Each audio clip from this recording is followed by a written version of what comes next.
好用吗？对对对。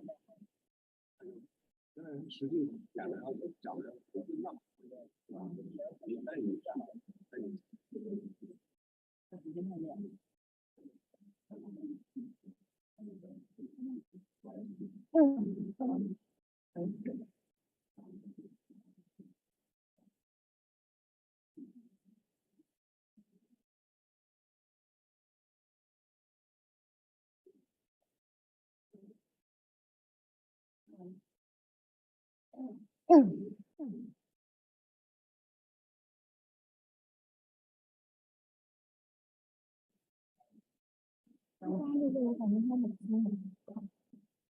好，那现在开始倒计时，5、4、3、2、1，启动。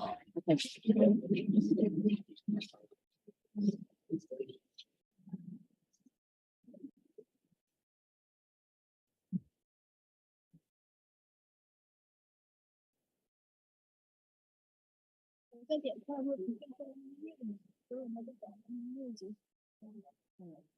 这张照片是那个。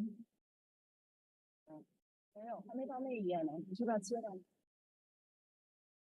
啊，是吗？请领导合影留念，是我说啊。哦。我以为是你先切到那页，然后我跟他们说请领导合影。哦，所以我先切。我先说，然后再接是吧 ？OK。我们拍前面那张什么？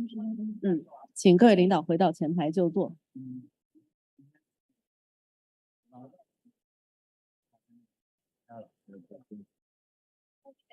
现在该让豆子在最后。那个需要了。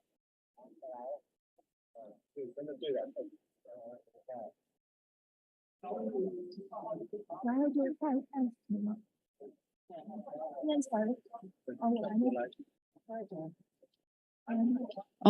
我来。我来吧。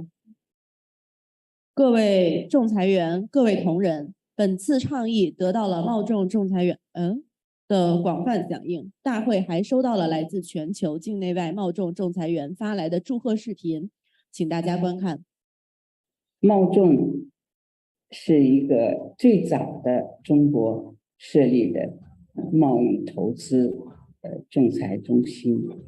4 years after the 2018 CITEC First Global Arbitrators Forum.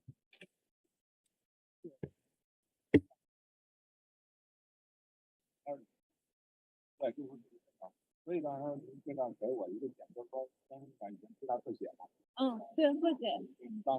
今天是那个博弈，就是那个上下道具都是他在这块盯着，他就在这块。还有一个环境就是那个在第一个开幕式，在开幕式结束之前的。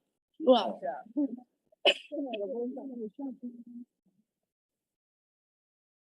我想想，在开幕式。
Recording in progress. Parties from more than 100 countries and regions. CTAC has become one of the world's most important and influential international commercial arbitration institutions. CTAC has enhanced its ability to serve the needs and expectations of parties from all over the world by adopting an internationalized approach in its arbitration rules and case administration. I am aware that there has been an increase in the volume of CTAC cases conducted in English or bilingually, as well as cases where both parties are non-Chinese, where foreign arbitrators sit on the tribunal, and even cases seated outside mainland China. The increase in such cases reflects a high degree of confidence in CTAC's internationalized approach. Taking full advantage of its international position, CTAC actively engages itself in the rulemaking of international arbitration. Since 2009, CTAC has been an NGO observer at the United Nations Commission on International Trade Law and has played a positive role on the international stage by being deeply involved in the deliberations over important issues on arbitration, mediation, online dispute resolution, and investment dispute resolution.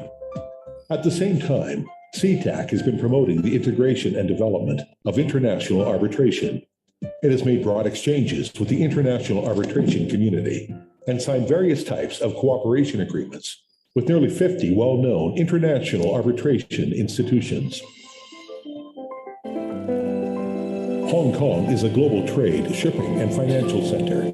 The establishment of the CTAC Hong Kong Arbitration Center in 2012 not only is an important step in the continuous internationalization of CTAC, but also has an unprecedented historic significance, as this is the first time that a Chinese arbitration institution establishes a branch 已经进入会 outside 场的 mainland 女士们、先 China. 生们，会议即将开始，请 A 各位 special 准备 chapter 就 in 座 the。CTAC arbitration rules is devoted to issues of CTAC arbitration in Hong Kong, such as the place of arbitration, the applicable law to the arbitral proceedings, the arbitration procedures, and the arbitration fees. With the support of the Hong Kong legal system, the CTAC Hong Kong Center is able to provide more choices and convenience for both Chinese and foreign parties who would like to use CTAC arbitration to resolve their disputes. CTAC is known to be the pioneer of arbitration in China. It is the first arbitration institution of which any Western practitioner will think. CTAC has a unique experience in dealing with the special expectations of Chinese parties in arbitrations, with the special needs of arbitrations involving Chinese parties and, of course, Chinese law. 我觉得对于整个中国仲裁制度的建立，中国仲裁的发展，它起了一个非常重要的表率和典范的作用。调解和仲裁相结合，应该是可以在全世界推广的一种办法。CTAC has done a great job and achieved a marvelous result, both in the promotion of dispute resolution and in the other works done by CTAC. Based and rooted in China with a global vision, CTAC will take full advantage of its unique Oriental experience, vigorously promote China to be an international arbitration center, and provide dispute resolution service to the world.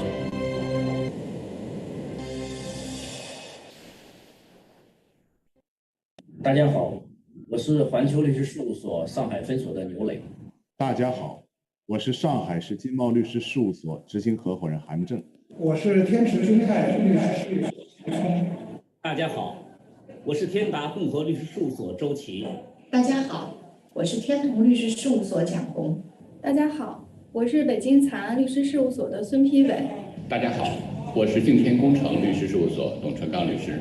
大家好，我是 Jusmindi 的 CEO Jean-Remy de Mestre。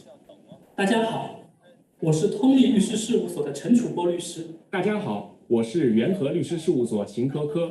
大家好，我们是茂众天津分会。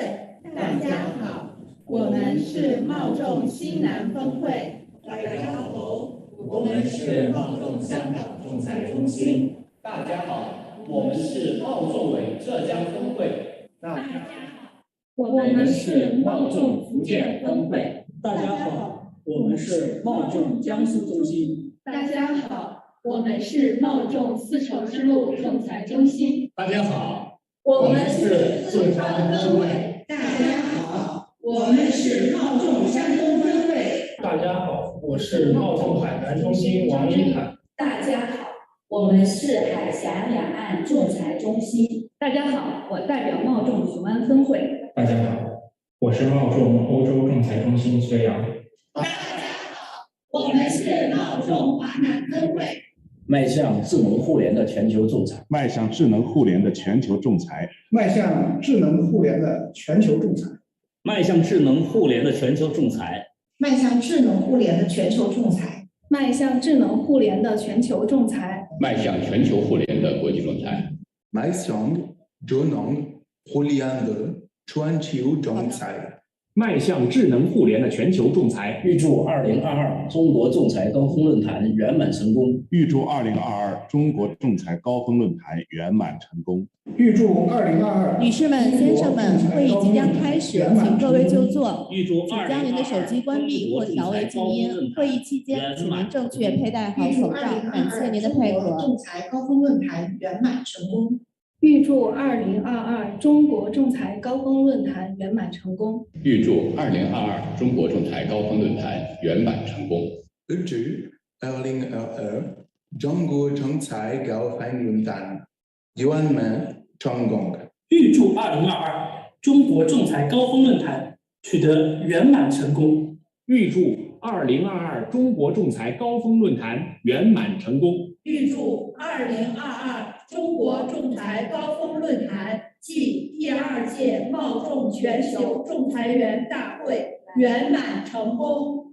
预祝2022中国仲裁高峰论坛暨第2届茂众全球仲裁员大会圆满成功。预祝2022中国仲裁高峰论坛暨第2届茂众全球仲裁员大会圆满成功。预祝2022中国仲裁高峰论坛及第2届茂众全球仲裁员大会圆满成功。预祝2022中国仲裁高峰论坛暨第2届茂众全球仲裁员大会圆满成功。预祝2022中国仲裁高峰论坛暨第2届茂众全球仲裁员大会圆满成功。预祝2022中国仲裁高峰论坛暨第2届茂众全球仲裁员大会圆满成功。预祝2022中国仲裁高峰论坛暨第2届茂众全球仲裁员大会圆满成功。预祝2022中国仲裁高峰论坛暨第2届茂众全球仲裁员大会圆满成功。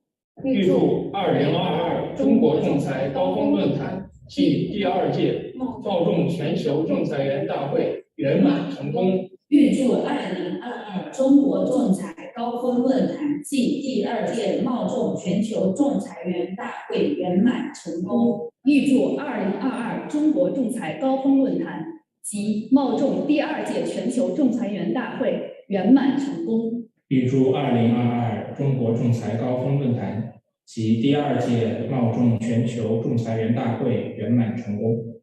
预祝2022中国仲裁高峰论坛暨第2届茂众全球仲裁员大会圆满成功。尊敬的各位来宾，本次会议即将开始，请您尽快就座，并将手机等通讯设备关闭或置于静音状态。谢谢您的合作。Ladies and gentlemen, the event will begin shortly. Can we please ask for you to kindly take your seats? We would like to remind you again to switch off all mobile phones and put electronic devices to silent mode. Thank you for your cooperation.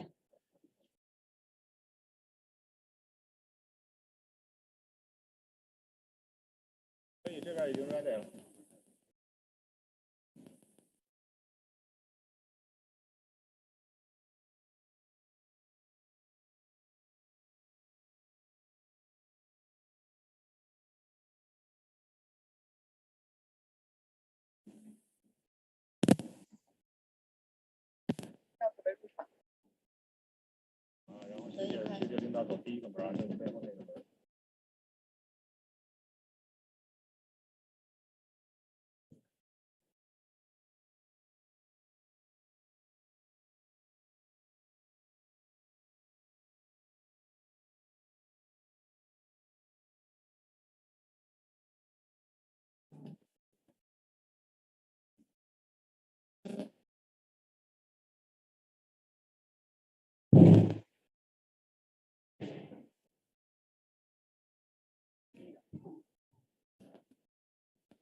别着急，别着急，稍等一会儿，门开了你们再高。哎，嗯。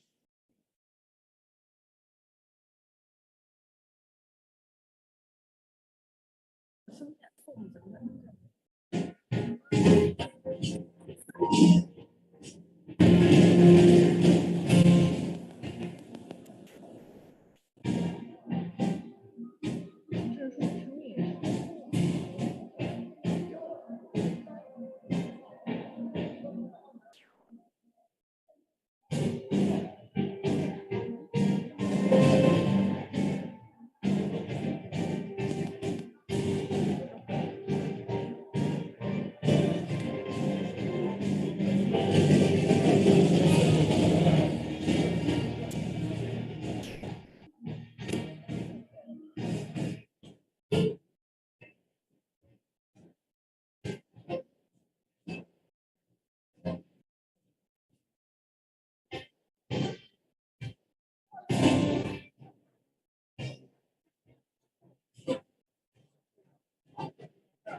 都做了，然后把音乐慢慢拉掉，慢慢拉掉啊。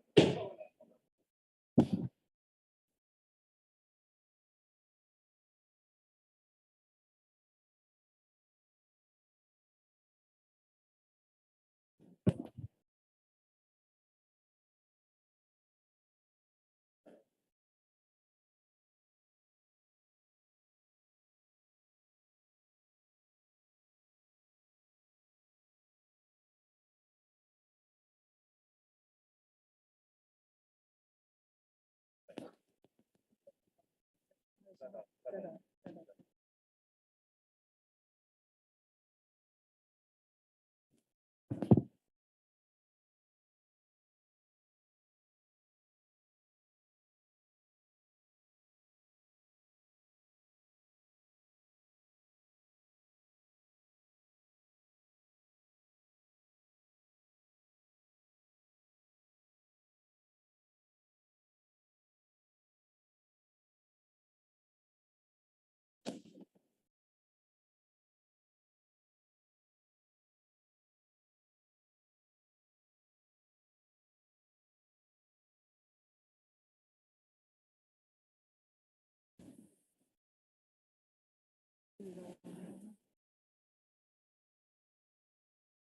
是的，那个。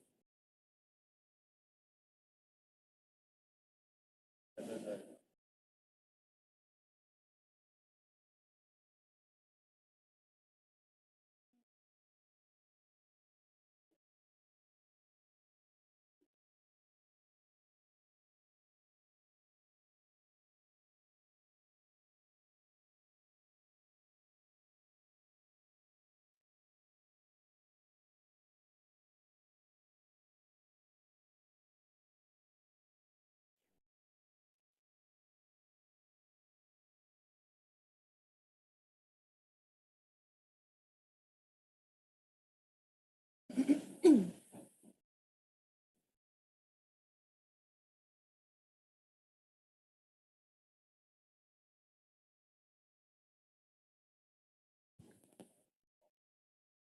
各位来宾、女士们， Distinguished guests, ladies and gentlemen, good morning. 2022 China Arbitration Summit and the second CTAC Global Arbitrators Forum now begin. Let me now first invite Mr. Ke Liangdong, Vice Chairman of the China Council for the Promotion of International Trade, CCPIT, to moderate the opening ceremony. Please join me in welcoming the Vice Chairman of the CCPIT, Mr. Ke Liangdong, to moderate the opening ceremony. Distinguished leaders, guests, ladies and gentlemen, friends, greetings to all of you. It is my great honor and pleasure to moderate today's opening ceremony.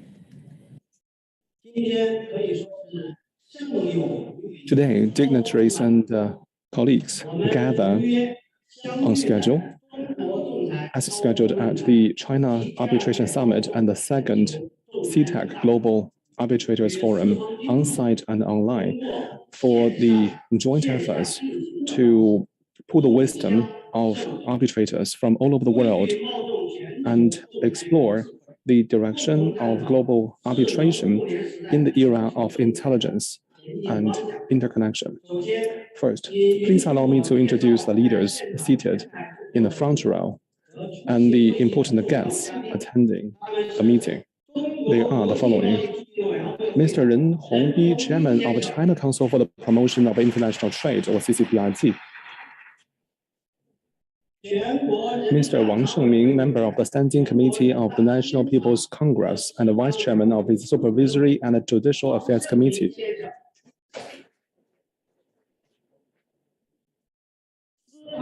Mr. Xiong Xuanguo, Vice Minister of Justice. Grand Justice Liu Guixiang, Member of the Judicial Committee of the Supreme People's Court of China.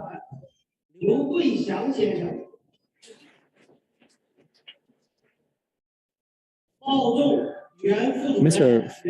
Fei Zongyi, former CTAC Deputy Director, Chair of its Advisory Committee, and an honorary arbitrator.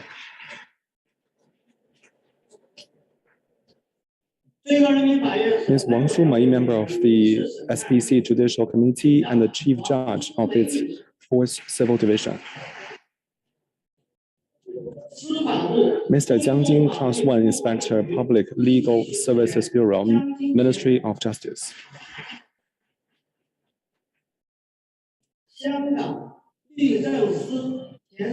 Ms. Teresa Cheng, former Secretary of Justice of Hong Kong SAR and CTAC arbitrator.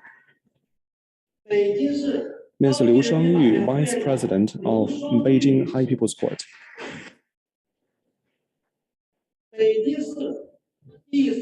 Mr.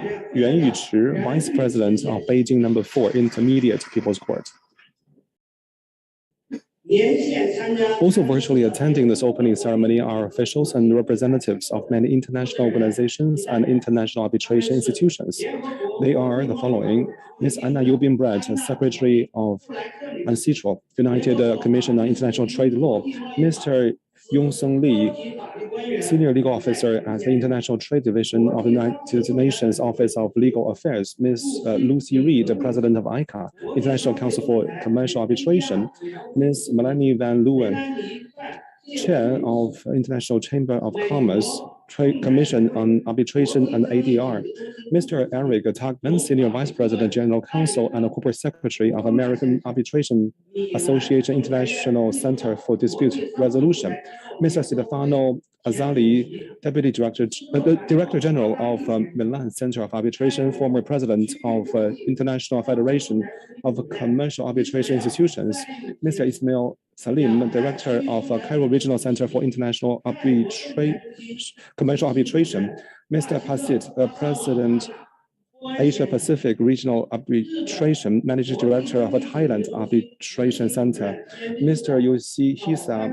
Hayakawa, Executive Director of the Secretary General of Japan International Dispute Resolution Center; Mr. Duarte Enrique, Member of Board of Directors at the Silicon Valley Arbitration and Mediation Center.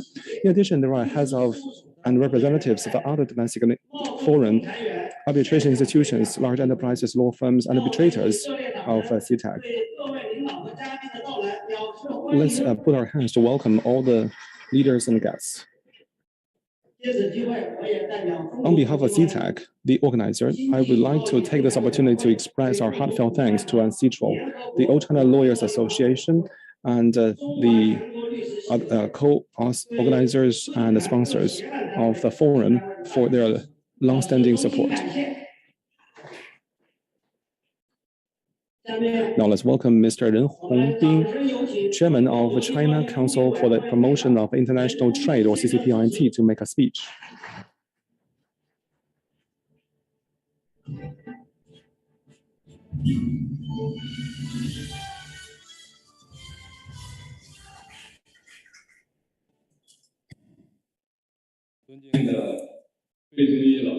Distinguished Senior Expert Bei Zongyi, Distinguished Vice Chairman Wang Shengming, Vice Minister Xiong Quanguo, Grand Justice Liu Guixiang, Secretary General Anna Yubin Brett, distinguished guests, ladies and gentlemen, friends, good morning. It gives me great pleasure to gather with friends from all circles at the 2022 China Arbitration Summit at the second CTAC Global Arbitrators Forum in this fresh autumn season of harvest.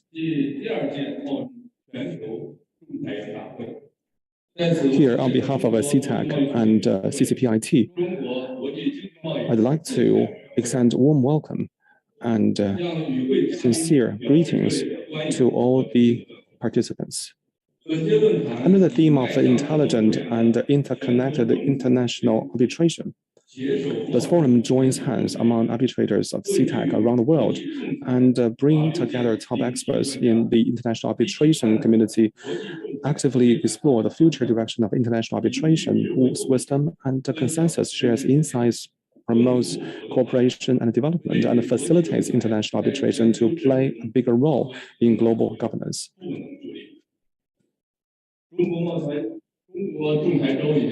China Arbitration Week has been held for many years and received tremendous support from all walks of life, especially China's arbitration law is under intensive efforts of amendment.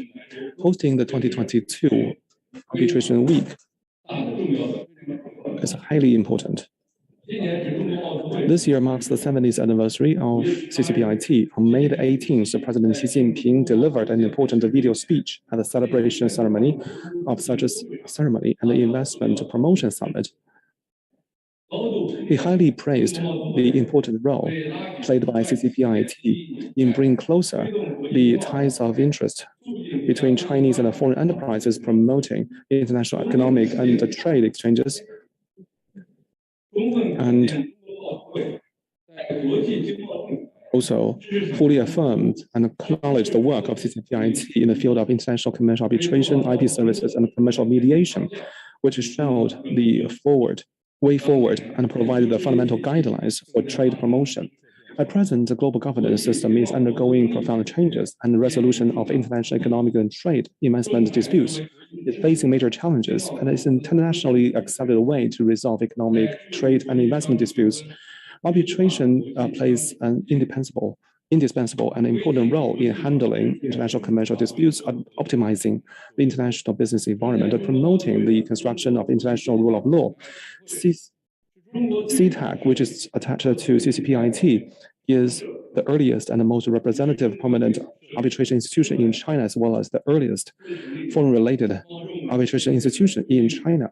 Since its establishment, CTAC has shouldered the historical mission of promoting international exchanges and trade and serving national strategies, and has made a positive contribution to China's reform and opening up and development of foreign trade.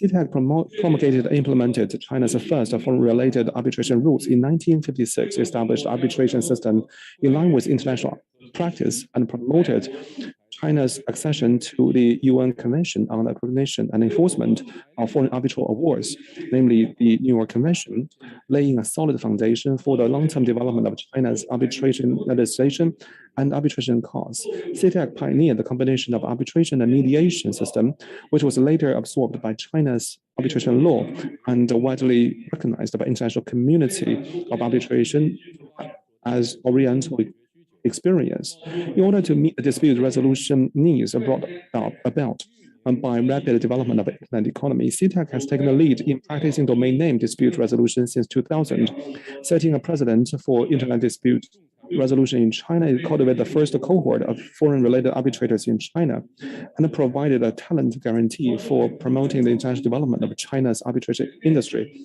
CTAC has continuously innovated the mindset of arbitration, comprehensively improved the arbitration capacity, and main business indicators have always reached new heights.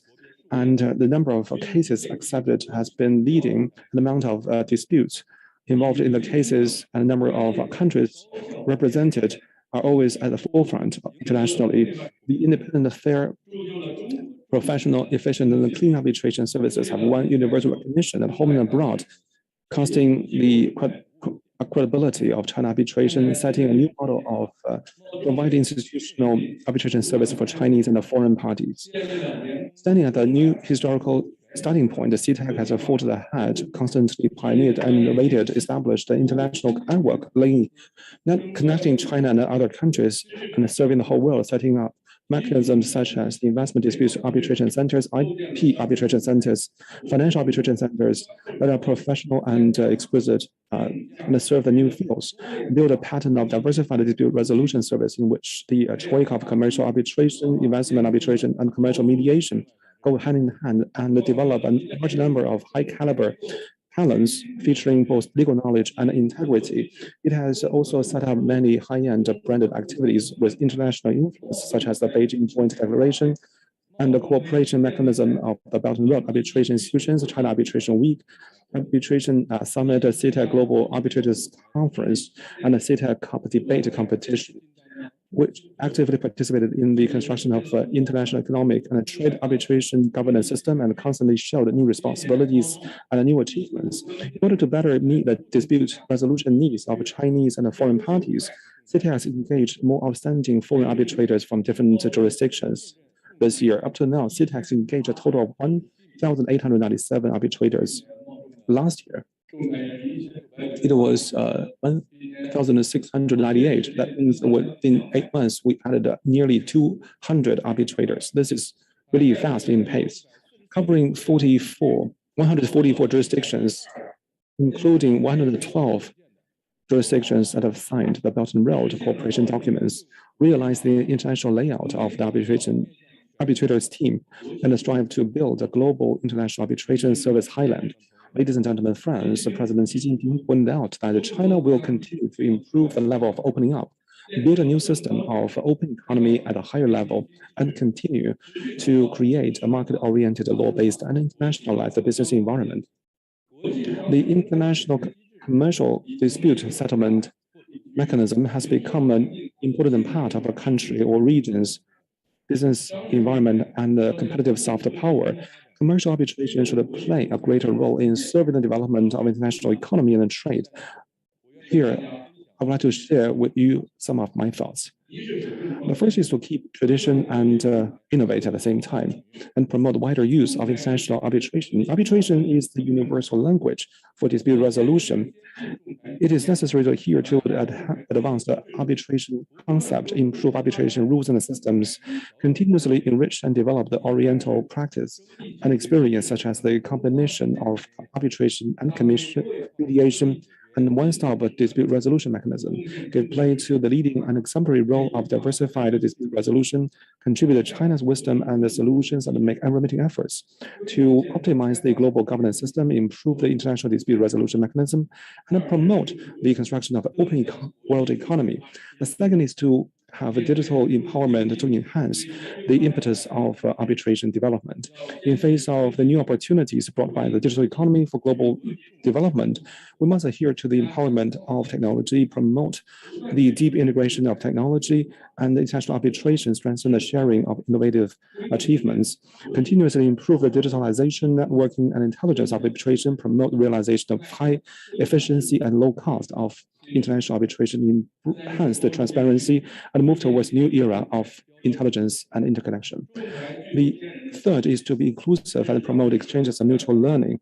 Arbitration is naturally international in nature and follows the civil law of the merchant society. International arbitration should adhere to openness, inclusiveness, and promote coordinated and integrated development is necessary to enhance the exchanges and mutual learning so that international arbitration exchanges and the mutual learning can become a bridge to enhance the friendship among arbitrators and international arbitration circles so that we can embrace a brighter future for arbitration. Ladies and gentlemen, CCPIT and CTAC are willing to work together with the international arbitration legal and industrial and commercial circles to work together to bring closer institutionalized cooperation, seek a prosperous road for development, international arbitration, and make greater contribution to building a more stable, fair, transparent, and predictable international economic and trade order. Finally, I wish this forum complete success and all of you good health and smooth work and happy family. Thank you.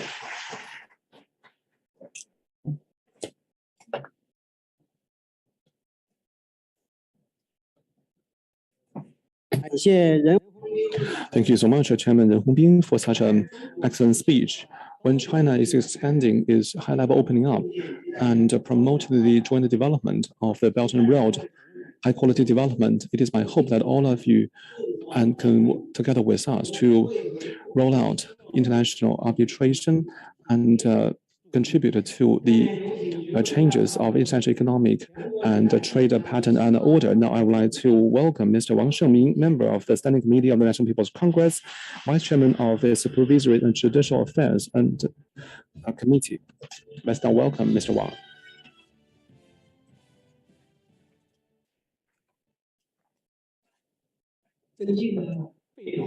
Distinguished Mr. Fei, Chairman Ren Hongbin, Vice Minister Xiong Xiangguo, Grand Justice Liu, Secretary Anna Yubin-Brett, ladies and gentlemen, good morning.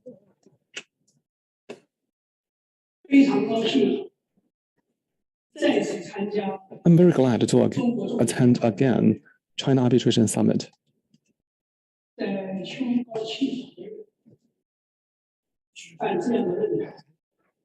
I think the organizers has a deep intention to hold such a forum on such a fresh autumn day. The aim is to pick the most beautiful season and do the best arbitration. Since reform and opening up started in late 70s, China's arbitration has made great progress.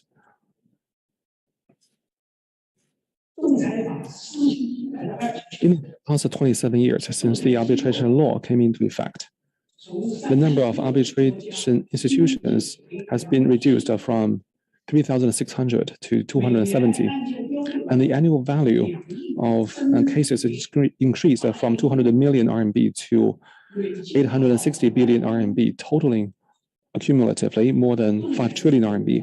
The improvement of arbitration system and arbitration organizations has contributed greatly to the development and progress of China's economy and society. At present,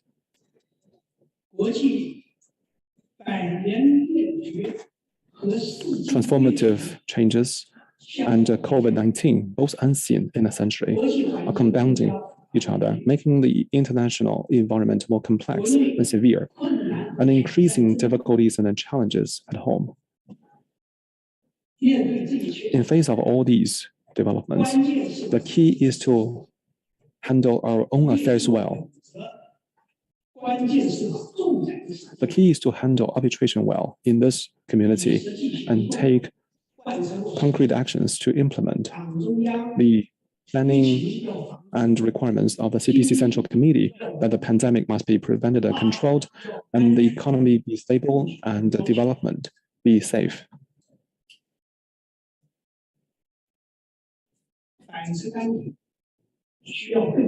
We need to redouble our efforts and seek further progress. What is the way to deliver the best arbitration?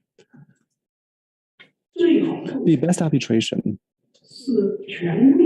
is authoritative arbitration. Arbitration is an important alternative way to resolve disputes. It is different from both mediation and litigation. The biggest feature of its initiation is that arbitration will not happen unless the parties agree. And the result of arbitration is the award of arbitral tribunal. It does not require negotiated consensus between the parties. Moreover, arbitration award is final, unlike the appealable litigations. The authority of an arbitral award is granted by the law. Arbitration is also called in Chinese impartial decision. The basis for the law to grant authority to arbitral awards is that arbitrators are experienced, impartial, and upright, and they are professionals as decision makers who are highly respected for solving cases. The best arbitration shall be modest. The award is authoritative, but the granting of the award shall not be capricious or arbitrary.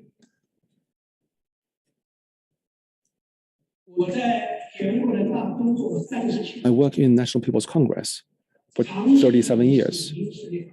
I have been doing civil legislation for a long time. It is my tremendous pleasure to meet Mr. Fei. He has given, enormous support and help to our work. Work experience has taught me civil subjects differ in thousands of ways. So do civil activities. The best legislations fully respect and reflect the parties' will. Not only the contract law and the like, but also the property law involve optional rules or guidance, which is the case not only for substantive law, but also for procedural law. Utmost deference shall be given to the will of the parties. Arbitration disputes are economic disputes. An arbitrator should be open-minded, respect common sense, law, and the parties. The best arbitration, as the Chairman Ren just said, shall be innovative. Innovation is an internal theme. Innovation aims to keep pace with the times, eliminate the old, create the new, and strive for the best.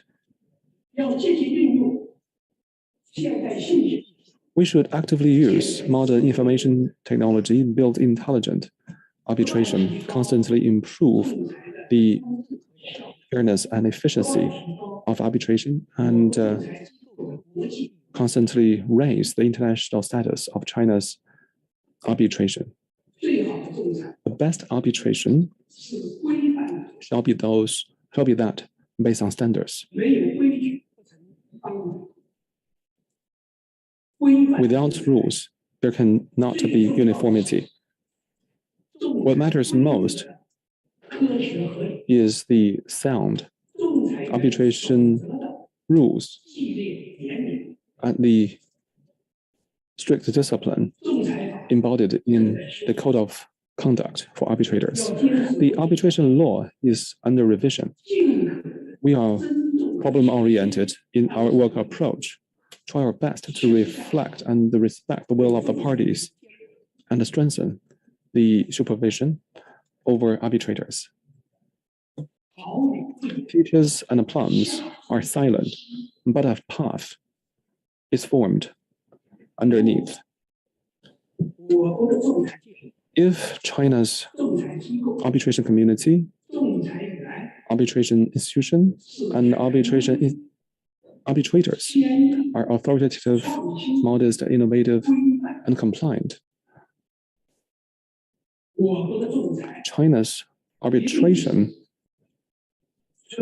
must be promising, vibrant, and credible. I wish 2022 China Arbitration Summit a complete success. May the future of arbitration be even better. Thank you.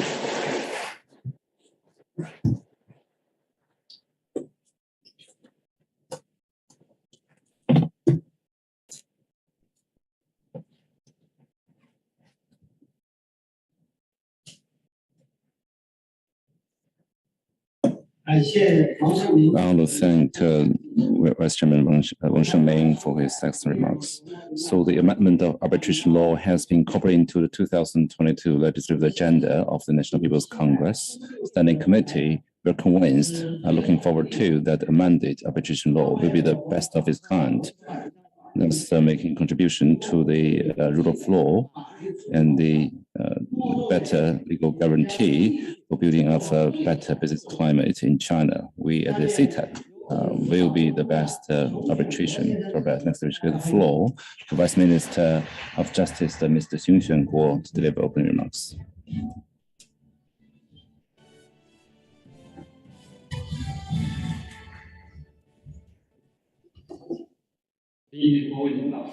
Distinguished leaders, distinguished guests, ladies and gentlemen, friends. Good morning, everyone. I'm very delighted to gather in Beijing with all the distinguished guests to join and attend the 2022 China Arbitration Summit, the second CITIC Global Arbitrators Forum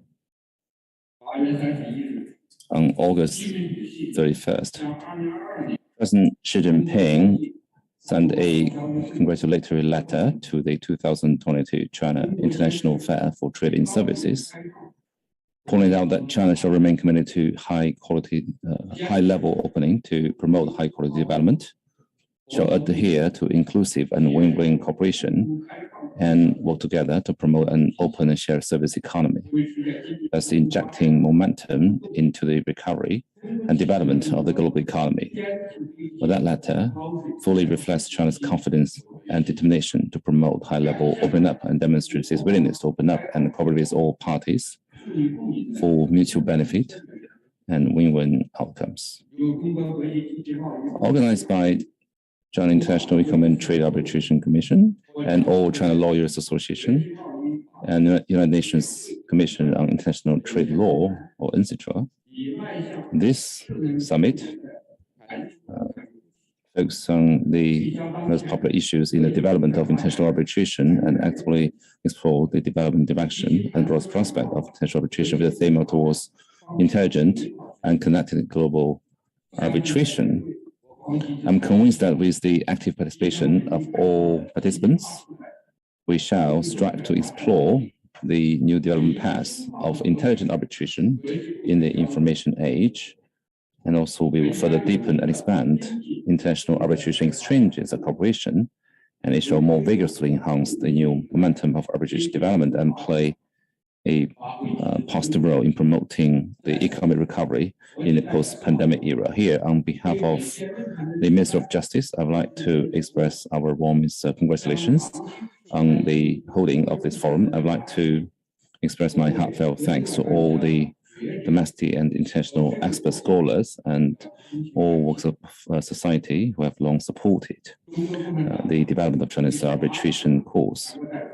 Ever since the 18th National Congress of the Communist Party of China, the central authorities, Comrade Xi Jinping, the core has incorporated the comprehensive law-based governance into the strategic planning of the full comprehensiveness by making a series of major decisions and arrangements and press ahead the construction of a China based on rule of law and go historical changes and have achieved historical achievements. We and the Ministry of Justice have adhered to the guidance of Xi Jinping thought of socialism with China's characteristics in the new era, and have deeply studied and implemented Xi Jinping thought of the rule of law, comprehensively promoted rule of law at home and abroad, and have deepened the reform of decentralization, regulation, and service, focuses on the optimization of rule of law, international and market-oriented business environment, so as to serve the overall opening up and the development strategy of the nation. The foreign-related legal service industry, it's fair to say, has made rapid development, and its capacity has been constantly enhanced. The going global of China's lawyers community is moving forward in a steady and powerful way, and the international influence of the arbitration is gradually increasing, so as to provide high-quality, efficient, and professional legal services and legal guarantees for economic and trade exchanges. As of the end of 2021, China's law firms had set up 167 overseas branches or offices in 35 jurisdictions in the world, and 274 arbitration institutions have been set up nationwide, deciding more than 4 million cases involving 5.8 trillion yuan as subject matter, and the parties to foreign-related arbitration cases cover more than 100 jurisdictions. Ladies and gentlemen, friends, May this year, President Xi Jinping delivered an important speech at the celebration of the 70th anniversary of the establishment of China Council for the Promotion of International Trade and Global Trade Investment Promotion Summit, reiterating China's determination and commitment to expanding high-level opening up will not change, and China's door to the outside world will only be opened wider and wider, and focusing on the new situation and new tasks and new requirements overcoming the pandemic, revitalizing trade investment, adhering to innovation-driven and improving global governance. I believe that it has opened up a broad prospect for the development of foreign-related legal services. As an internationally accepted means of dispute resolution, arbitration is an important component of foreign-related legal services, is an important part of optimizing the business climate and escalating the development of trade.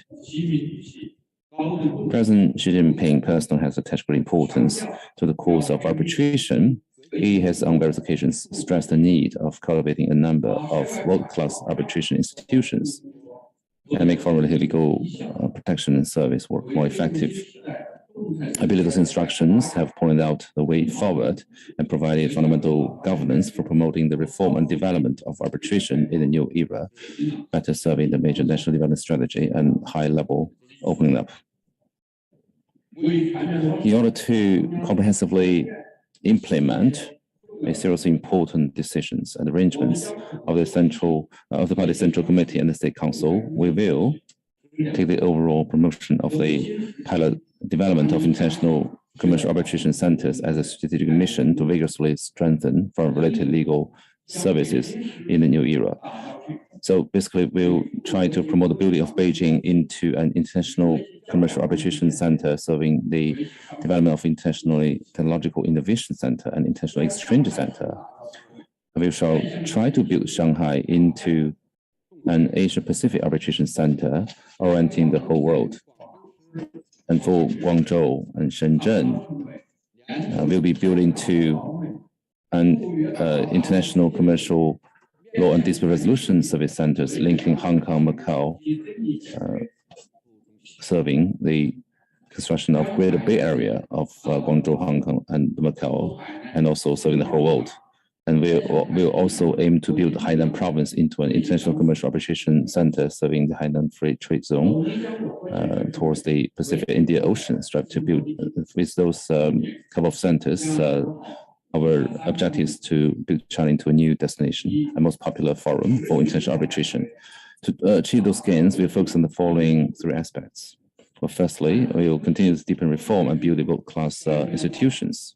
We explore and promote the professional and international reform of arbitration tribunals. We'll draw on the best practice and useful experiences of international well-known arbitration institutions. We'll, so as to improve and perfect arbitration rules and regimes with China's characteristics that shall fully respect the autonomy of the parties, We shall increase the disclosure of procedural information, such as the appointment, the recusal of arbitrators, and enhance the international credibility and influence of arbitration institutions in those pillar areas. We will innovate in the selection and the management of arbitrators and broaden the channels and sources for appointing arbitrators, which will support the selection and appointment of domestic and international professionals from international organizations, Chamber of Commerce, and the business community. We shall vigorously strengthen the development of intelligent arbitration. We will actively promote the China's internet arbitration model to serve online settlement of international commercial disputes.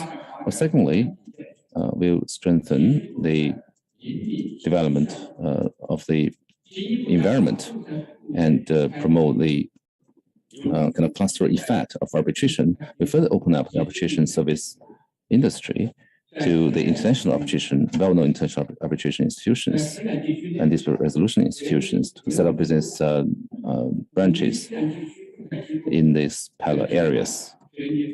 We shall, the arbitration institutions in those areas are encouraged to set up branches or offices overseas so as to expand legal services for overseas arbitration. We also try to strengthen the coordination of relevant legal and social services providers, encourage domestic foreign dispute resolution institutions, legal service institutions such as law firms, notaries publics, experts, legal investigators, as well as social service institutions such as accountants, trainings, and translation services to have a set office in those areas so as to create a unified platform for international commercial dispute resolution. We also promote exchange and cooperation in international commercial arbitration, encourage domestic arbitration institutions to establish multilateral and bilateral cooperation mechanisms with overseas arbitration institutions so as to conduct resource sharing and cooperation. Thirdly, we shall provide even more forceful legal and policy support to enhance the guarantee of arbitration course development. We shall adhere to the combination of China's characteristics and international rules of application here domestically so as to promote the revision and amendment of the arbitration law. We improve the judicial support and protection policies. We shall increase the level of support from the judiciary to the enforcement arbitration awards, as well as the recognition of arbitration agreements, as well as the issues of the awarding of interim measures, improve the mechanism for enforcement of those cases, and improve the judicial supervision mechanism for the revocation as well as non-enforcement of arbitration awards. We also explore ways to cooperate with arbitration institutions and research institutions, the business community, and business associations at home and abroad, innovate the training mechanism of arbitration professionals and optimize the training of foreign-related arbitration human resources by establishing a foreign arbitration talent pool. CTEC has always been committed to serving the Belt and Road Initiative and the National Higher Level Open Up Strategy, which has extensively conducted international exchanges of cooperation, and it has made outstanding contributions to the development of the Chinese arbitration system and the international development of Chinese arbitration. We hope that CTEC will continue to carry forward its excellent tradition and contribute even more, especially in terms of rules building and development and practical experience, to building China into an international commercial arbitration center. Ladies and gentlemen, friends, the 20th National Congress of the Communist Party of China will be held in Beijing very soon. It will be an important Congress to be held at a critical juncture when we enter the new journey of commerce and building a more socialist, a modern socialist country. So let's leverage this forum as an opportunity to deepen international exchanges and cooperation in arbitration, share development opportunities in trade investment, and giving full play to the governance role of arbitration in a market-oriented legal and international business environment, so as to make positive contribution to promoting high-quality development, building a new development pattern and the open world economy, so that we can take practical steps to welcome the successful opening of the 20th National Congress of the Communist Party of China. We also sincerely welcome all of you to actively participate in the development of China International Commercial Arbitration Center and contribute your wisdom to strengthen the high-quality development of arbitration courts in China. I'd like to wish the perfect success of this summit. Thank you for your attention.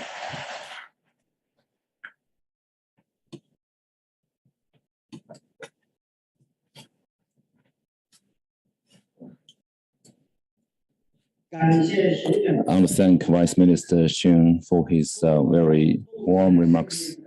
So the prosperous development of China's arbitration courts is very encouraging. It is not possible without the long-term support from Ministry of Justice, as well as careful guidance.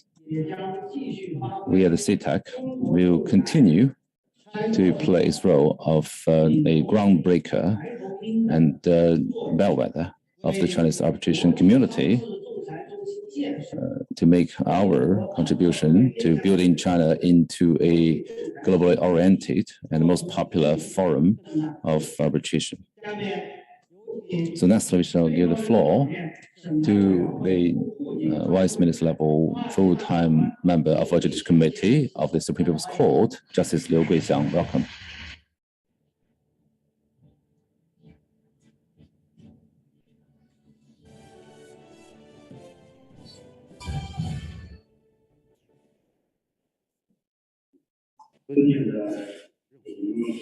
Honorable President Zheng Hongmin, Honorable Chairman Wang Shengming, Honorable Vice Minister Xing Xuanguo, and Secretary General Anna Robin, very distinguished Mr. Fei, distinguished guests, ladies and gentlemen, good morning. It's a great pleasure for me to be here together with all of you in this beautiful autumn season at the 2022 China Arbitration Summit and the second CTAC Global Arbitrators Forum. On behalf of Mr. Zhou Jiang, Chief Justice and the President of People's Republic of China, I would like to extend our warm congratulations. On the convening of this summit, I would like to express our sincere respect and greetings to the domestic international guests attending this forum. Arbitration is an important part of the diversified dispute resolution mechanism in China's social governance. With China's characteristics, we at the Supreme People's Court has always attached great importance to the judicial review of arbitration. We have actively supported reform of the arbitration regime and promoted the development of diversified settlement, dispute settlement mechanism for international commercial disputes. In 2018, pursuant to the opinions of the General Office of the Central Committee of the Communist Party and the General Office of the State Council on the establishment of international commercial dispute settlement mechanism and institution for the Belt and Road Initiative, the Supreme People's Court set up the first and second China International Commercial Courts in Shenzhen and Xi'an, and establish a one-stop diversified dispute settlement mechanism for international commercial disputes that organically connected litigation, mediation, and arbitration. In December 2018, 5 international commercial arbitration institutions, including CTAC, were included in diversified settlement, the dispute settlement mechanism for international commercial disputes as the first batch of international arbitration institutions. In June this year, another 5 arbitration tribunals, including the Hong Kong IAC, have been included, thus giving full play to the role of international commercial arbitration, jointly promoting the development of one-stop diversified dispute settlement for international commercial disputes, and providing high-quality, efficient legal services, especially dispute resolution services for the commercial parties. So as the top-level event of China's arbitration courts and one of the most high-profile events in the field of international commercial arbitration, China Arbitration Summit has been successfully held for 7 years in a row with positive achievements, has been widely endorsed by members of the international arbitration community. So we at the Supreme People's Court have been actively supporting the holding of this forum. On one occasion, President Zhou Qiang, Chief Justice Zhou Qiang himself, and other leadership of the court have attended the opening ceremony of the forum and delivered speeches, communicating with colleagues from all other parts of the community and jointly studying the promote development of the Chinese arbitration course, along with the vigorous development of a new generation of artificial intelligence and the comprehensive arrival of the comprehensive arrival of the internet era. The intelligent connection has been deeply integrated into all fields of economic recovery, not only profoundly changing and affecting people's lifestyle, but also profoundly affecting the legal practice. So, especially in the post-pandemic era, the internet and other intelligent technologies have played a pivotal role in dispute resolution in recent years. President Xi Jinping has proposed several initiatives on the digital economy, development and global digital governance. In December 2021, the State Council issued the 14th Five-Year Plan for Development of the Digital Economy, which clearly defined the effectively expand the international cooperation in digital economy, accelerating the development of digital cross-border trade and building the digital Silk Road as important contents of China's digital economy development. May this year, Supreme People's Court organized a forum on the rule of law in the digital economy, which was attended by delegates from 15 countries and regions, and the institute also attended the meeting. So focusing on the theme of the promoting the development of digital economy through innovation in the rule of law, the forum extensively gathered international consensus on building a community of shared future in cyberspace and promoting the rule of law in global digital economy governance. With the theme of the towards the global arbitration with intelligent interconnection, this forum, together with the legal experts of the international community, we have focused on the cutting edge issues of the arbitration community, and we shall explore the further development direction of international arbitration. I believe that is a very pertinent topic. It will definitely be of far-reaching significance. Here, I would like to take this opportunity to address the following three issues. But firstly, we shall actively respond to opportunities and challenges and improve the service level of international commercial arbitration. The rapid development of intelligent and internet technology has profoundly transformed the traditional social and economic structure and also has produced new challenges and opportunities to arbitration.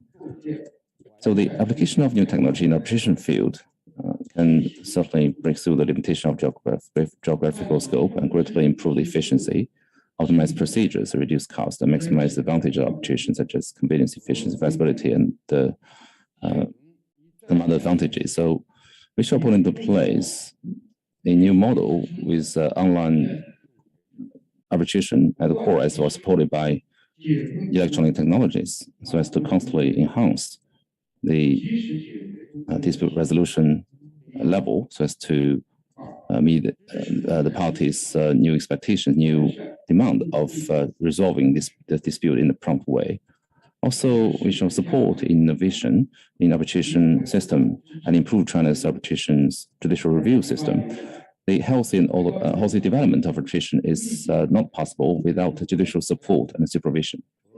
In fact, ever since 2018, the Supreme People's Court has issued judicial interpretations and other regulatory documents related to arbitration and improve the judicial review system of arbitration and standardize the review standards and deepen the regional cooperation in arbitration, thus play an important role in promoting the development of the rule of law in arbitration. Next step, Supreme People's Court will further improve the judicial review of arbitration, strive to create an arbitration-friendly judicial supervision environment, and help improve the credibility of arbitration. So the Chinese court will improve its political standing and respond to the new challenges with new measures and adapt to changes. We shall support the reform and innovation of the arbitration system, explore the adjudication standard that conform to the characteristics of the times, ensure the efficient and fair operation of arbitration judicial review system. Well, thirdly, we shall adhere to practical cooperation and exchanges so as to promote the development of a diversified dispute resolution mechanisms for international commercial disputes. So currently, a lot of high-burden cross-border commercial issues are emerging one after another, the legal problems, new areas such as cross-border data flow and the virtual transactions are constantly manifesting themselves. It has become a trend for international litigation, arbitration, and mediation system to exchange, absorb, and learn from each other and integrate among one another. July last year, the China International Commercial Court of the Supreme People's Court opened up a one-stop online platform for diversified resolution of international commercial disputes, which opened all systems of the platform and accomplished the online mediation, online arbitration, and online litigation. Nextly, the Chinese court will adopt measures to further support arbitration in supporting international commercial disputes. We believe that the intelligent and connection technology can give full play to the advantages of sharing and socialization of online dispute resolution mechanisms, realize the concentration of diversified dispute resolution resources, so as to promote the fair, efficient, convenient, and low-cost operation of diversified dispute resolution mechanism across border, enable the digital achievements to better benefit the public. Ladies and gentlemen, friends. Well, currently, the unprecedented change in the world are intertwined with a pandemic unseen in the century. It is necessary for all works of the society to forge consensus, strengthen cooperation, exchange, and learn from one another. The Chinese course will be committed to the philosophy of peace, development, cooperation, and win-win. And third is the global governance concept of consultation, joint development, and sharing. We shall support the healthy development of the arbitration course and continue to improve the diversified settlement mechanism for international commercial disputes. And we shall continue to optimize the business environment so as to make positive contribution to promoting the rule of law in the whole world. I'd like to wish the perfect success of this summit. Thank you for attention.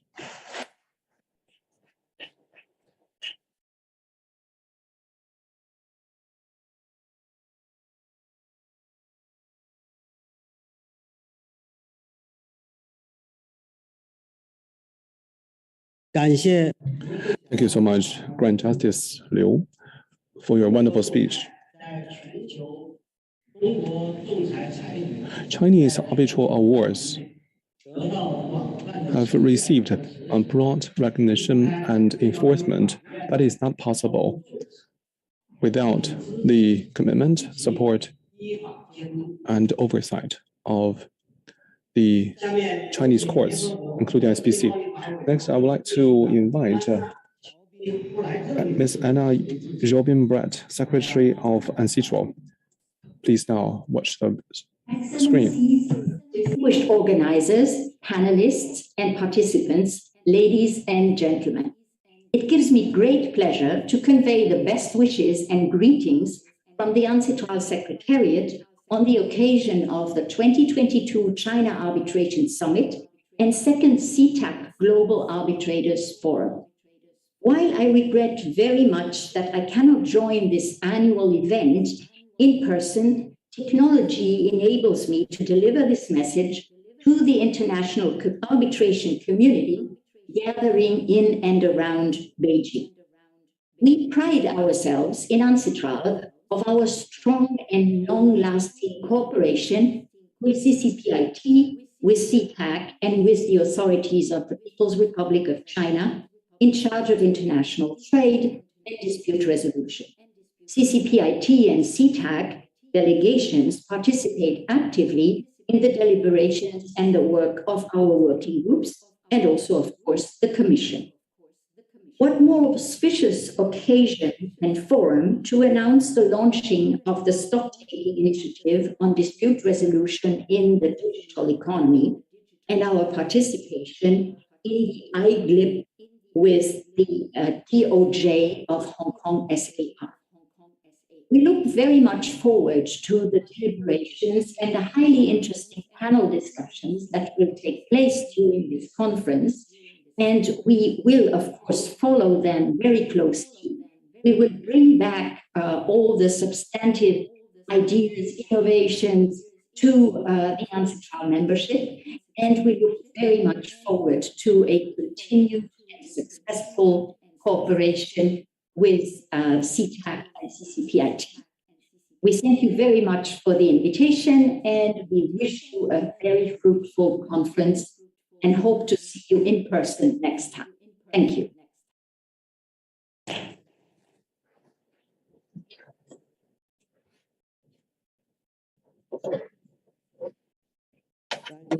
Thank you, Secretary Anna Brett, for your message. In the field of international dispute resolution, many rules and guidelines issued by UNCITRAL are of great guiding significance. It is expected that the Chinese arbitration will achieve more results in pursuing innovative development and promoting the integrated development of international arbitration. Let's now put our hands again to thank all the leaders and guests for their excellent remarks. Ladies and gentlemen, dear friends,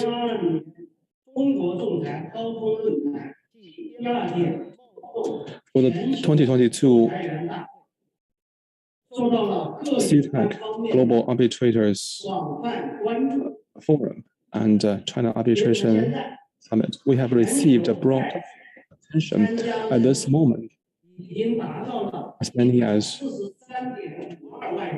1.43 million people are watching us from all the world. The present changes and pandemic unseen and eccentric on each other. Global development is facing many uncertainties and unstable factors. The development of international commercial dispute resolution is also facing challenges and changes.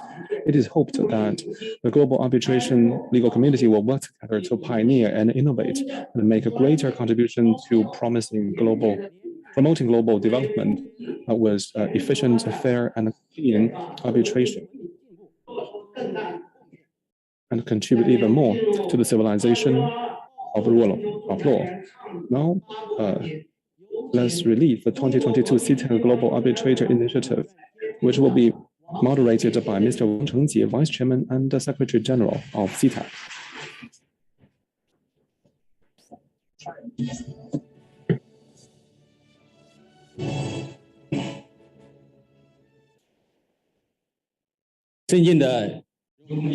Distinguished Chairman Ren Hongbin, Mr. Fei Chongyi,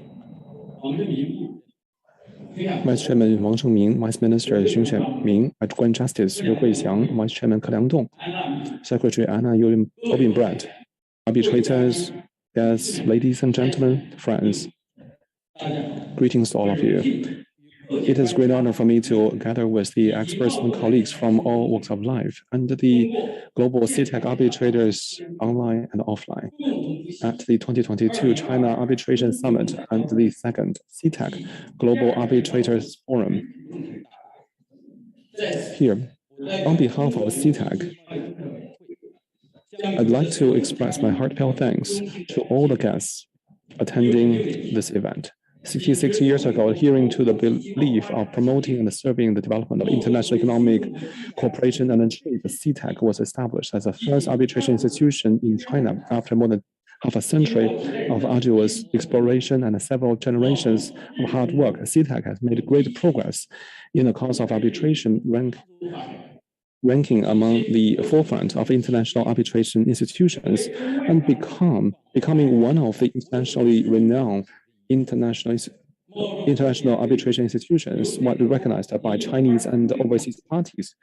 The CTAC arbitrator team has grown from only 21 arbitrators at the beginning and has so far appointed 1,897 arbitrators from 144 jurisdictions, including 112 jurisdictions that have signed the Belt and Road cooperation documents covering 6 continents worldwide, realizing a truly global layout. The road is far away, but persistence can take us to its end. With active participation and joint efforts of global arbitrations, CTAC's international development has been continuously improved.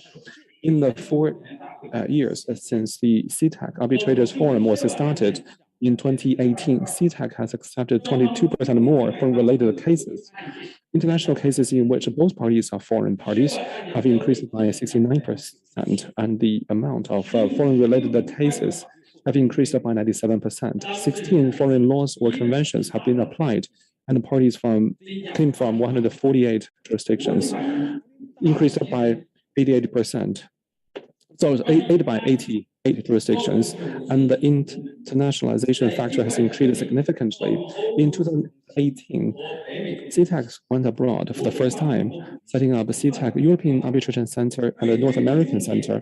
And the international network layout continued to expand, providing safeguard for the high-quality development of Belt and Road. The responsibility lies in the tireless fulfillment.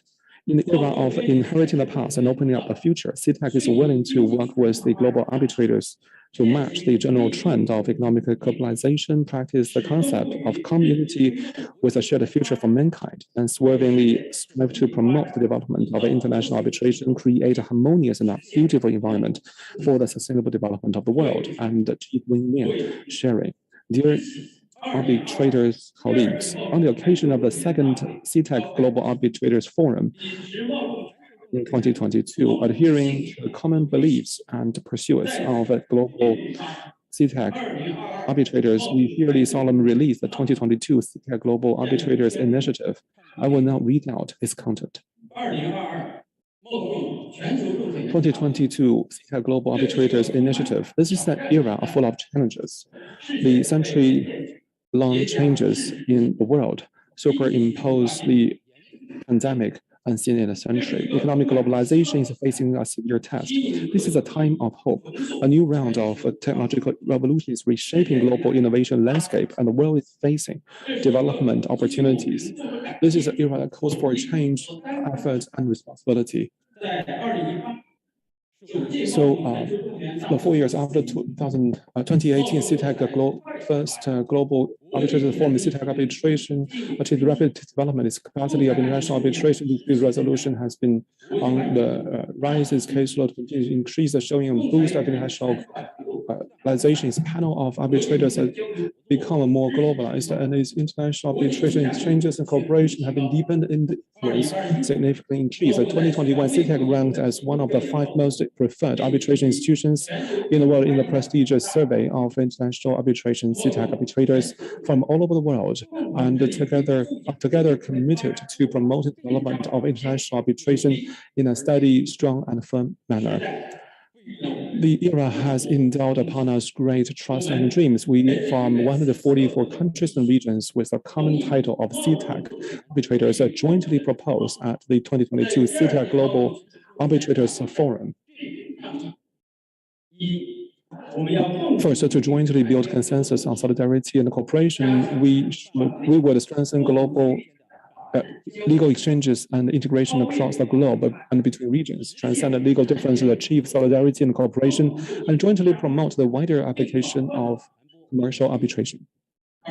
Second, to jointly uphold the belief in fairness and justice, we would adhere to independence and fairness, stay honest and clean, equally protect the legitimate rights of the parties, respect the concept of the rule of law among different jurisdictions, promote the fair and reasonable international rules, and properly carry out the duty of a fair arbitrator. Three, to jointly promote innovative development of arbitration, we would take the opportunities of development in digitalization network and intelligence to improve efficiency, reduce cost, enhance transparency, and continuously promote the reforms of international arbitration with the assistance of scientific and technological means.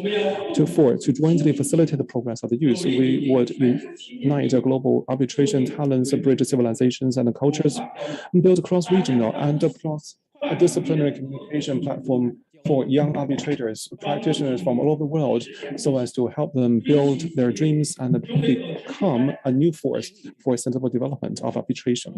Five, to jointly create a best practice in diversified dispute resolution, we would be guided by the goal of fairness and efficiency, jointly promote to establish a one-stop international commercial dispute resolution mechanism and seamlessly connect arbitration, mediation, litigation with the complementary functions and contribute wisdom and solutions to the construction of global business environment. With the shared goals and a vision, nothing can hinder us from achievement. We, CTAC Global Arbitrators, would unite and collaborate together to make aromatic efforts to promote the sustainable development of international arbitration and build a community with a shared future for mankind. This is the end of the reading. Next, I would like to do the launch of the 2022 CTAC Global Arbitrators Initiative. Let's now put our hands together to welcome Chairman Ren Hongbin Honorary Arbitrator 费宗义 Vice Chairman 王正明 Vice Minister 熊选国 Grand Justice 刘桂祥 Vice Chairman 柯良仲 and Ms. Teresa Chang, our CTAC arbitrator, to come onto the stage to jointly launch the 2022 CTAC Global Arbitrators Initiative.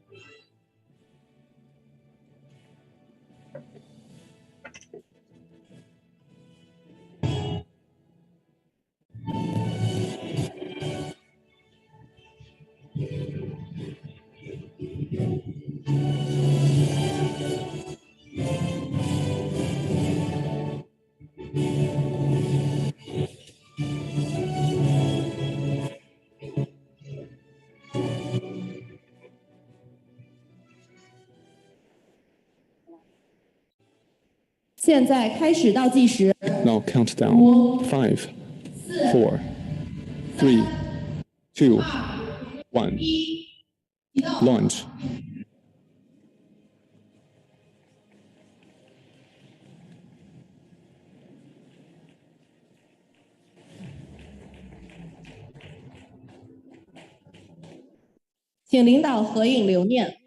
Group photo, please.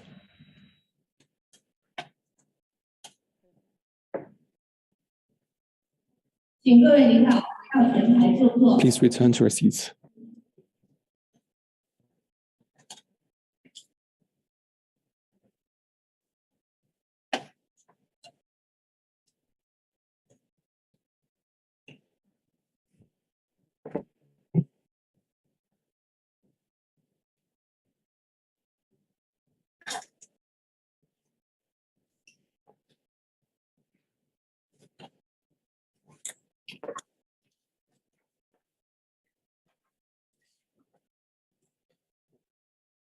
Dear arbitrators, colleagues, this initiative has received the widespread echo and response of CTAC arbitrators, and we received a lot of congratulatory messages from them. CTAC is the oldest trade and investment arbitration center in China. 2018 CTAC First Global Arbitrators Forum. It is evident and obvious that CTAC has since made much improvements. CTAC has made a lot of new achievements, and international arbitration cause has made continued progress, and dispute resolution capacity has been always enhanced. From all over the world are together committed to promote the development of international arbitration. The Global Arbitrators Initiative of the CTAC is not only welcome, but necessary. This Global Arbitrators Initiative will undoubtedly strengthen legal exchanges. I'd like to congratulate CTAC for all its achievements. And in particular, I'm very impressed by the announcement of the Global Arbitrators Initiative, which sets out 5 very interesting propositions. Together, we will jointly build consensus on solidarity and cooperation. To transcend legal differences, to achieve solidarity and cooperation, and to jointly promote the wider application of commercial arbitration. Stick to fairness and impartiality, and stick to honesty. I would like to endorse the proposal to jointly uphold belief in fairness, justice, and respect of rule of law in the dispute resolution community. Impartiality, fairness, honesty, and protection of the rights of the parties. In the age of digitalization. To jointly promote innovative development of arbitration. Arbitrators and institutions jointly overcome difficulties and achieve innovation and development of arbitration. Arbitrators to participate in education and training for talented youth as they develop careers in international arbitration. I also hope that CTAC will be able to establish and maintain a one-stop international commercial dispute resolution mechanism. May I congratulate CTAC on bringing together the CTAC global arbitrators to unite and collaborate together and make unremitting efforts to promote the sustainable development. As one of the CTAC arbitrators, I will unite and collaborate with each other to endeavor to promote the sustainable development of international arbitration. CTAC global arbitrators will work in concert and in solidarity for the sustainable development of our international arbitration and the formation of community of shared future for mankind. On the launch of the 2022 CTAC Global Arbitrator Initiative. Congratulations on the launch of the 2022 CTAC Global Arbitrators Initiative. And I truly believe today's initiative will further take our arbitration services to new heights. I add my best wishes for a successful and fruitful conference. Thank you.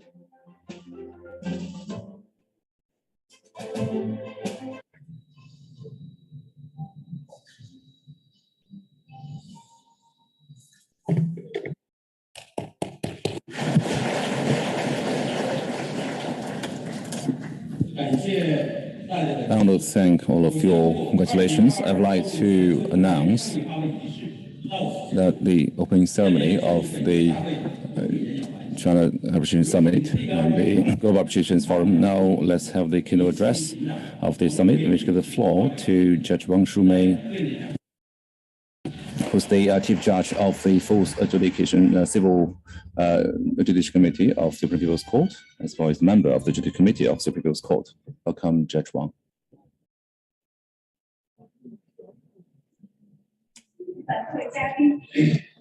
Distinguished guests, ladies and gentlemen, good morning. I'm very delighted to attend 2022 China Arbitration Summit and the second CTAC Global Arbitrators Forum to jointly discuss the arbitration development issue in a new context.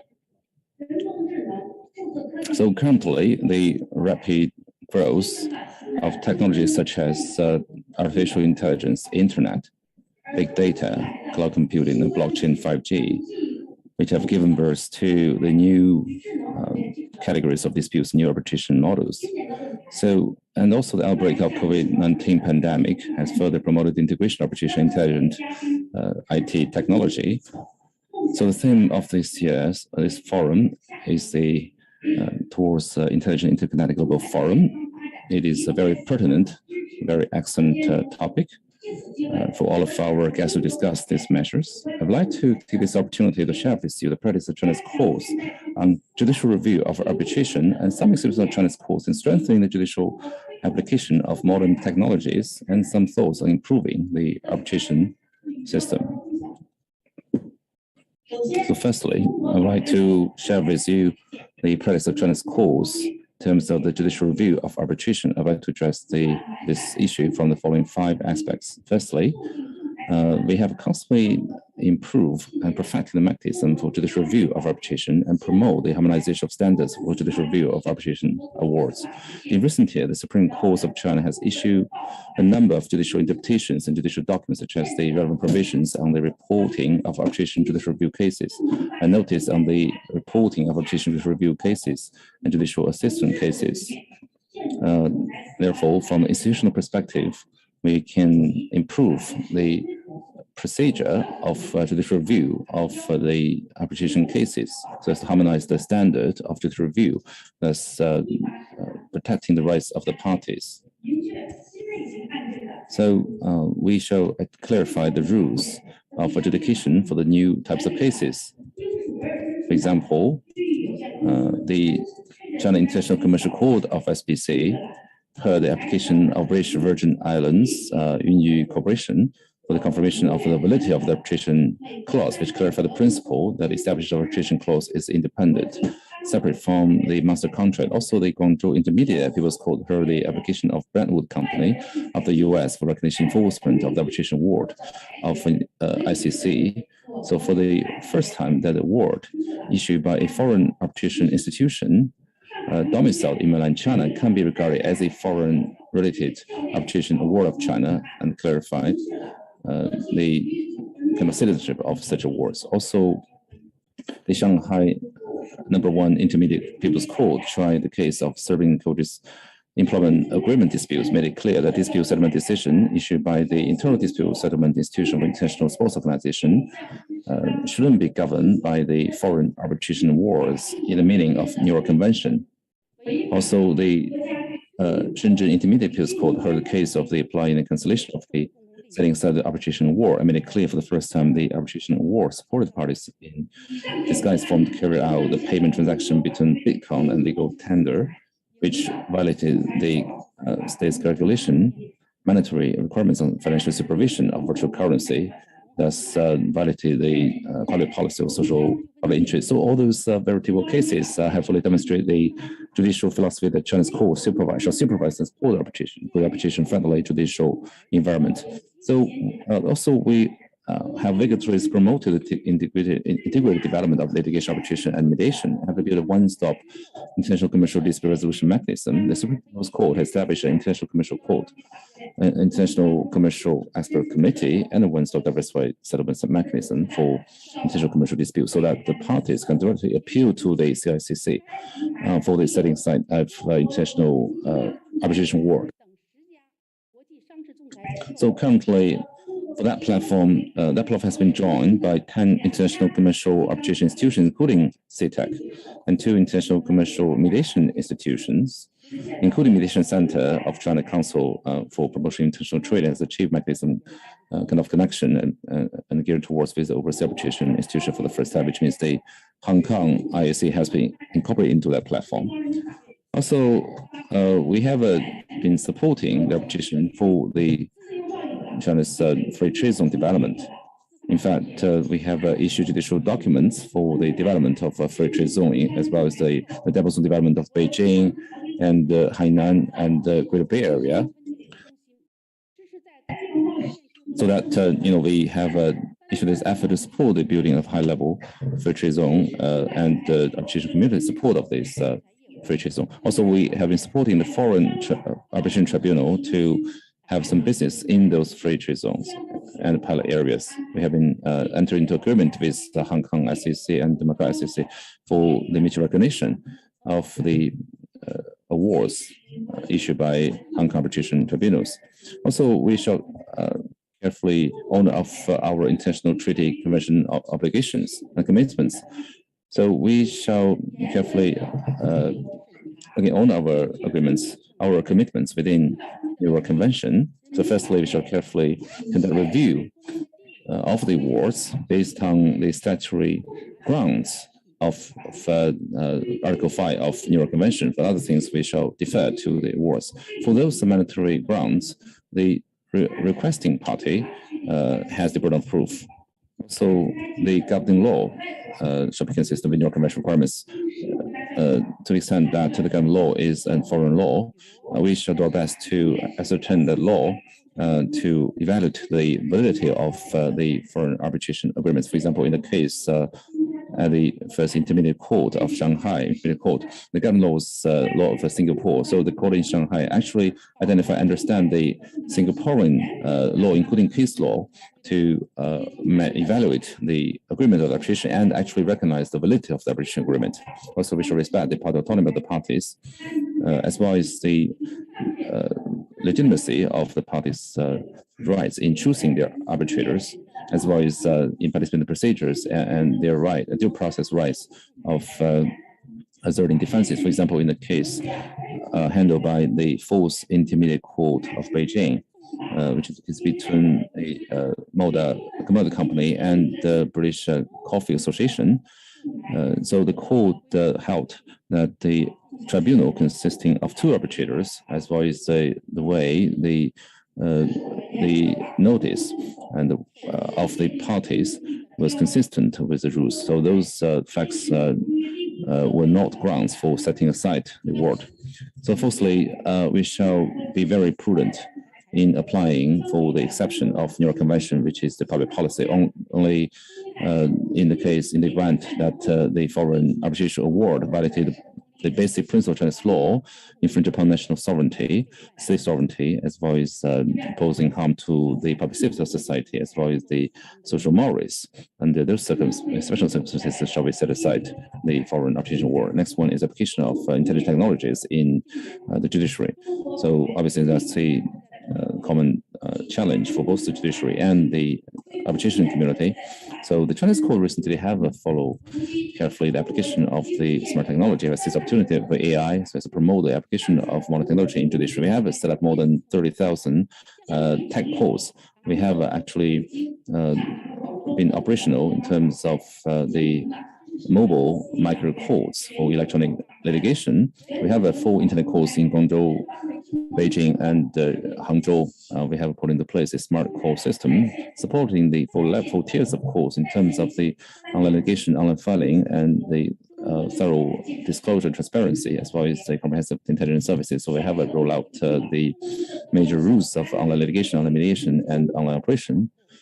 So that during the pandemic, we have been able to providing those services through technology so as to address the judicial needs of the parties in seeking remedies and resolving their dispute. It's worth noting that we're in the process starting the establishment of arbitration judicial review case information system, which shall continue improve the quality and efficiency of arbitration judicial review by utilizing the information platform to analyze the processing outcomes of every cases. The Chinese courts university have made remarkable achievements in the application of technologies such as artificial intelligence and internet.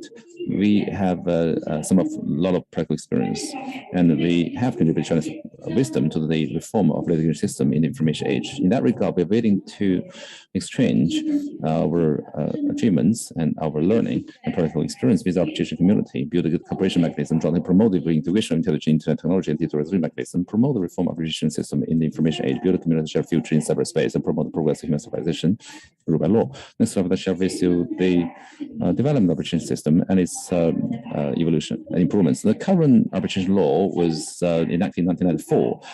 It has been more than 20 years. It has been rapid development of arbitration courts. Obviously, the law is kind of lagging behind. Ever since the launch of the endeavor of amending the arbitration law, the Supreme Court has been deeply involved by taking the amendment very seriously. So based on the actual practice of judicial review arbitration, we have provided very targeted practical suggestions for the revision of arbitration law. For example, the scope of entertaining arbitration cases, expansion of the cases, as well as the boundary between confidentiality and the publicity of the information in the process of review, and potential rights and interests of the parties outside the case, a couple of issues. Well, currently, the accelerated innovation of intelligent and internet technologies and the rapid development of digital economy have put forward new and higher requirements for the Chinese arbitration system. We are fully aware that the internet arbitration based on the IT information technology will become an important driving force for more development of Chinese international commercial arbitration system, enhance credibility and competitiveness of arbitration. In that regard, Supreme People's Court will close cooperate with relevant governments and departments and continually actively explore, learn, and from the best practices of the other jurisdictions and provide judicial support for the formulation of a new arbitration law that meets China's national conditions and needs of the new and IT intelligent internet era. Also, so along with rapid development, I'm sure this reform will bring about new challenges for the judicial review of arbitration. So lastly, I will share with you in this internet connected area will be the issues in terms of the discretion of the judges, as well as some of the considerations in the judges' efforts in reviewing arbitration. So firstly, we shall promote the obviously intelligent development and the balance between intelligent development arbitration as well as the autonomy of the parties. Though obviously the primary principle of commercial arbitration is party autonomy, in the process of the so-called intelligent development of arbitration practice, it is inevitable there will be conflicts with, between the intelligent application of technology and the party autonomy. So we will try to support efficient advancement of arbitration and conducting arbitration review, but we should also make sure the party autonomy and party's will is fully respected. So the second is to promote the IT development, IT application technology in arbitration and ensure the fairness of the arbitration process. process. So the application of this technology will produce fundamental changes, including the way the case will be filed, as well as the arbitration selection and the hearing, as well as the evidence submission and examination, etc. So we shall guarantee the fairness and the transparency of the judicial review. So nextly, the big data concern and the challenges, the rival big data era certainly shall produce some concern for the privacy, even though it has a lot of benefits and expediency and convenience. The government has been increasing attention to protection of personal data and privacy. Relevant policy and laws have been gradually introduced, which has put higher requirements for data security and data sharing. While supporting the sharing of data resources, the judicial review arbitration shall protect the privacy and security of the parties, ensure the confidentiality advantage of the arbitration, which shall be fully respected and even brought to a higher level. Distinguished guests, the leaders. Well, currently, the economic globalization is deepening, and the information technology revolution is ongoing. The global governance system is undergoing profound changes. How to conform to the trend of times, better solve disputes, divide and suspend the disputes, so as to promote social fairness and justice. It has become the issue that the international legal community cannot evade. The courts in China will continue to play its role of adjudicator body as well as judicial review. We work with all the relevant parties to enhance the fairness and the credibility of international commercial dispute resolution of international arbitration, so as to promote the constructive development of fair, efficient, convenient local international commercial dispute resolution methods in the new era. Thank you for your attention. Thank you.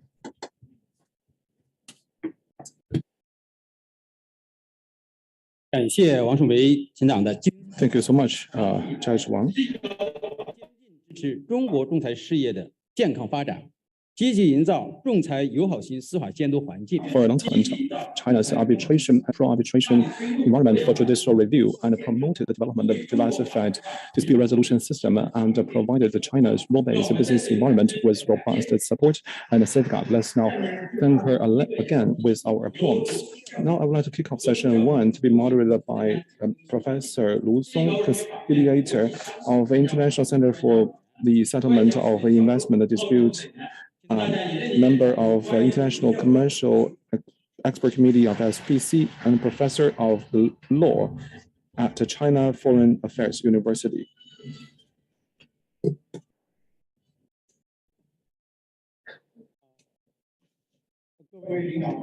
Leaders, guests, good morning.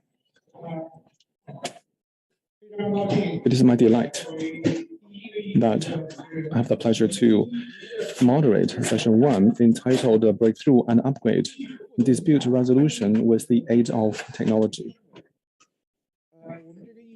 Under this topic, there are 8 speakers. Let me introduce them one by one. First is Madam Lucy Reed. Madam Reed is an independent arbitrator with the Arbitration Chamber in New York, specializing in investor state and complex international commercial dispute. She is currently the president of the International Council for Commercial Arbitration, ICA, and president of Singapore International Arbitration Center, Corp. Madam Reed is well known in international arbitration circle. Today, he is going to talk about the topic of her presentation today is towards intelligent and interconnected international arbitration. Let's welcome Madam Lucy Reed.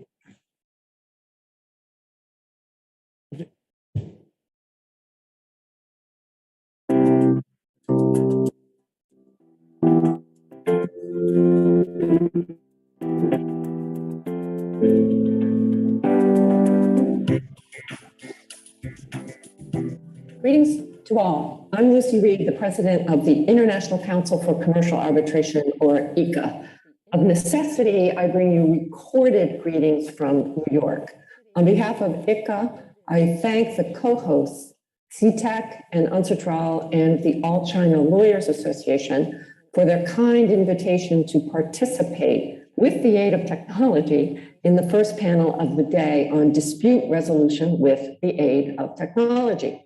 The topic of the panel fits well within the broad theme of this year's summit, towards intelligent and interconnected international arbitration. The theme actually has given me much to think about.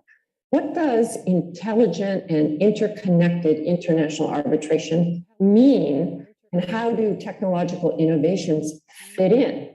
Well, let me start with intelligent. In my view, intelligent international arbitration involves the use of emerging technologies to conduct more efficient and secure proceedings, whether in person or virtual proceedings, that yield fair and enforceable outcomes. Intelligent, to me, also means making information and best practices available and widely accessible to promote consistency and predictability in global arbitration practice. Next, what about interconnected? To me, interconnected international arbitration means leveraging new technologies to work across multiple jurisdictions and time zones, thereby connecting with a more global and diverse network of colleagues. This makes arbitration more accessible outside of the traditional hubs of arbitration, whether Beijing or Paris or wherever. Having thought about it, I am pleased to be able to report that ICA, which does not provide arbitration services, is playing a leading role in promoting intelligent and interconnected international arbitration, taking advantage especially of internet technology. In my view, the most important ICA project under my presidency has been what we call the Right to a Physical Hearing project. More than 2 years into the global COVID pandemic, international arbitration has shifted almost seamlessly to global online platforms. The consensus is that the new practices of fully virtual and hybrid hearings, meaning partly in person and partly virtual, are here to stay. These procedures are good for the environment by limiting long-haul travel, and good for inclusivity by allowing more junior members of teams to participate in hearings and meetings. That said, early on, the necessary switch to virtual hearings raised the important question of whether rights to a physical in-person hearing exist in international arbitration, thereby raising award enforcement problems with the results of virtual hearings. So ICA responded by launching a comparative research project on this very question.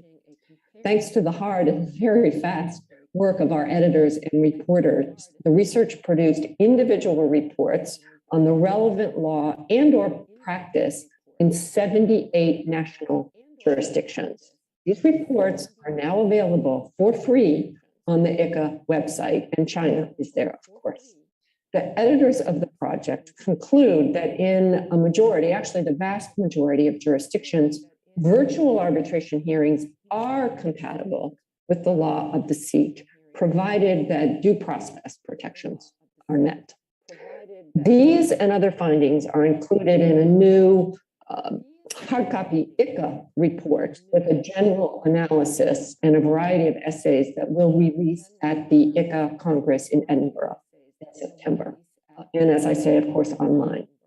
The impact of this work, I think, is that practitioners can be better informed on the comparative law and practices of potential seats of arbitration and make intelligent decisions on whether and where to conduct in-person or virtual hearings. Now, virtual hearings also raise complex problems of cybersecurity. Tribunals, counsel, and parties are all looking for guidance now. So ICA established a working group with the New York Bar Association and the Institute for Conflict Prevention and Resolution to produce what we call a protocol on cybersecurity in international arbitration. One purpose of the protocol is to raise awareness about the importance of information security in international arbitration. Second purpose is to provide for everyone a practical framework to determine reasonable reasonable information security measures for individual arbitrations. You will find this framework contains several schedules to assist practitioners in determining one, baseline information security practices, which should be incumbent on all participants in arbitration. Two, the risk factors that can be used to access the risk profile of an arbitration. And three, examples of specific information security measures and processes that might be adopted for specific arbitration cases. Among other recommendations, the protocol encourages the sharing of experience and best practices among arbitration users all over to identify current security vulnerabilities for attention.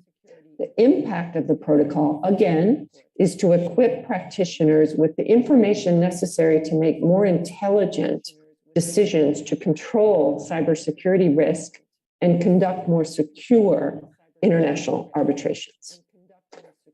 A key cybersecurity concern, of course, is the protection of personal and sensitive data, which leads me to a third ICA project. As I think everyone knows, in addition to the very extensive European Union regulations called the GDPR, data protection laws are being enacted across many jurisdictions. In light of heightened concerns about how personal data, including addresses or other information, is collected and used and disposed of, ICA has joined forces with the International Bar Association, the IBA, to produce what we call a roadmap to data protection. The goal is to help tribunals, counsel, and parties to understand the data protection and privacy obligations, I should say, to which they may be subject in international arbitration proceedings across different jurisdictions. Data protection becomes particularly important with our rapid transition to online arbitration. Post-pandemic or during the pandemic, we are responsible, whether we like it or not, for making intelligent decisions on how to reconcile our interconnected digital proceedings with data protection laws. This covers data security, lawful data processing and transfer, data minimization, and other mandatory rules, all things that arbitration players know little about. So the ICA roadmap to data protection will soon be available for free, as always, on the ICA website. There's one more ICA project I want to mention briefly. ICA has collaborated with the American Society for International Law to develop an interactive web and smartphone-based application on quantification of damages in international arbitration. And to be clear, this is not a calculator. It's not a damages calculator tool. What the app does is provide practical guidance on the key legal, quantitative, and procedural issues at the critical damages phase of international proceedings in arbitration. The app allows users to navigate between these different damages concepts and visualize on the screen how they link and relate to each other. Again, the goal of the damages app is to advance informed and intelligent pleadings and reasoning. And again, by making the app available for free on the ICA website, we hope to interconnect global practitioners.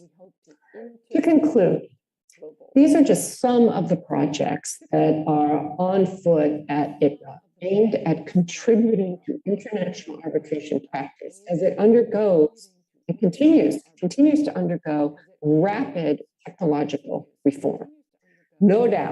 There's no doubt that necessity and new technologies have allowed us to work intelligently and to stay interconnected through these challenging times. But as always, many questions remain. For example, will parties in tech-related disputes, fintech and cryptocurrency, for example, turn to us in international arbitration for resolution of their conflict? And if they do, Are we prepared for it? How and to what extent will new technologies and online dispute resolution affect advocacy techniques, affect arbitral procedure, and affect tribunal engagement with the parties and witnesses? What role will artificial intelligence have in international arbitration? Well, I leave these questions in your good hands for discussion at your upcoming summit. I wish I could be there in person. Thank you for having me. Thank you for having me. I want to thank Madam Lucy Reyes for her presentation. So the COVID pandemic, which has been reaching the whole world for the past more than 2 years, has stimulated the development of technology and AI relevant to arbitration and other sectors. In a sense, she has discussed many aspects of the development. The second Ms. Melanie van Leeuwen. She is a partner at the Durang and Garaving law firm, and she has extensive experience in international arbitration. He practiced international arbitration, both commercial and investment arbitration, exclusively since 1996, under various arbitration rules and in various jurisdictions. She is the chair of International Chamber of Commerce Commission on Arbitration and ADR, and she's also an exit arbitrator. Today, she's going to talk about there is an ICC report, commission report on leveraging technology for fair, effective, and efficient international arbitration proceedings. And she's going to talk about this. Let's welcome Melanie. Good morning. Many thanks to the organizers of the China Arbitration Summit and the second CEDAW Global Arbitrators Forum for their invitation to join this conference and to reflect on the important topic of dispute resolution with the aid of technology. Much as I would have liked to be in person with you today, unfortunately that wasn't possible due to other professional commitments. Today, I have the pleasure of addressing you in my capacity as chair of the ICC Commission on Arbitration and ADR. The ICC Commission is a unique international think tank that is more than a century old.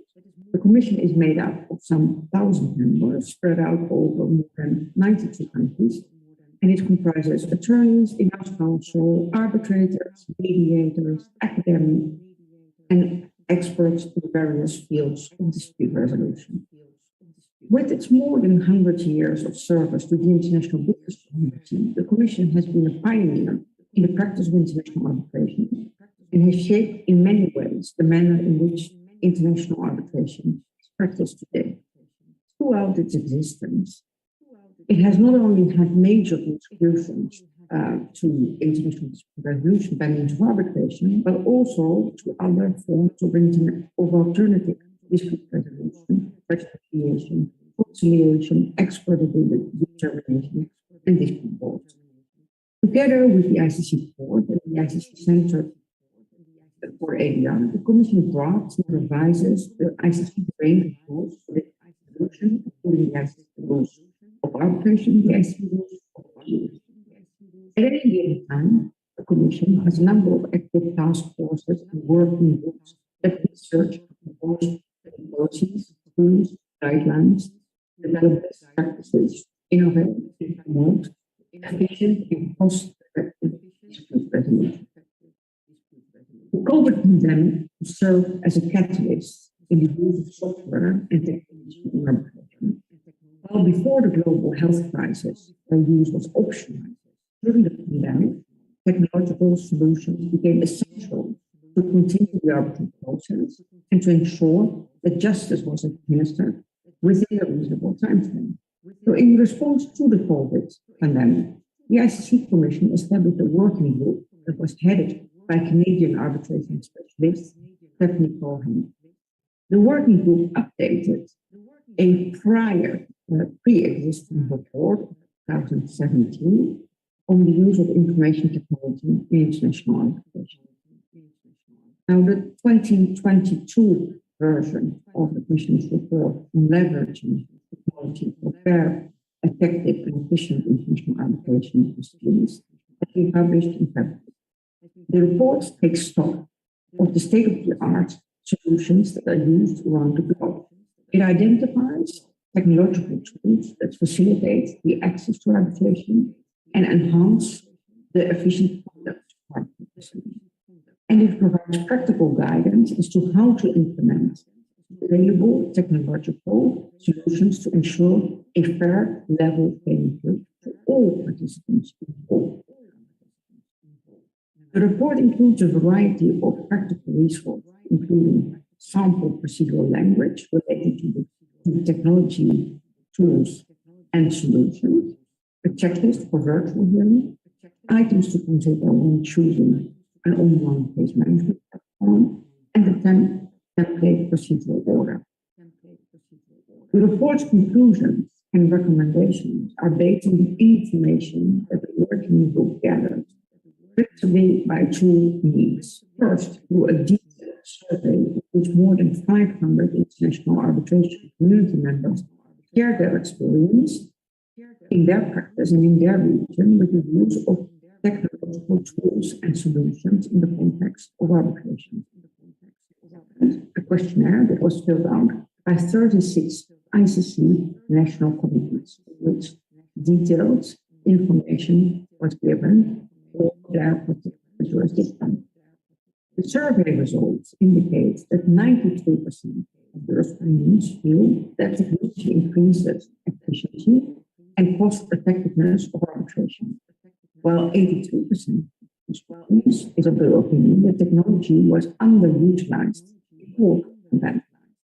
Accordingly, it is likely that the use of technological tools will only increase in the future, and that a break from old practices is underway as the international arbitration community is phasing out hard copy filings. It increasingly turned into e-briefs with hyperlinks to data. It has become completely comfortable with conducting hearings by video conference. The report does not endorse any specific developer or product or service because technological developments continue to evolve rapidly.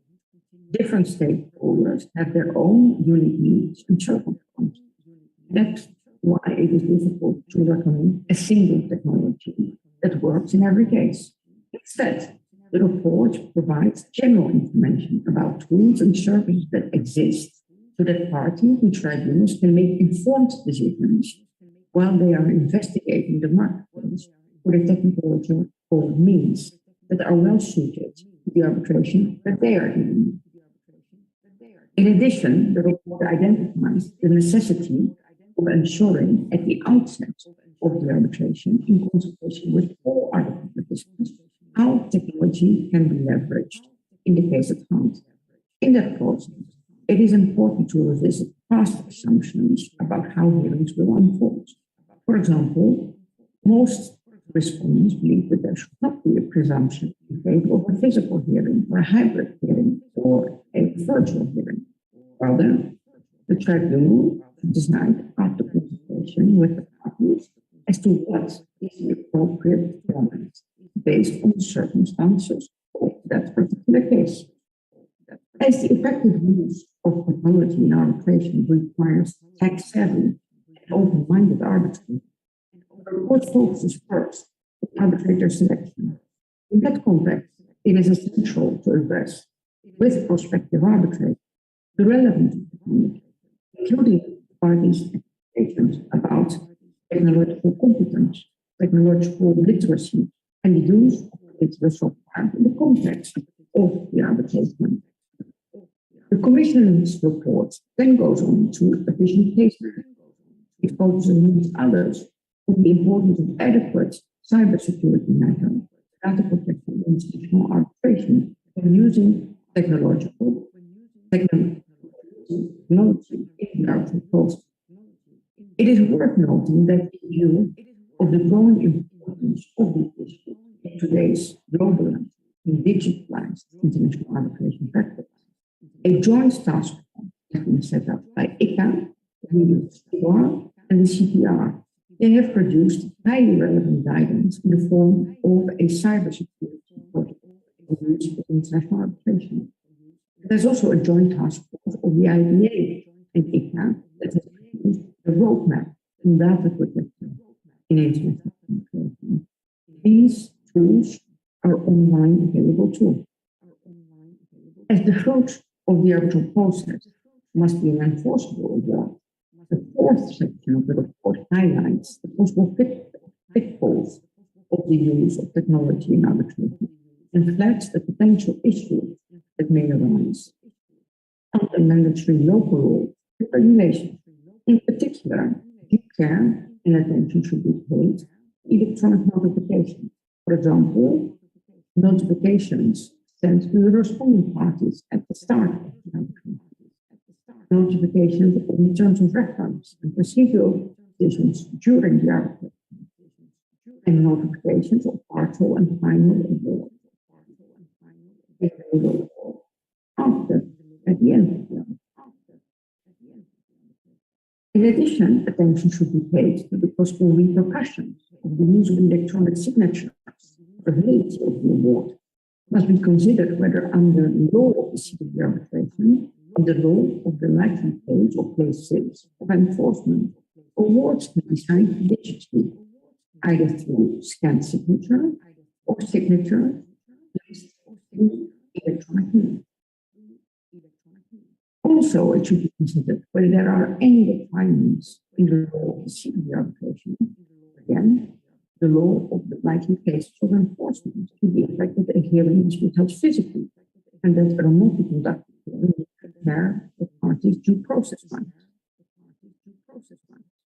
As a combination of relevant factors, we can think of the nature of the seat of the arbitration, the applicable law, the nationality of the parties, their counsel, the arbitrators, likely case of enforcement.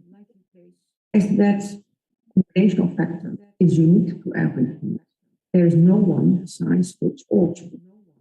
If the report bears out one thing, it is the necessity to ensure that from the outset of the arbitration, the parties and their counsel, the arbitrators, should consider and discuss how technology can be leveraged to make the arbitral process as time and cost efficient as possible in that particular case.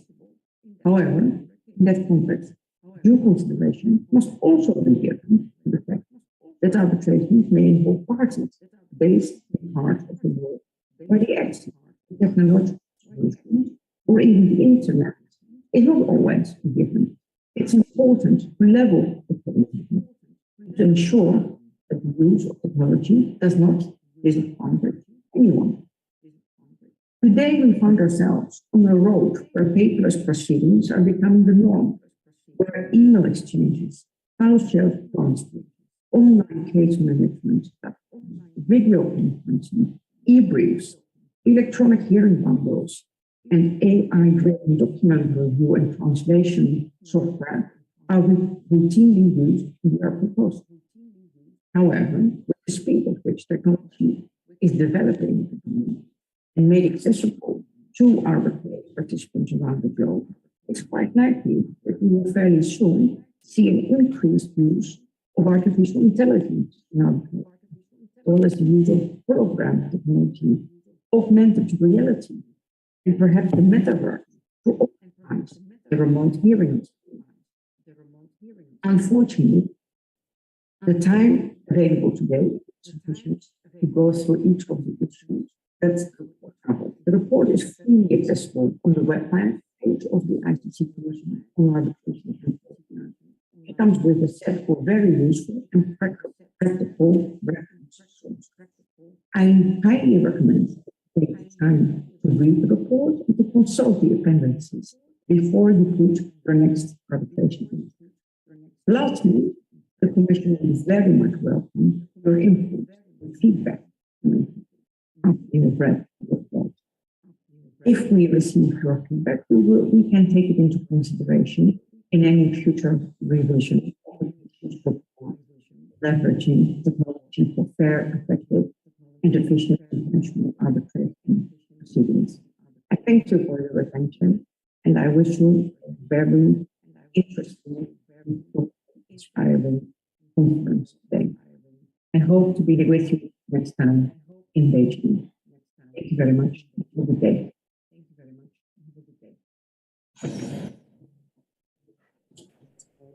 I want to thank Ms. Melanie Van Leeuwen.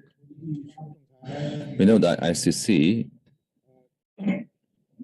is an important institution in the international commercial arbitration. It will amend its rules every couple of years. In that process,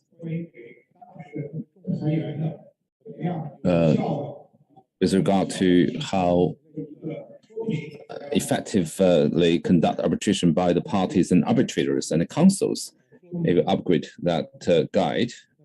In fact, many of our practitioners are looking at that as well.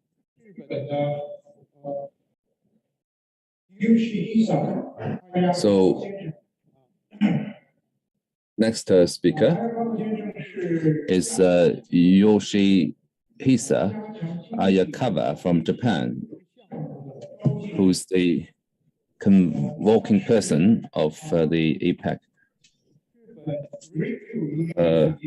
convener of Asia Pacific Economic and Cooperation, strengthening economic legal infrastructure. He's also professor of law at Rikko University, Tokyo. He also teaches and researches in a number of foreign universities, including Columbia University, Cornell University, Queen Mary College of University of London, and Australian National University.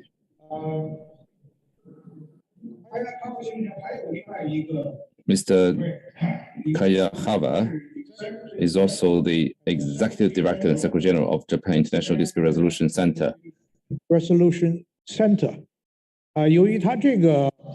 Because of that title or position, I was very honored to meet him last summer in Tokyo, because I was the arbitrator of international sports arbitration institution. So during the Tokyo Olympic, our office facilities was provided by the International Dispute Resolution, by Japan International Dispute Resolution Center. So our anti-doping office and the arbitration office was located there.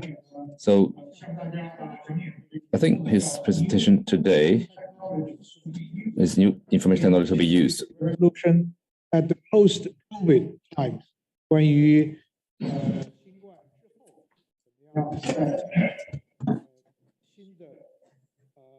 Hello, can you hear me? So how the IT will be employed in information in post-COVID era. Welcome, Mr. Hakayaba. Hi, I'm Yoshi Hayakawa. I'm serving as the Executive Director and the Secretary General of Japan International Dispute Resolution Center, which is a relatively newly created entity for the encouragement of international arbitration in Japan and other Asian regions. And we are providing the facilities for international hearings, international arbitration hearings, including the Tokyo 2020 Olympic Games fair today served as I also served as a delegate from Japan for ANSITRA, APEC, and ISO.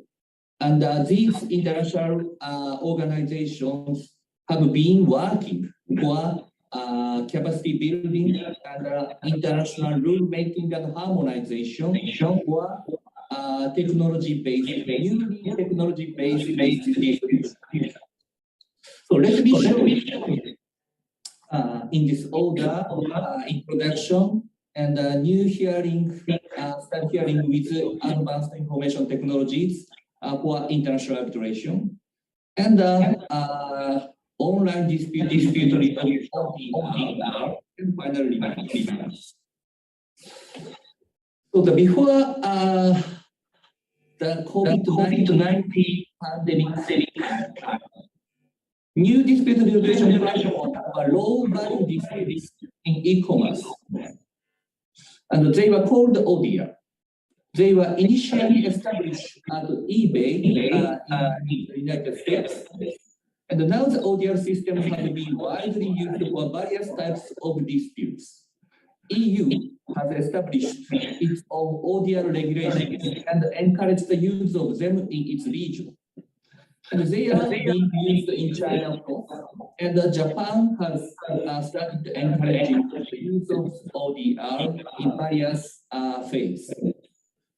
But during and post-COVID-19 pandemics, so advanced information technology has been drastically introduced to the hearing process. So now we are using online dispute resolution types of the dispute resolution. And let me show you about the latter one, the international arbitration hearing, how they were changed. This is one of the settings for the hybrid hearing with advanced cameras and sounding systems in Japan International Dispute Center. So our center has been providing so many high technologies for smooth operation of hybrid hearings. So the some participants physically attending in the venue. At the same time, online participants can also attend the hearing itself by virtual manner. So the in the COVID-19 days, at the very beginning, it has become a very common to use pure virtual hearings. But pure virtual hearing has some problem. No one can check the integrity of the witness. Witness may hide some kind of the smartphone under the table and try to receive the information or message from its own counsel. Or sometimes they try to use a headphone or earphone, but no one can check the right side is whispering from counsel and providing the key for its own cross-examination. So the hybrid hearing is a desirable setting, and related people, including the arbitrator, arbitration counsel, witness, and some others can join in one place. And we can set several different places in each country or each region, and try to connect each region by high technology, information technology. So that we can smoothly set up one virtual forum for the international hearing, connecting with several venues, including the JIDRC or Maxwell Chambers in Singapore, or Hong Kong International Arbitration Center, or some other locations.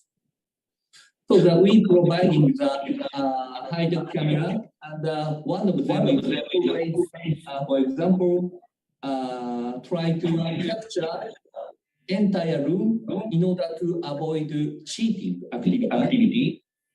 And some cameras are focusing on the witness face and body, and try to make arbitrators available and convenient to check the behavior or the change of the face in their cross-examination process. And we also provide similar systems for the breakout groups. We have many breakout groups. I'm now here in one of the breakout groups like this. And we also provide several cameras to capture his face and the entire room. And sometimes the users strictly request to capture from the back in order to avoid any cheating activity. And so that we are trying to make the integrity of arbitration hearing, even if we are using information technology. Some users asked us to provide a person who watches over every single process of the hearing. If the the witness is alone attending our facility. And this is the one of the typical service from us. And this is the interpretation booth. And we have two sets of tools. And for example, we can provide English language or Japanese language or Chinese language. And this booth system is directly connecting to the Zoom first, second, and third channel. In other words, interpreter's voice can directly reach to the receiver for the in-person attendee, and the voice also to the online participant by Zoom second or third channel. This is one of the inventions from us. And we are providing automatic transcript service by AI. We are now providing the two different types of AI. One is based on Amazon AI, and another one is based on Google AI. So the same voice is transcribed by the two different AI. And if one of them could not catch the exact transcription, but the another one can provide the exact one. So that is another service from us. And we are providing file management platform exclusively designed for arbitration hearings. And we can easily make an e-bundle for hearings from the e-documents submitted by both of the parties and the arbitrators. And so that is very convenient in these two working years. So these are the typical examples of the new technology which was used in international arbitration hearings. But I'm moving to the next topic, resolution platforms with advanced IP ODR.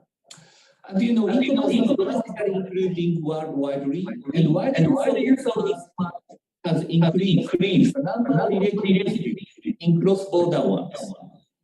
And in the online shopping, unfortunately, average of the order value of consumer is approximately nowadays more or less $50. At the time of dispute, litigation or traditional ADR cannot substantially resolve the disputes, especially cross-border one. So ADR system using online, which is called ODR, for the easy and speedy dispute resolution have been gradually and widely used for e-commerce-related disputes until now. And for the harmonization of ODR schemes and for the smooth introduction of the ODR schemes in the emerging market countries, international organizations have issued or studied to examine international legal for ODR. One is in United Nations, Amsterdam Technical Law. Another one is the model procedure rules for the APEC collaborative framework and the ISO new document. And ancestral technical note on ODR dispute resolution is based on the concept: first, negotiation, and second, mediation, and thirdly, arbitration or other type of decision-making phase. And this is kind of the flow chart of the dispute resolution. And using this flow chart, the ODR service can be provided by PC or smartphones. So the people can join dispute resolution process by using their own smartphone and by using their own flexible time. Another technical note at the very beginning stage, United Nations online arbitration rules were established. In that scheme, a single arbitrator chosen by ODR administrator, and all awards shall or should be in public on website except private information, which of course contributed to make a big data for future use of and substantial enforcement system by trust. And at the very beginning, the challenge for the worldwide uniform rule for the merit for this kind of small claims try to be established. But gradually, validity of the arbitration agreement between a consumer and business corporation, US and other countries, of course, it's valid. But EU, Japan, and other countries, consumers should have a cancel right. So there are big differences between the two policies, US group and EU groups. Especially after the establishment of the ADL directive and the ODR regulation in EU, the debate became serious. And from the EU position, since the consumer should not be removed its right to go to courts, the consumer shall have a right to cancel the pre-dispute arbitration agreement. But the opposite policy in the US and other countries.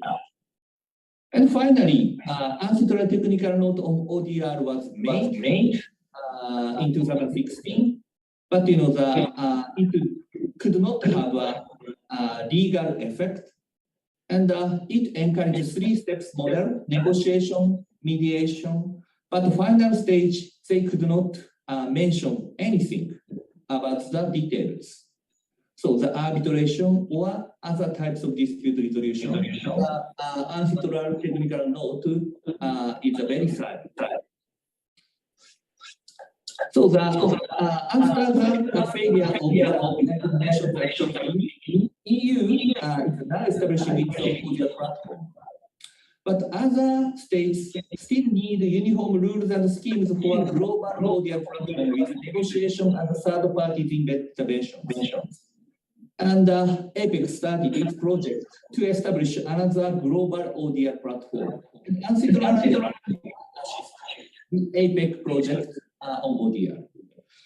And considering the reason for failure at the very beginning, B2C issues were avoided in that project. That is the reason why this model procedure rules is basically designed for cross-border B2B disputes. So APEC will work as a provider of the ODR platform. Instead, APEC will encourage members to collaborate with a wide use of ODR, provide model procedure rules, and encourage any ODR provider to join a pilot program with APEC. Now, a document of APEC framework for ODR and APEC model procedure rule approved. And it is the model procedure rule is substantially same as the final draft of model procedure rules of arbitration.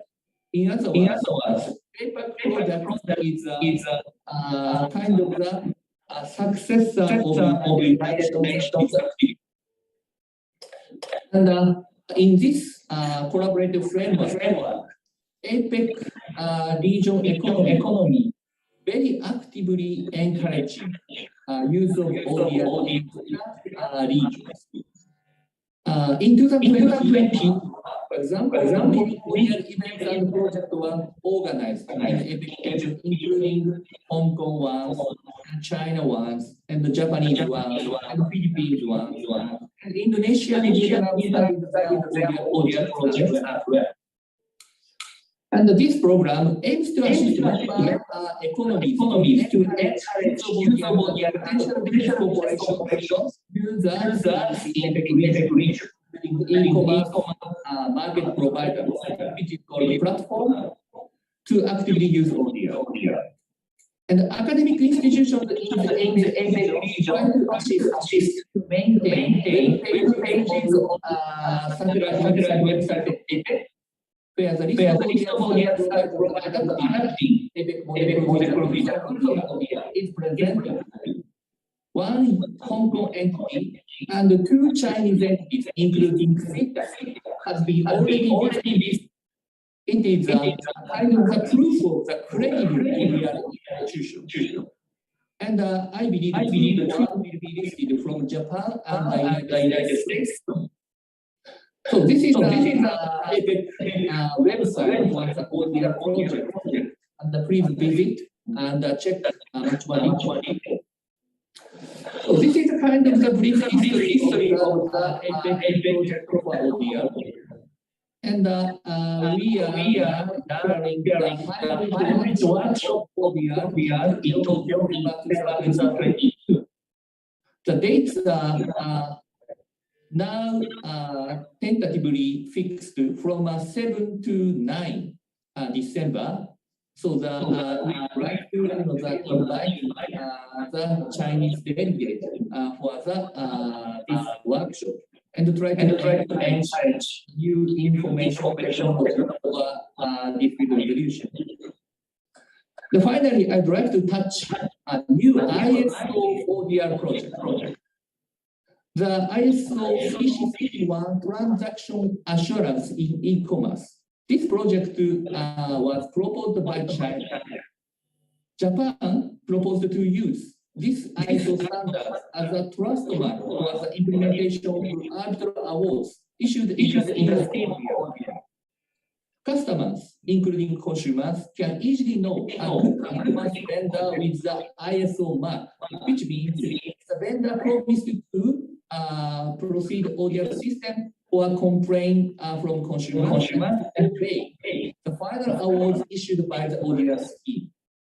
And the basic principles, technical conditions, and operational manuals of ODR will be established in ISO project. This is a brief history, and now a new project is finished, and it was of course approved. And now we are organizing the working group for this project, including the drafting team, and we would like to invite Chinese experts for this new project. So that's the final part. Advanced information technology is changing the style of this business. Style of hearing has been changed and will be much more changed with the advanced information technology. ODR will be much more developing with the future use of artificial intelligence and big data gathered through the ODR will enable AI assist mediator and or arbitrator. The international legal instruments will contribute harmonization and the capacity as well as the information security and privacy. So this is the end of my explanation. Thank you very much for your attention. And it is a matter and if you have a question in the later stage, please do not do so. Thank you very much. I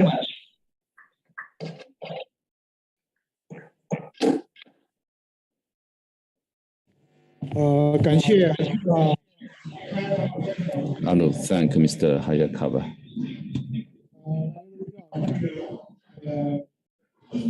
As we all know, that COVID pandemic has produced lots of impact on arbitration.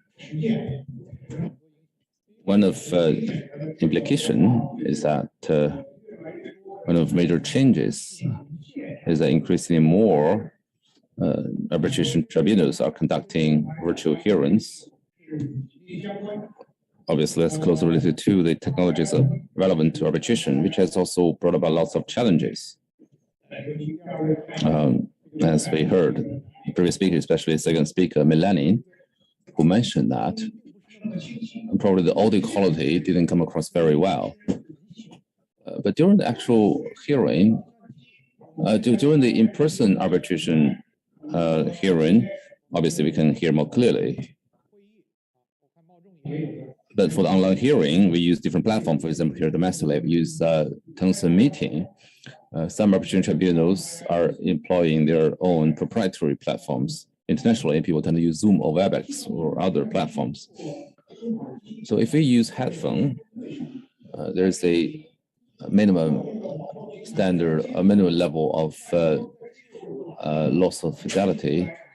But if you have a speaker in the room, there might be some loss of audio quality. Eventually, you might not be able to hear quite clearly the speakers that will compromise the quality of the hearing. So those are the challenges brought about by technology. So the fourth speaker, Ms. Sarah McEachin. She is the co-author of IBA Guide on Technology Resources for Arbitration Practitioners. Sarah is the regional manager of commercial and construction dispute at Orden Landner Garvis LLP, Vancouver office.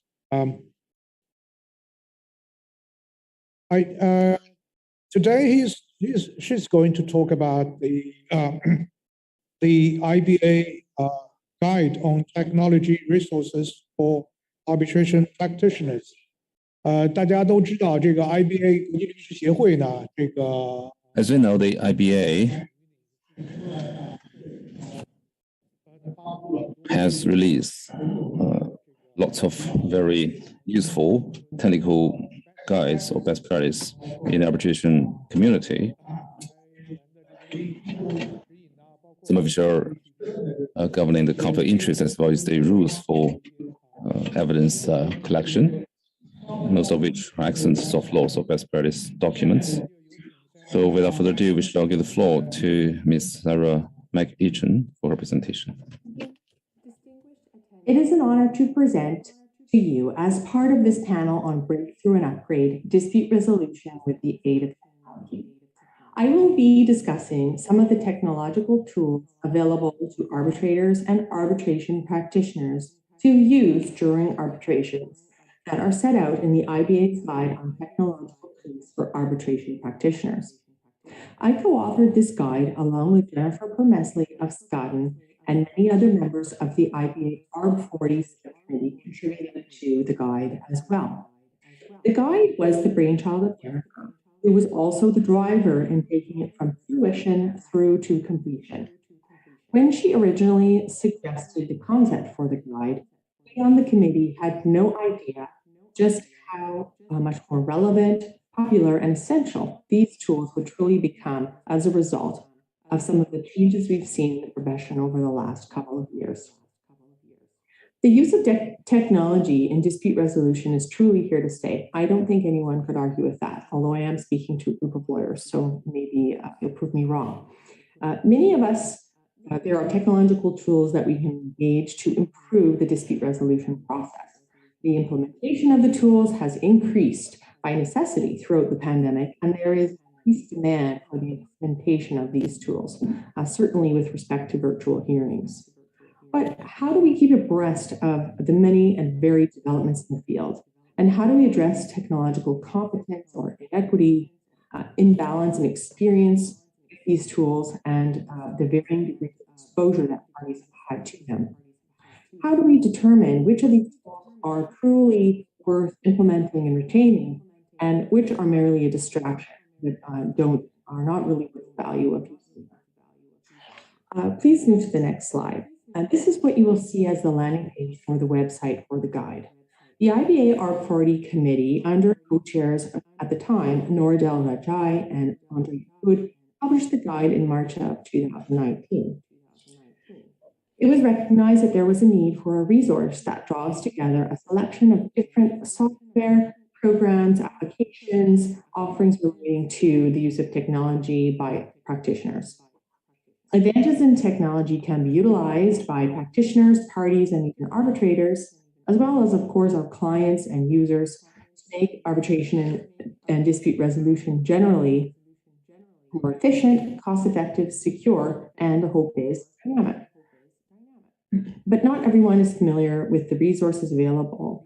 And of course, not all parties will have access to some of these tools, which can be, in fact, quite costly. Even for those who could access the tools, some of the feedback we had heard was that it was difficult to keep track of the different tools and which ones would actually be useful for our field. This online free neutral guide was developed by the committee as a first step towards making modern arbitration technology more accessible to arbitration practitioners by gathering a list, and really it's just sampling, and there's a disclaimer on the website explaining that this is in no way a thorough or exhaustive listing of the sources. Of the sources that are currently available. It's really meant to be a starting point, a jumping off point for users to set out kind of the broad categories of tools that you see. So on the next slide, please, we'll see an overview of the guide. There are 8 categories, and I'll just quickly run through them because we don't have a lot of time today. And then I'll show you how to navigate through the website. There's 8 key sections that we divided the tools into. And there's also a new section under, you can see their latest at the top, technology tools to support virtual arbitrations, which we went back to at the beginning of, during the pandemic and said, hey, it would probably be helpful to have an additional category on virtual arbitrations because that's become so common. Audio and video conferencing, I think that's fairly straightforward. Document collection, review, and production. I will speak to that further. One of the more popular set of tools that we see. Management and transfer of arbitration data. What that refers to are really programs that serve as platforms to host, manage, organize, sort, and transfer voluminous documents and data, submissions, etc., that are exchanged in arbitrations. The most basic of these platforms are cloud-based systems that serve as repositories for arbitration data. This allows users to upload, label, share arbitration pleadings and exhibits with others through a single centralized location that all parties and tribunal members can access.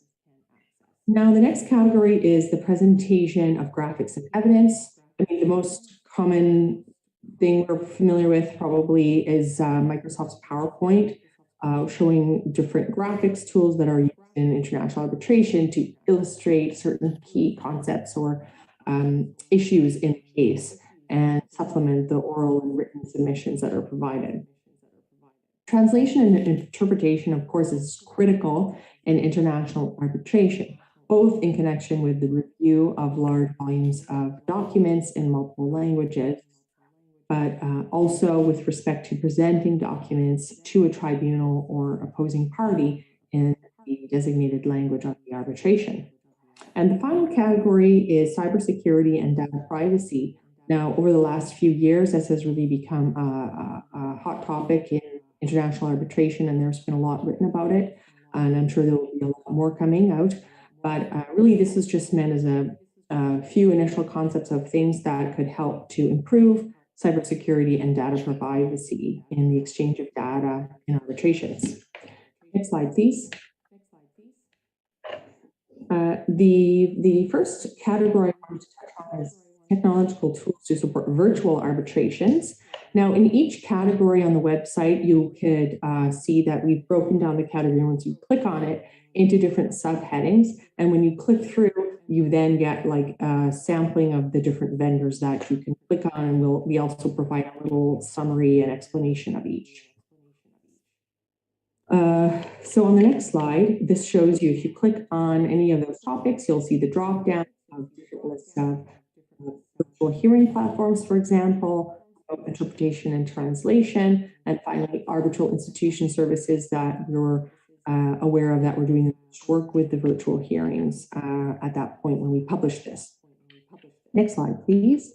Now, just diving in a little deeper, if you clicked on any one of these, for example, Zoom, which I'm sure we're all well too familiar with, you could see a little summary of the features you have on Zoom. And what we tried to do is really emphasize in our descriptions the aspects of the tool that relate or are helpful to an international arbitration audience. So for Zoom, we describe, for each of these platforms, we talk about how many breakout rooms you can have, can you do recording, is there simultaneous interpretation, etc.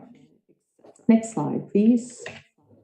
Under document collection, review, and production, as you mentioned, this is one of the more commonly used tools that we would find in our practice. This is broken down into document review platforms, software and artificial intelligence applications for document review. I know that's also a real hot topic right now, and specialized vendors. Of course, there's a huge amount of vendors and tools in this sphere. So really what you'll find on the website is just a sampling. On the next page, next slide, please. You'll see the drop down under software applications for document review. And we've included a brief description of some of the applications, such as auto-redaction, reviewing documents in unstructured formats like MMS and SMS, etc. Non-linear review, such as clusters, flow of data, social networking, visualization, technology-assisted review, or TAR as it's known, and continuous active learning. There's also a non-exhaustive list of applications that we use to do so. In the next slide, please, virtual reality and augmented reality. I personally think that this is an area we'll see a lot of changes and developments in the coming years. I think there's a fairly limited application of this so far in the international arbitration realm, but I could see how this could become more and more popular, particularly in large kind of collapsed deal cases or construction cases, mining cases, where it would be beneficial to be able to show the tribunal virtually in an immersive environment, a 3D representation of the site at different stages, etc. Next slide, please. So to conclude, I just wanted to make a couple of comments on the implications of the use of technology in dispute resolution. These tools have potential to improve dispute resolution and even improve access to justice through virtual hearings, for example. But as other speakers will discuss, I'm sure, we have to be mindful that the use of these tools could lead to a lack of procedural fairness, as there may be unequal access to various tools and technologies. To date, tribunals have acted in some instances as gatekeepers to ensure an element of fairness and balance in the use of these tools. It will also be interesting to see how and when procedural orders are used to address these issues. Distinguished attendees, that concludes my high-level overview of the IBA Guide on Arbitration Technology Resources.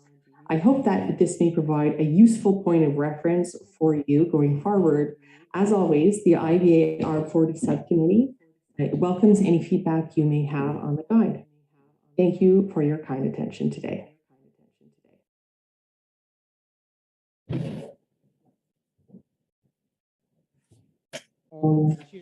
I want to thank Cheryl McEachin for her presentation. So we know the technological development has indeed brought about lots of technical challenges. For example, the image of Ms. McEachin's speech with a beautiful green plant as the background. We know that those online meeting platforms can provide virtual background. But we know that during international arbitration trials, hearings, when witnesses are giving evidences. Traditionally, on in-person venues, there's no issue. Everyone can see everyone else. But during online witness cross-examination, when evidence gives evidence, the other party, opposing party, may have concern. For example, when I'm speaking here, I might have maybe a teleprompter, so I can read the text. So if that happens during a witness testimony, when the lawyers give hints using either teleprompter or other whiteboard to give hints, that will compromise the integrity of the process. As an example, so that's one of the challenges produced by technology. Okay, the next speaker is Professor Shan Wenhua, who's the Dean of School of Law of Xi'an Jiaotong University, who's also a CITEC arbitrator. He's also the the conciliator.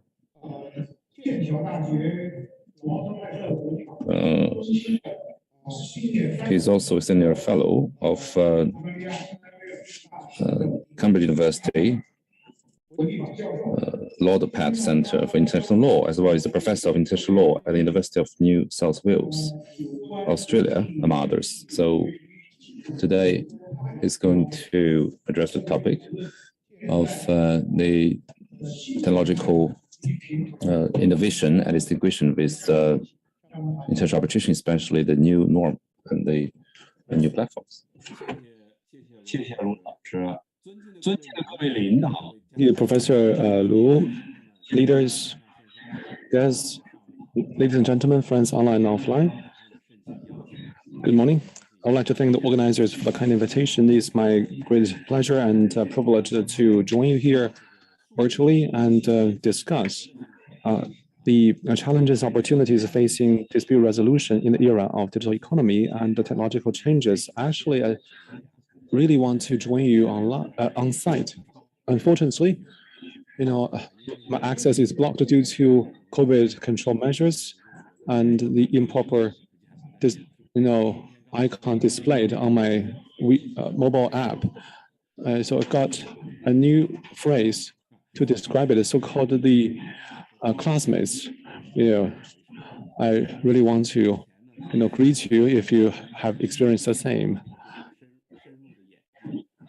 Now the new round of technological changes and revolution and industrial transformation are evolving, and digitalization has become the mega trend of many industries. Facing the international situation, COVID, DR industry is facing also a fundamentally different situation, as discussed by the previous speakers in many dimensions.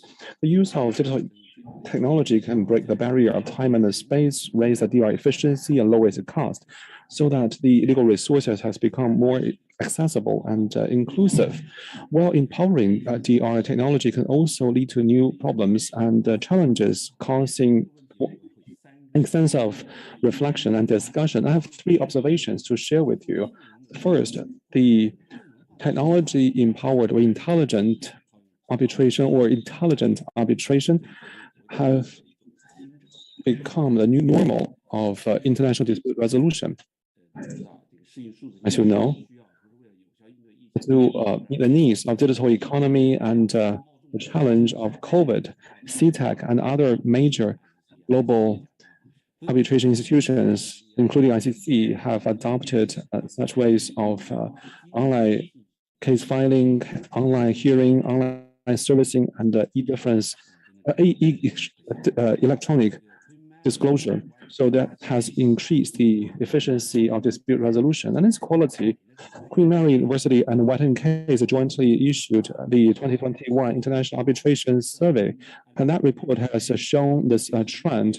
So for the respondents, the preferred criteria is the logistics and the administrative support for online hearing, and other important criteria are electronic evidence and the electronic signature. 60% of the respondents indicate that they have frequently used or have been always using the video conferencing activities. 80% of them believe they will use even more in the future. In my experience, most of the non-local arbitrations outside my province are attended by virtual means.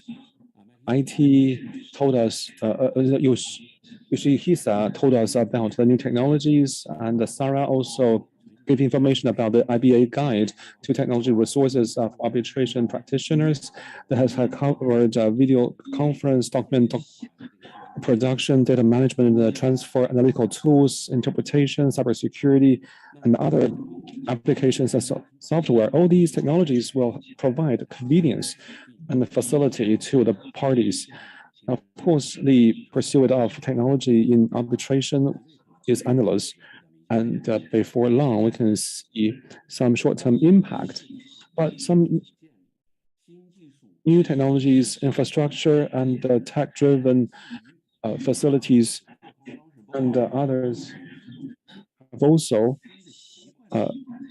caused the arbitrators, tribunals, institutions to form new habits and tap the time efficiency and the cost efficiency.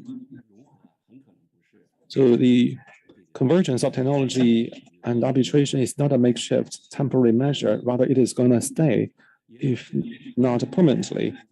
This moment is hard for us to imagine purely virtual arbitration in metaverse, but once new technologies are used, they are sticky. Just like the e-commerce is crushing offline retail. That is a vivid example. Maybe at this moment, it's too early to assert that there's a paradigm shift or a revolution for arbitration, though that has been discussed already.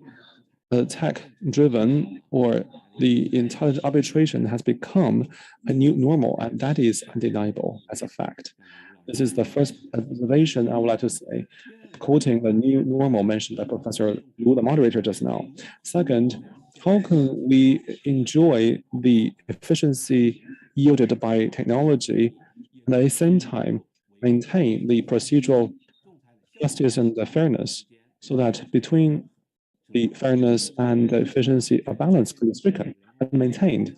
At the 75th session of the second working group of UNCITRAL held this year, the representative discussed the development of a digital economy for dispute resolution. It is agreed that generally technology helps to increase the procedural efficiency, but the emphasis is placed on 以最大限度的扩大使用技术的益处，同时降低使用技术的负面影响。maintaining so as to maximize the benefits and minimize the negative impact. International organizations, arbitration institutions, and other DR agencies have also made various efforts. As Mr. Lucy Reed said, ICA has also examined whether there is a right to physical hearing and cybersecurity data management in his research reports. Just now, Mike Van Leuven also talks about the ICC arbitration and ADR Commission report on leverage technology for fair, effective, and efficient international arbitration proceedings. These important outcomes can not only help the parties efficiently use the technologies to facilitate arbitration, and also provided the guidance on how to practice the technical solutions and ensure a level playing field. Notice that in section 2, deeper discussion will be even made, and that has embodied the attention given by the arbitration community to this issue. I look forward to that. Third, I want to talk about the rise of online DR platforms. With the rise of digital economy, e-commerce, cross-border consumption, and other new consumption scenarios have emerged. The traditional DR methods can hardly meet their needs for dispute resolution. So the emergence of the online DR platforms is also a prominent outcome of the convergence between technology and arbitration. According to UNCITRAL, there are two types. One is the DR mechanism to solve the disputes between the users and the platforms. So this is a DR function integrated into or embedded in the platform. The second type is the specialized DR platforms that do nothing but solving disputes. So according to Mr. Ayakawa, the APEC proposes to develop the pure online ODR and online platforms to resolve the small value commercial disputes on a B2B basis online. As the first ODR service agency recommended by the Chinese Ministry of Justice, CTAC has been recognized by APEC and listed one of the only 3 ODR servicers on the official website of APEC. So far, CTAC's APEC ODR platform has been kicked off. So these are my observations, and the development of these platforms will unavoidably encounter issues and difficulties, as mentioned by fellow speakers in this panel, like the consent effectiveness, and also the recognition, enforceability, application of law, remedy, and so on and so forth. So I want to expand on those due to the time limit. After these 3 observations, so I think we will revisit the terms of new normal, balance, and platform. I would like to also offer you some of my 3 takeaways from online hearings. First, it does produce extreme convenience for the arbitral proceedings with pandemic control for the cross-border cases and also cross locality provinces. The online hearing can actually ensure that rights of the arbitrators and the parties that cannot attend the physical hearings. In CTAC, online hearing has been carried out for more than 2 years. Also, guideline has been issued. I also attend a lot of such cases. Most of the CTAC cases I attended in the past 2 years are virtually held. So, in Beijing, COVID is on and off. Even at this moment, it is on. I cannot make my trip to Beijing. And after consultation with the parties, the case managers can organize online hearings after it is agreed by the parties.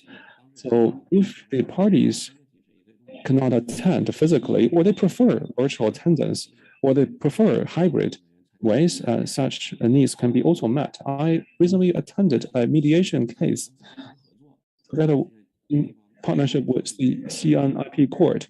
One of the parties, the plaintiff, or the claimant, cannot attend the physical hearing and chose to attend the hearing virtually.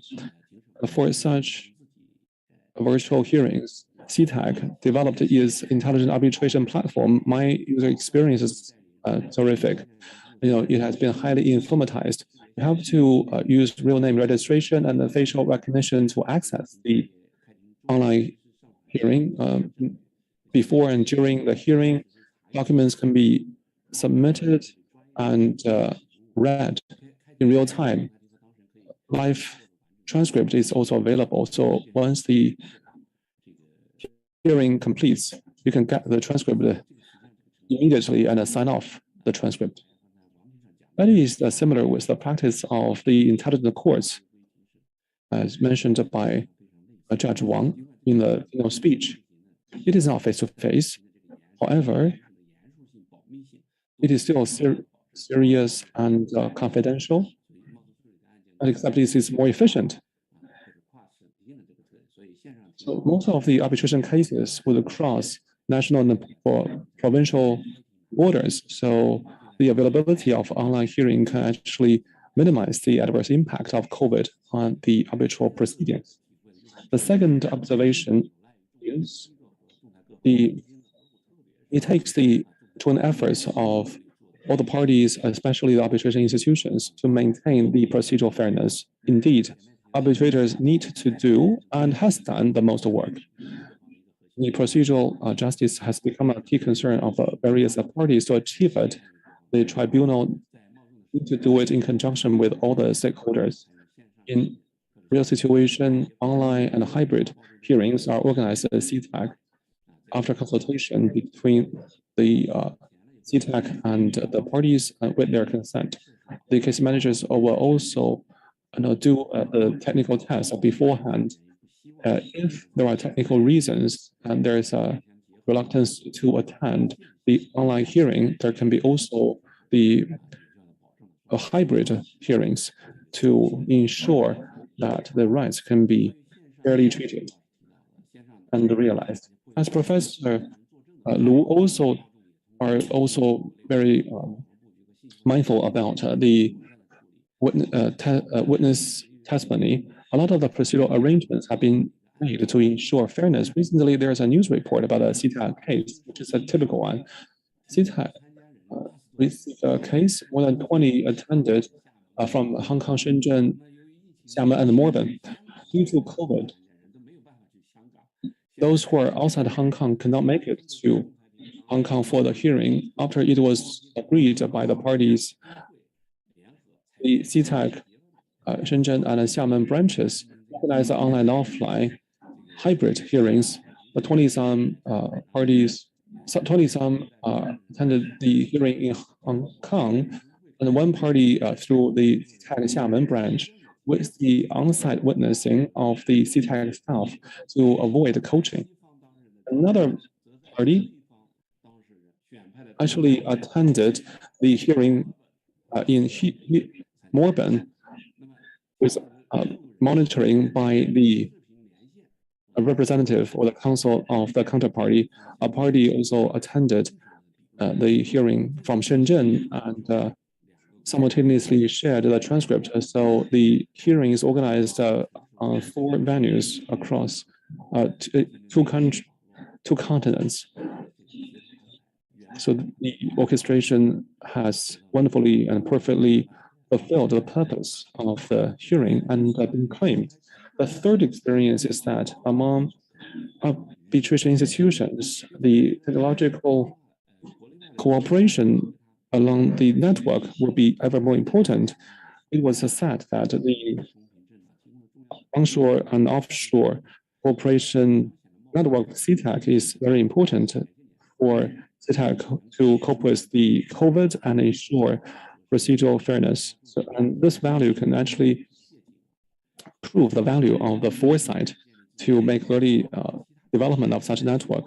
And actually, CTAC and arbitration institutions can actually set up such inter-institutional network, as in the case in many. Otherwise, it will be very difficult to carry out their business under the strict COVID prevention measures, except for the very local arbitration institutions. Such network can also expand the collaboration and expand the capacity and increase the credibility. CTAC is also a good example in this case.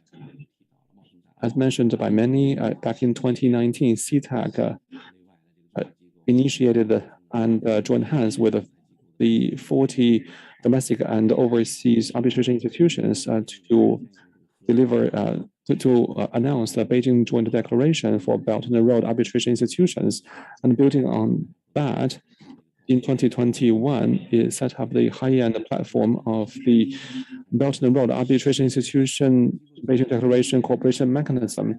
Indeed, we are peers and we are colleagues among different arbitration institutions. We can empower each other and enhance the capacity of each other when we are confronting the COVID and the transformations, and that is the only way out. So with the compounding factors of technologies, COVID, and other factors, we actively or passively entered the more digital and intelligent era. The format of arbitration and our ways to participate in it would be very different due to technology and intelligence. With the new situation and new technology, how can we maximize the dividend of technology to arbitration and avoid the technology's adverse impact? That is a common topic for all of us to explore. I believe as long as we duly respect the parties' wills and use flexible procedures and let the experts do the judgment, stick to the fairness and efficiency as the core values. However, the technologies will and the international situation will evolve. The arbitration institutions will stand in solidarity and exhibit a new vitality, resolve the disputes for the parties, and provide society with extraordinary economic and social value in its unique way. Thank you. I want to thank Professor Xiaowen Hua for his presentation. For online hearing, it might become the new normal for arbitration. The next generation of arbitration institutions rules, I suppose this clause will be provided that in the event there's no agreement among the parties, the tribunal is entitled to decide on the hybrid format of hearing. The next speaker is Ms. Diao Yunyun, who is the Deputy General Manager of Legal Department of Tencent Holdings. Prior to joining in Tencent, she had 16 years of experience of judicial practice in intellectual property dispute resolution. She has handled more than 1,000 IP cases. Intellectual property cases represent an important aspect of new types of arbitration. So representation is titled that the challenges in the internet era for arbitration. I want to thank Professor Liu's introduction. I want to thank the organizers for inviting me to attend this forum, this summit. Dear speaker, dear leaders and guests, the topic of my presentation is the internet arbitration challenges and opportunities. So I want to address the following three aspects. So firstly, the development of ODR in China. Well, secondly, I want to share with the development of international internet-based arbitration. Thirdly, I want to address the advantages, challenges, and the opportunities for internet-based arbitration. So first, I want to share with you the concept of ODR, or online dispute resolution, which is a DR mechanism independent from the location of the parties. Most of the disputes are handled through the technology of internet, including online settlement, online mediation, online arbitration, and litigation as well. In fact, the disputes produced by internet is make the ODR quite necessary. It is the fundamental capstone for the ODR. So the features of internet, like the human connections, has made ODR possible. In fact, if you look at the litigation, internet litigation, we can see that in 2025, we have the second guidelines for the internet justice. So courts at different locations have been moving forward innovations of internet plus justice. In 2017, the first internet court of its kind was set up. And then in 2018, Beijing Internet Court and Guangzhou Internet Courts were also established successfully. So by 2019, the Internet Court white paper in the Chinese judicial areas were released, which shows the data that as of June 2019, the smart court system is everything that online was basically established. When it comes to technology making internet court possible,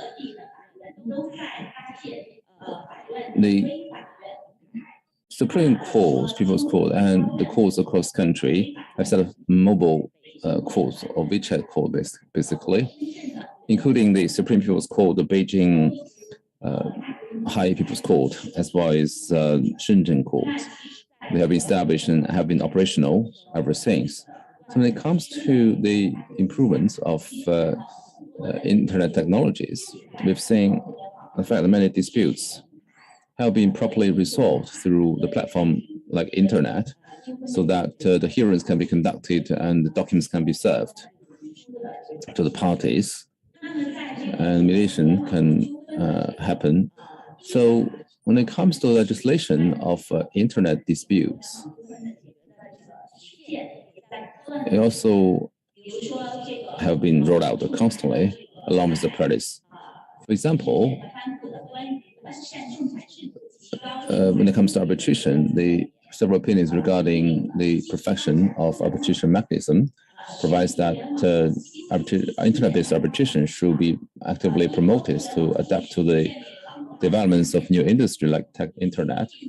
Also, the e-commerce and fintech should be connected, as well as the intelligent arbitration, so as to achieve the coordinated development between online and in person. Also, different arbitration tribunals have released different rules or norms. For example, the arbitration rules in Shenzhen arbitration provides that arbitration institutions should fully leverage technology such as AI and big data to provide the party with efficient and convenient arbitration services. The Zhuhai International Arbitration Court provides that arbitration tribunal should employ AI and other technologies to provide expedient and convenient services to the parties. So, along with the constant promulgation of relevant laws and rules, the internet-based arbitration has been handled by many online platforms. For example, the Shenzhen Arbitration Court has set up this ODR system, online arbitration system, and Hainan International Arbitration Court also has a system, and Shanghai Shanghai Arbitration Court and Wuhan Arbitration Court have similar platforms. So when it comes to internet dispute resolution platform, we've seen the constant promulgation and development of the relevant rules. For example, CTEC has its online arbitration rules, and the Shenzhen Arbitration Court has its own rules, and the Internet Court has received a lot of recommendation. And Beijing Arbitration Commission and Beijing International Arbitration Center have released the new online arbitration work rules. So all these rules are conducive to the proper settlement of disputes in online format. So when it comes to international internet-based arbitrations, there is developments. So when it comes to development of international arbitration, internet-based practice, in 2001, American Arbitration Association released its online arbitration supplementary rules, allowing parties to use the internet to conduct dispute resolution, as well as the proper application of the rules to settings outside internet. On September 3rd, 2001, the Tokyo Maritime Arbitration Committee amended its rules, allowing the electronic evidence to be used in submitting its evidence and testimony. And Singapore Court also started offering online mediation and online arbitration since 2000. Ever since the outbreak of the COVID pandemic 3 years ago, international arbitration through online format have finished rapid development, especially during the pandemic, along with the constant emergence of disputes. Many arbitration tribunals have released rules focusing on the relevant rules for online arbitration. For example, in April 2020, including ACC, SDC, Hong Kong, IRC, SRIC, and a couple of other famous arbitration institutions have released the joint statement focusing on the COVID pandemic, emphasizing that unresolved cases shall be properly resolved through the electronic equipments and online formats.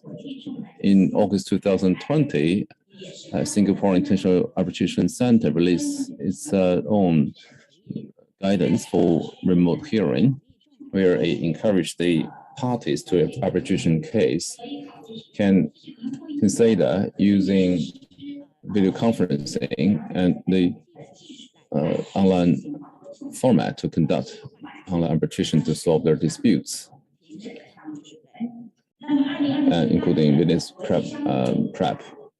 In August 2020, ICC also released a potential measures to alleviate adverse impact from COVID-19. The opinion emphasized that in order to reduce the disruption of the arbitration proceedings by COVID, ICC fully emphasized the application of internet technology to arbitration. So my company, Tencent, has resorted to online format to solve a arbitration case in Europe. In that case, one of our witnesses, within the company, was enabled to attend the arbitration in Europe in order to properly find the facts and resolve the disputes in a prompt manner. With the arrangement of the tribunal, we participate in the hearing in online format, so that witness of our firm was able to testify in the court, so that the dispute was properly resolved when arbitrator better learn the facts through the witness giving evidence. So the case was properly resolved with positive outcomes. So nextly, I'll address the issue that the advantages, challenges, and outlook for internet-based arbitration.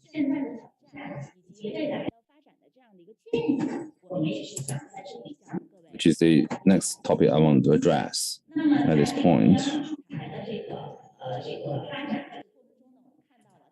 So in the development of internet arbitration, we've seen lots of advantages of internet-based arbitration.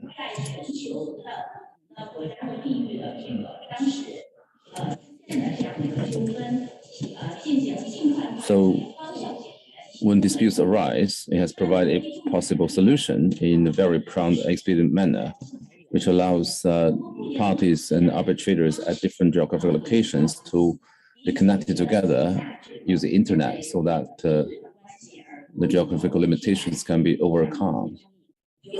So disputes that cannot be otherwise resolved can be actually resolved, especially when the parties are in different regions or countries. They'll be even more efficient and necessary. Well, secondly, the internet-based arbitration is really efficient and expedient.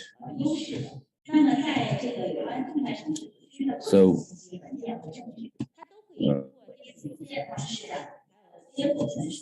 all this document can be resolved through interface and the internet transmission. All the documents produced by the parties as for the award delivered by the tribunals can be electronically signed and served through the through internet, which can certainly save time and cost for the parties.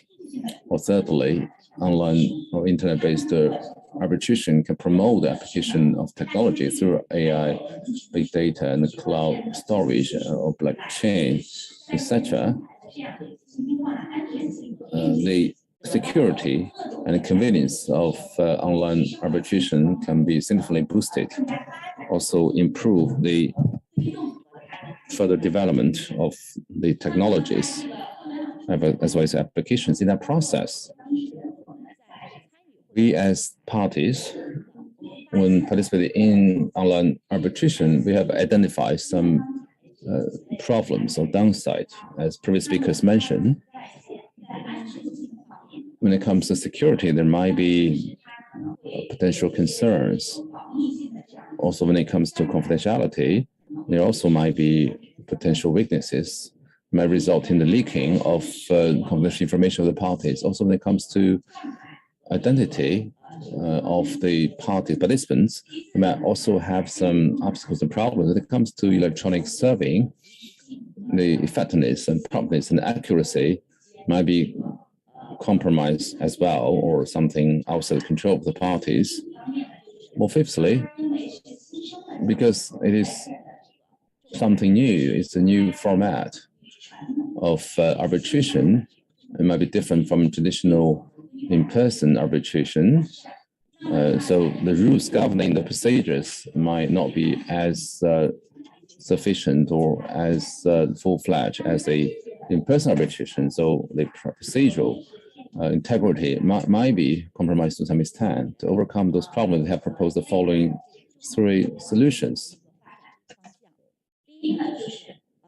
based on the future of the internet-based arbitration. Firstly, we shall enhance the empowerment of the internet technologies, rely on the technological development.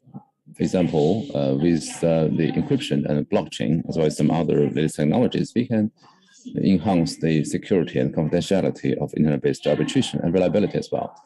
Well, secondly, we shall also redouble efforts in developing this so-called intelligent arbitration. We shall explore AI to select arbitrators, as well as using AI to replace the arbitration clerk.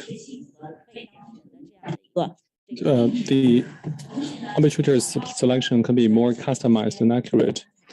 Drafting certain awards, organizing evidence disclosure can be all facilitated by technologies for the convenience of the parties.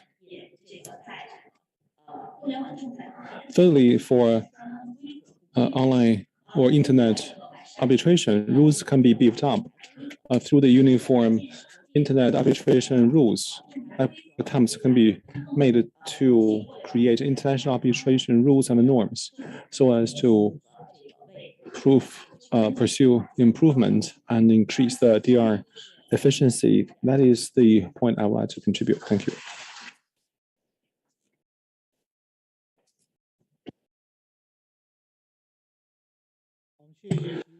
Thank you so much. Ms. Xi, Ms. Diao. So lawyers' practice for arbitration is also under new requirements. Recently, in 2 hearings, I know I actually carried a suitcase with me to attend the hearing. Now in international arbitrations, documentary evidences are increasingly in electronic in format. In evidence collection, lawyers are more and more capable, so the evidence has become more and more voluminous. The space occupied is enormous. So for the electronic copies, the case file may include 10,000 pages. To create the PDF format, you have to have the search functions to quickly locate the documents. For online hearings, Tencent Meeting supports screen sharing. How can we quickly locate the document? We need an index so that an operator can quickly get hold of the document and pull up it. So all these are the new requirements for the new technologies used in arbitration. Counsels, especially younger colleagues, have the skills and ability to put them into use. The next speaker is Ms. Zhu Xidan, Director of a Comprehensive Legal Protection Department of Douyin Group. She has more than 10 years of experience in judicial adjudication and corporate counsel experience. She has tried many influential cases. She would like to discuss the use of AI technology in arbitration. Now, please.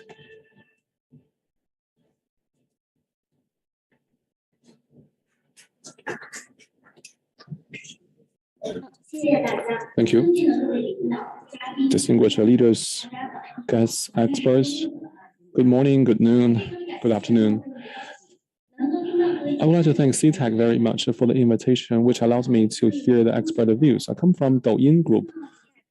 Under our group, Toutiao, TikTok, Xigua have been launched as products. We also do our business overseas and expand into AR field.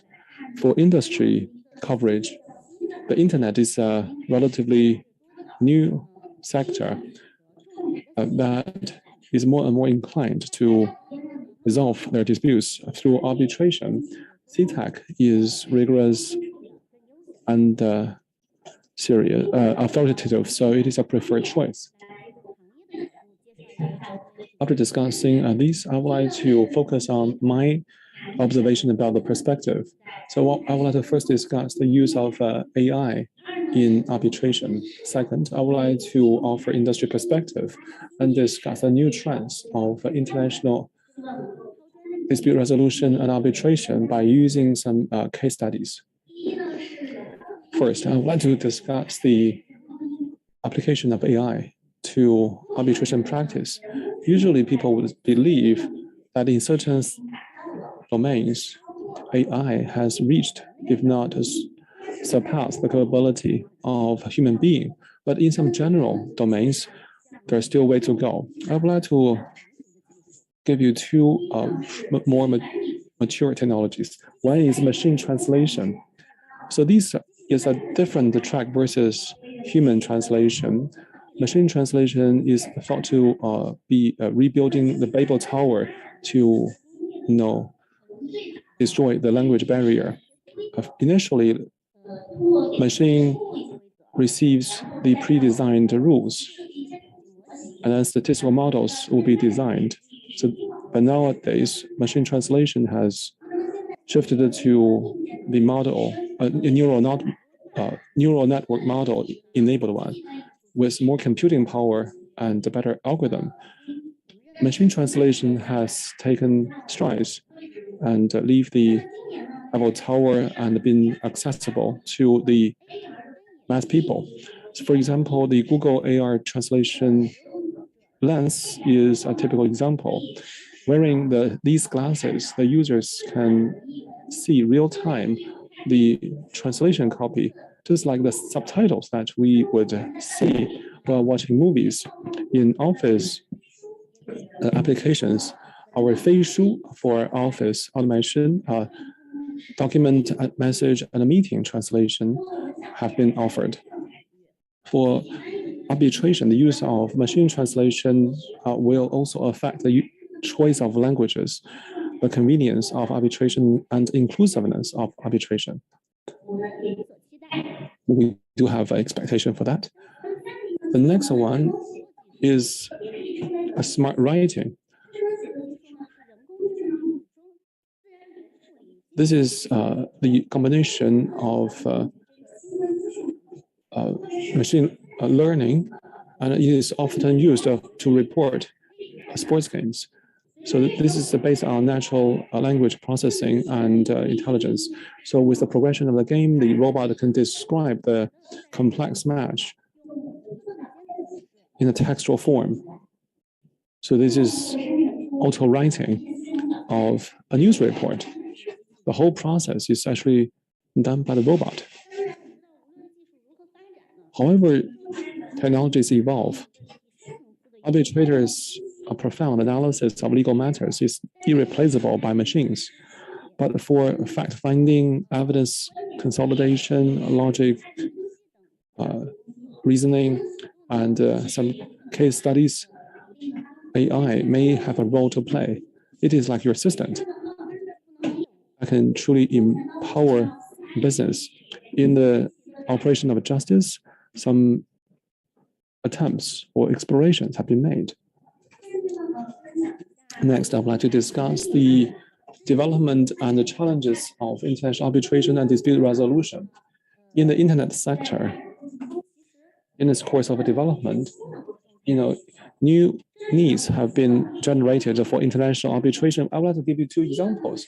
One is the the cross-border e-commerce, it is a new way of e-commerce.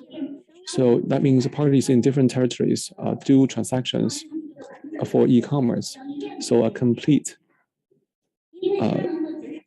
chain of transaction can be achieved. So it saves time and money, therefore it is exploding worldwide. Another one is the cross-border content cooperation. Internet content platforms, in order to provide a better premium content to the users, would collaborate with overseas news agencies to reduce cost. While doing this, foreign hosts, influencers can be engaged. In these two areas, we can see the industry's new needs for DR methods. This is what we have found about the DR methods of the mainstream e-commerce platforms. 70% of the platforms choose arbitration for dispute resolution. Hong Kong and CTEC are the most often chosen ones, seats of arbitration. Here about how the industry consider the different arbitration methods. There are four factors. The first is enforceability. Usually, we would believe that arbitral awards are more enforceable cross-border, especially among the members of the New York Convention. Enforcement is easy and likely. On the contrary, the court decision of another country may not be easily recognized and enforced in another country, despite the existence of bilateral treaties. The next factor is flexibility. Obviously, arbitration is more flexible. For the specific institution, procedure, arbitrator rules, seat of arbitration, and language can all be flexibly agreed upon. Online hearing is also possible, and that adds to such convenience. The third one is compulsory nature. Litigation is more compulsory. Litigation procedures are more protected by the law, especially for the preservation of property and behavior before and during the hearings. Due to the lack of compulsory power of arbitration tribunals, the case needs to be submitted to court. The fourth is cost. Arbitration is more costly. After choosing arbitration, choice will be made among different institutions and governing laws. They are considered by the following factors.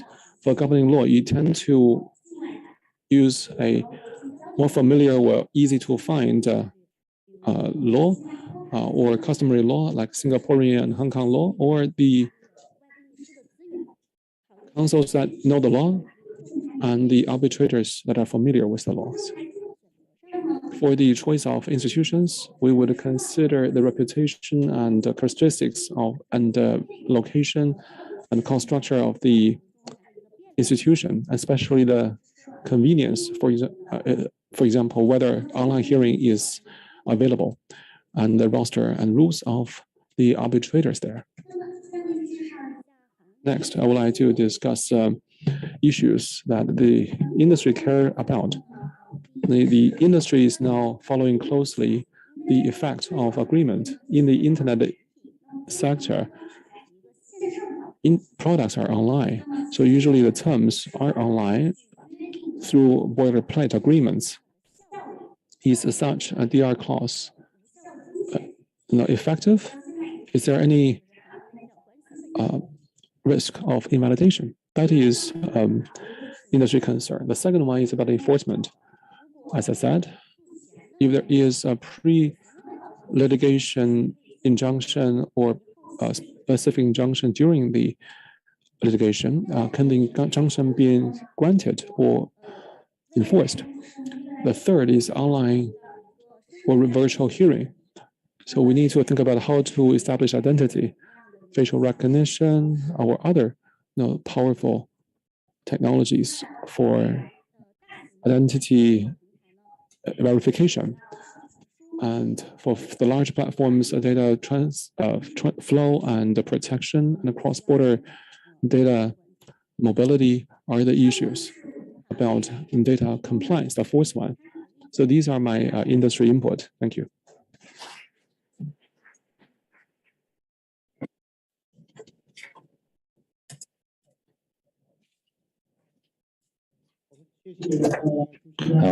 Thank Director Zhu Xidan's remarks. In the interest of time, we'll directly invite the last speaker, Ms. Jiang Hong, who's the head of arbitration practice of Tian Tong Law Firm.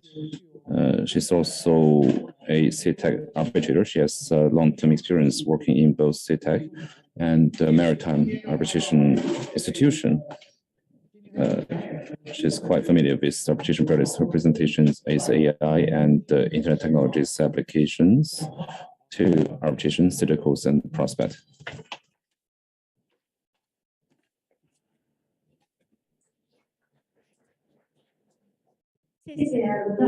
Thank Professor Liu's introduction. Distinguished guests, their leaders, their colleagues, including the online colleagues. Good afternoon. I'm very delighted to have this opportunity to discuss with you such an interesting and meaningful topic. In fact, having heard previous presentations, we got a big picture idea of the fact that technology has basically empowered arbitration, has become the new normal, as well as the future trend. The previous speakers from tech companies such as Tencent and TikTok has shed a lot of light on the perspective that how we can look at this arbitration issue from the perspective of vantage point of technology. Here, my topic is that the application of AI and IT technology in to arbitration, status quo and outlook. So my discussion consists of two parts. Firstly, I want to address the status quo of AI's application to arbitration and the problems we have, as well as some reflections by the industry and by the practitioners. The second topic I'll address is that the data generated from internet, its application, as well as the practical problems it has in terms of its application. So AI is certainly a buzzword in the legal community. We have a various definition for AI. So in the context of arbitration, AI refers to the software with reasoning and thinking capacity similar to the way human reason thinks. So unlike other softwares, it can constantly evolve through processing of data, just like the way humans learn knowledge. It has a very wide range of wide user case. In arbitration, it can alleviate the workload of both counsel and arbitrators and reduce the cost of the parties while improving the efficiency. Let me share with some frequent user case. Firstly is the legal search. So we can apply AI to the searching of like cases. It's already very frequent in different application providers like LexisNexis, the Beijing Peking University Information Platform, and other similar database. AI has been widely applied. Very often, findings, like cases can be found very easily with the application of AI. Also, the previous speaker mentioned the AI translation. It has very practical implications for arbitration, especially international arbitration. Secondly, when it comes to the selection of arbitrators and expert witnesses, as well as the conflict search, the parties, when it comes to selection of arbitrator, parties can use AI based on the nature of the case. They can set parameters of the qualifications, credentials of arbitrators based on the previous experience of participating in different cases as well as published papers. based on those raw data, the parties are able to select the arbitrators which tend to support their positions. Also, we can apply the software to the conflict search of both arbitrators and the expert witness. Also, it can be applied to discovery. During the evidence discovery, lawyers can use AI to conduct the first round of search. In fact, internationally, we already have some platforms which already have very mature technologies. For example, previously we handled technologies, all the data after OCR has hundreds of thousands of pieces of documents. So with AI screening and filtering, it can significantly reduce the workload of counsels. So the computer can select the most relevant and useful document out of a very large volume of documents. So already internationally, the parties can agree that AI can be used to prioritize the relevance of the evidences, exhibits. This practice has actually been allowed by arbitrators and also supported by upheld by courts. So it has been already been applied in a very mature way. Next, when it comes to the drafting of legal documents. In fact, we have seen some discussions that for arbitrators to draft a award, as well as the drafting of the procedural order, as well as the extraction of the facts of the transcripts, as well as the examination of the witness, as well as other testimonies, AI can be employed. In fact, here domestically, based on experience, some tribunals are already using technology to at least fill in some important parts of the drafting of the facts of the case. At least it goes a long way in terms of helping arbitrators and judges in drafting the award or the relevant documents. Another issue is the forecasting of the outcome of cases. Well, currently, internationally, some AI technology have been employed to forecast the outcome of civil cases, and even criminal cases. Some of the technologies that have been at least referenced by some courts. But so far, the accuracy of such forecast is still relatively low. So just as pronounced as the advantages of AI, its constraints and risks also present, especially when it comes to the application of AI to arbitration and litigation. That's something quite concerning to the relevant parties, which I will share with you. Well, firstly, again, it's an outcome of its analysis and forecast in terms of accuracy can be very low, because obviously AI relies on existing data and feedbacks to identify the patterns, and if you apply the pattern to based on the parameters input by the users to generate a result. So that outcome is based on empirical analysis. But we have to consider the special nature of arbitration procedurally. It's confidential. It covers a wide range of disputes. It might apply laws of multiple jurisdictions. So there's a shortage of raw data, and the case can be very complex. Therefore, the accuracy of the analysis of AI cannot be guaranteed. Or secondly, the application of technologies cannot solve the problem of the reasoning. Based on AI result, the process of the outcome generation is basically application of big data by searching like cases. Therefore, lawyers and arbitrators cannot be ascertain that the result of AI has the same level of accuracy of the human mental reasoning. Also, excessive intervention in terms of data sampling might compromise public interest or policy, because our AI intervention cannot replace the human will of the adjudicator. That is the basis of the ethic. If arbitrators rely on AI to draft the reasoning of AI, it basically it's like we are outsourcing the destiny of human beings to a machine to the detriment of public interest. Also, because the parameter setting in applying artificial intelligence are input by the parties, by persons who might be plagued by bias, so might result in some unexpected unintended consequences. But that being said, there's still very extensive prospect of application in arbitration. It can process huge amount of data and to generate some kind of analysis as well as template for legal instrument, which can save time and a huge cost for the parties. Obviously, it also has some problems that it cannot produce a very accurate forecast, as well as might have the shortage of reasoning, as well as running into the risk of excessive intervention of the outcome. Therefore, going forward, at least the application of AI will not make legal professional obsolete. That might be something we're all concerned about. At the end of the day, arbitration is handled by the parties, arbitrators, and the counsel. They stay on the driver's seat.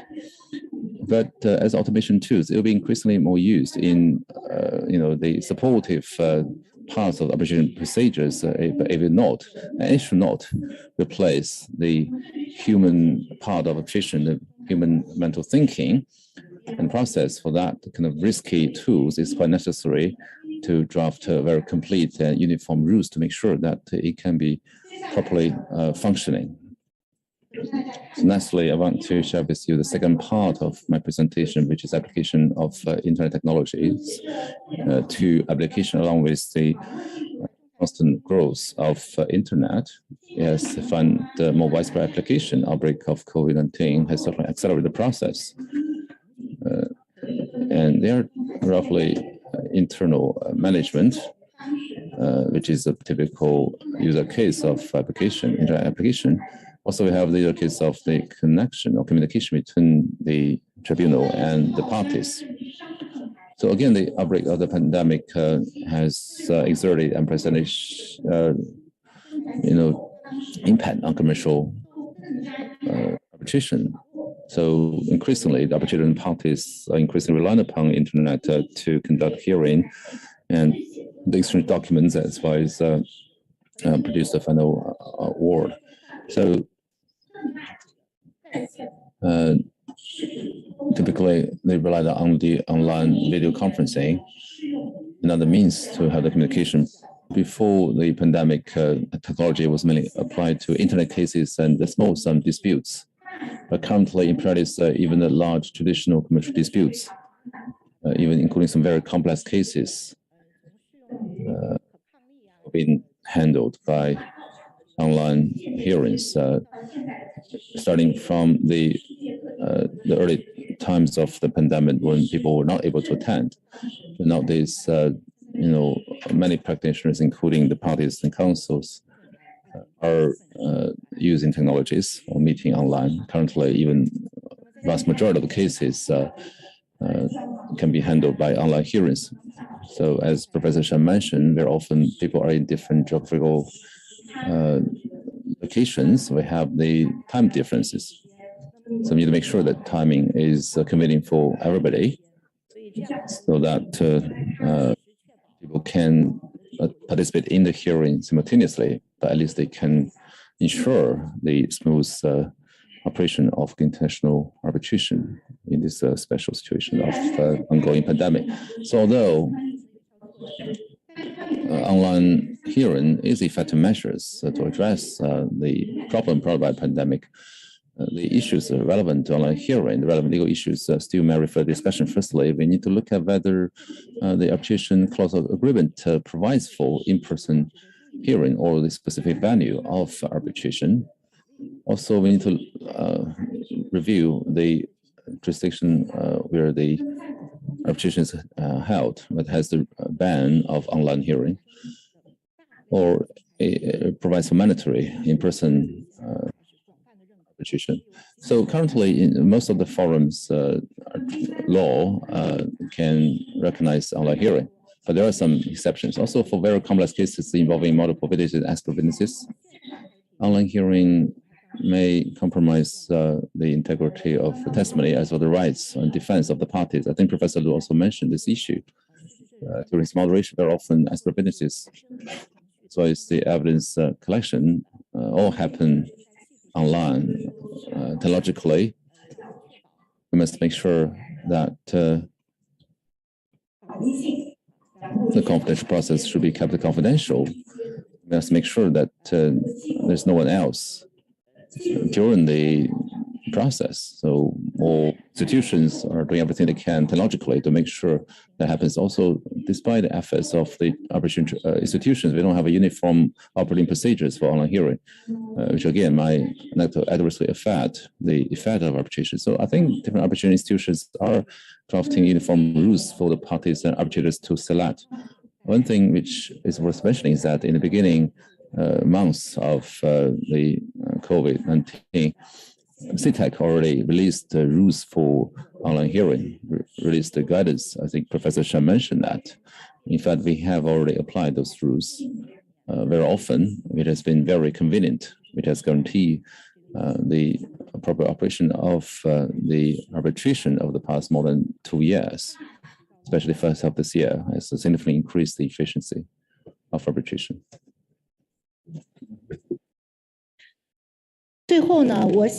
Finally, I would like to discuss the potential of using internet technology in arbitration. With the evolution of technology, it will be increasingly used in arbitration. The onslaught of COVID has seen that technology has played a huge role in facilitating hearings. Even after the COVID, online hearings will be extensively used as a trend.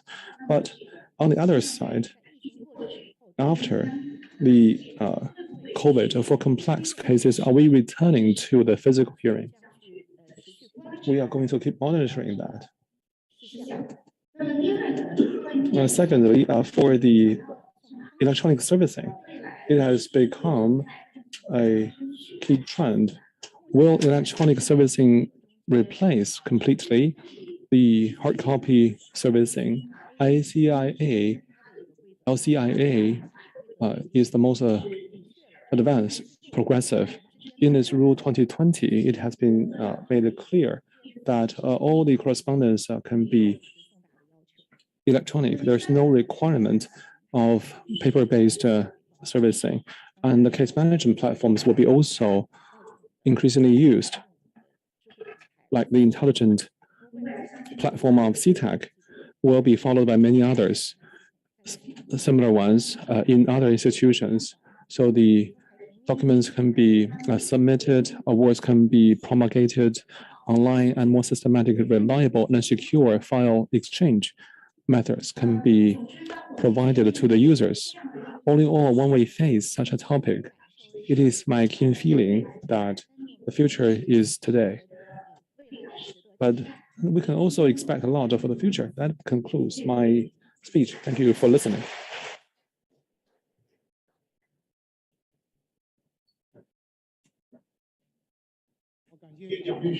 Thank you so much, Ms. Jiang. So we have exhausted all the 8 speakers for section 1. Thank you all. Household announcement. We are going to start the lunch. You have all received the coupon. On the back of your badge, you can find this is a little secret technology. According to the arrangement, the afternoon session shall begin at 1:30.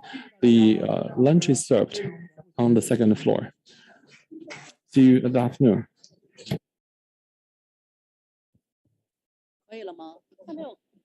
各位领导、各位嘉宾，请将同传耳机留在桌面，拿好您的随身物品，有序离场。午餐在3层自助餐厅，下午1点45分，论坛将继续1比2的研讨，请及时返回会场。下午见。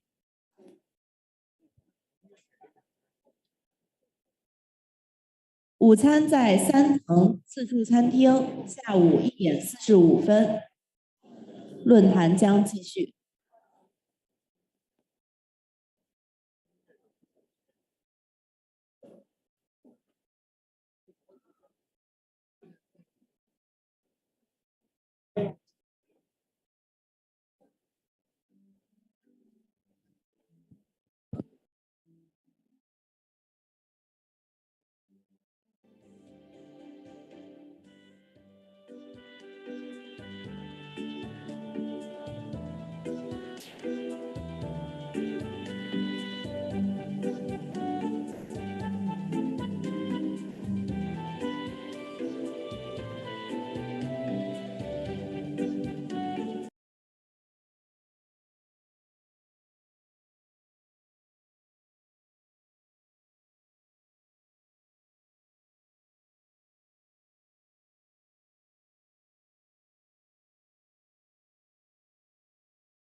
Dear Mr. Mao and Mr. Azali, can you hear me?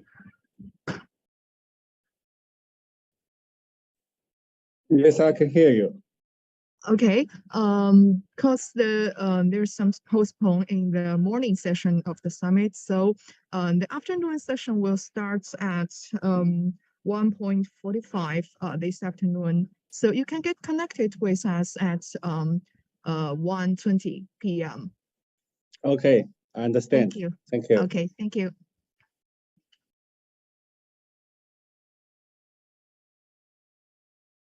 Hi, Mr. Azali, can you hear me?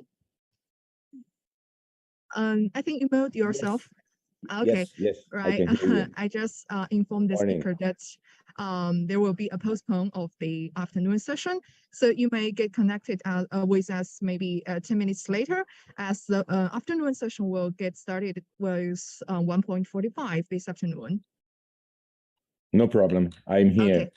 Okay. Thank you. Thank you very much Very for your good. cooperation. Thank you. Bye-bye. Bye.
肯定有，关掉。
各位来宾，议题2的研讨即将开始，请大家就座。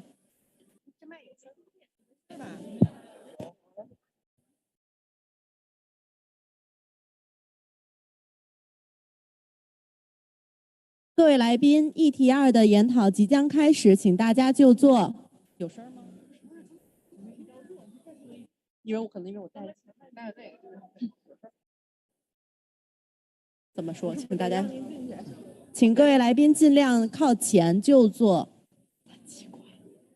哦，你要一会儿你们播一下那个中英文的那个，播一下。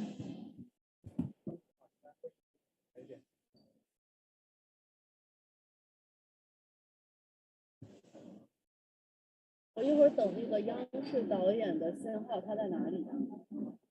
领导在哪里？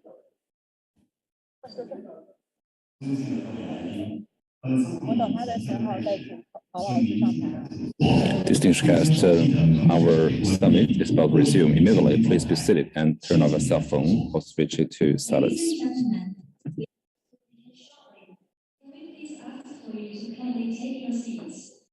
We would like to remind you again to switch off all mobile phones and put electronic devices in silent mode.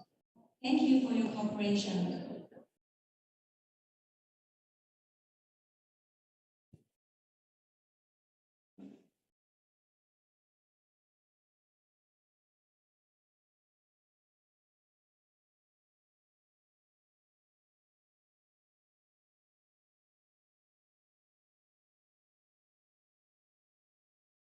今天下午的议题即将开始。So our session is about to resume very soon. Please sit in the front. Dear guests, the panelists, please sit in the front rows.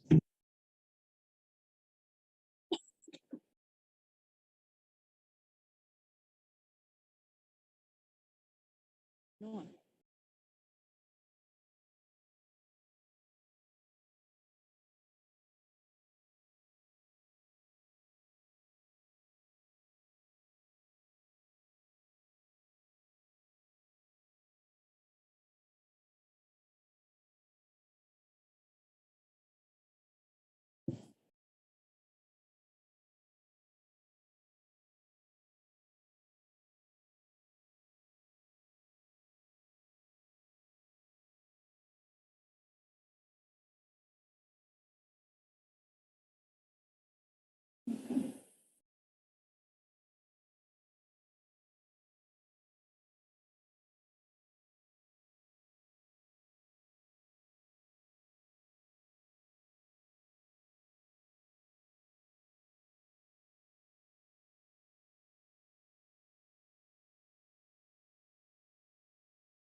接下来有请 So, nextly,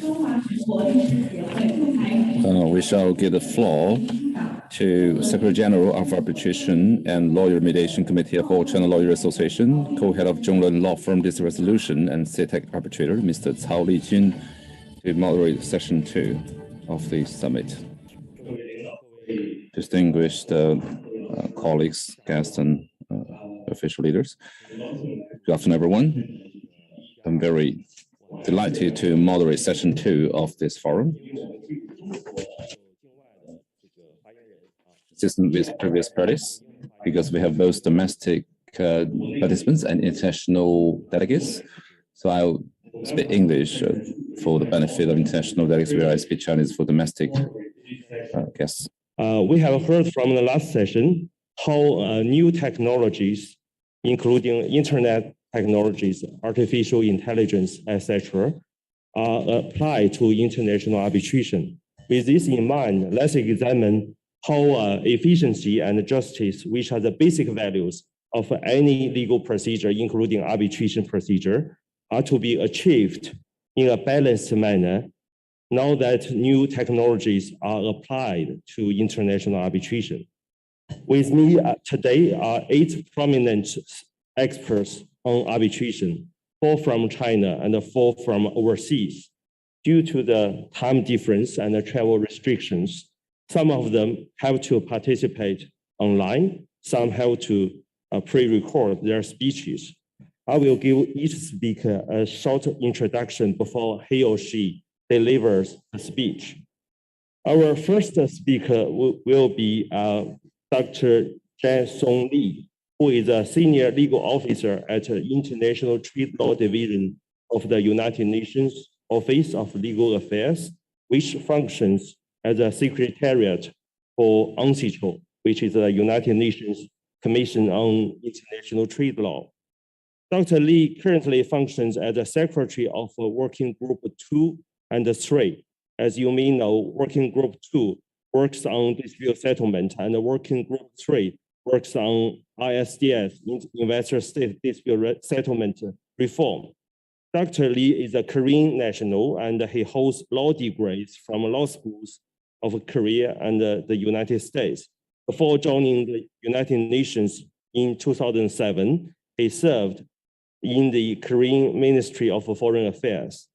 Dr. Li has recorded a video to address the need for new legal standards and the possible role of UNCITRAL. He is currently in a session of UNCITRAL. That's why he has to record this video. Please play the video of Dr. Li. Thank you. Good afternoon.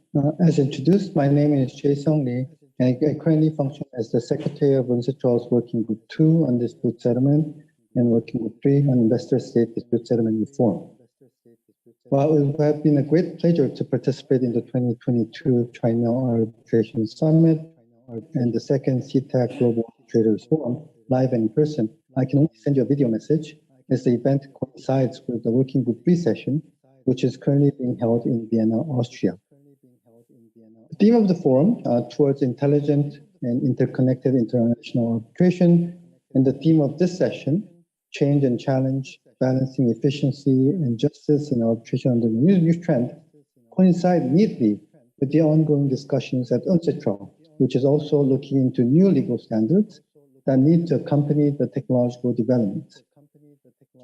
As the core legal body of the United Nations system in the field of international trade law, the United Nations Commission on International Trade Law, UNCITRAL, that we are known for, has taken an active role in harmonizing legal rules, not only in the field of dispute resolution, but also in electronic commerce.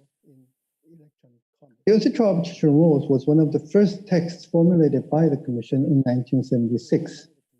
Those rules were revised in 2010 and updated in 2013 to incorporate the UNCITRAL transparency rules for treaty-based investor-state arbitration.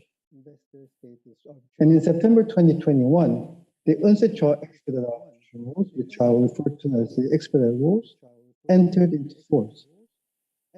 The underlying rationale for the preparation of the expedited rules was to improve the efficiency and quality of arbitral proceedings, exactly what this session hopes to address.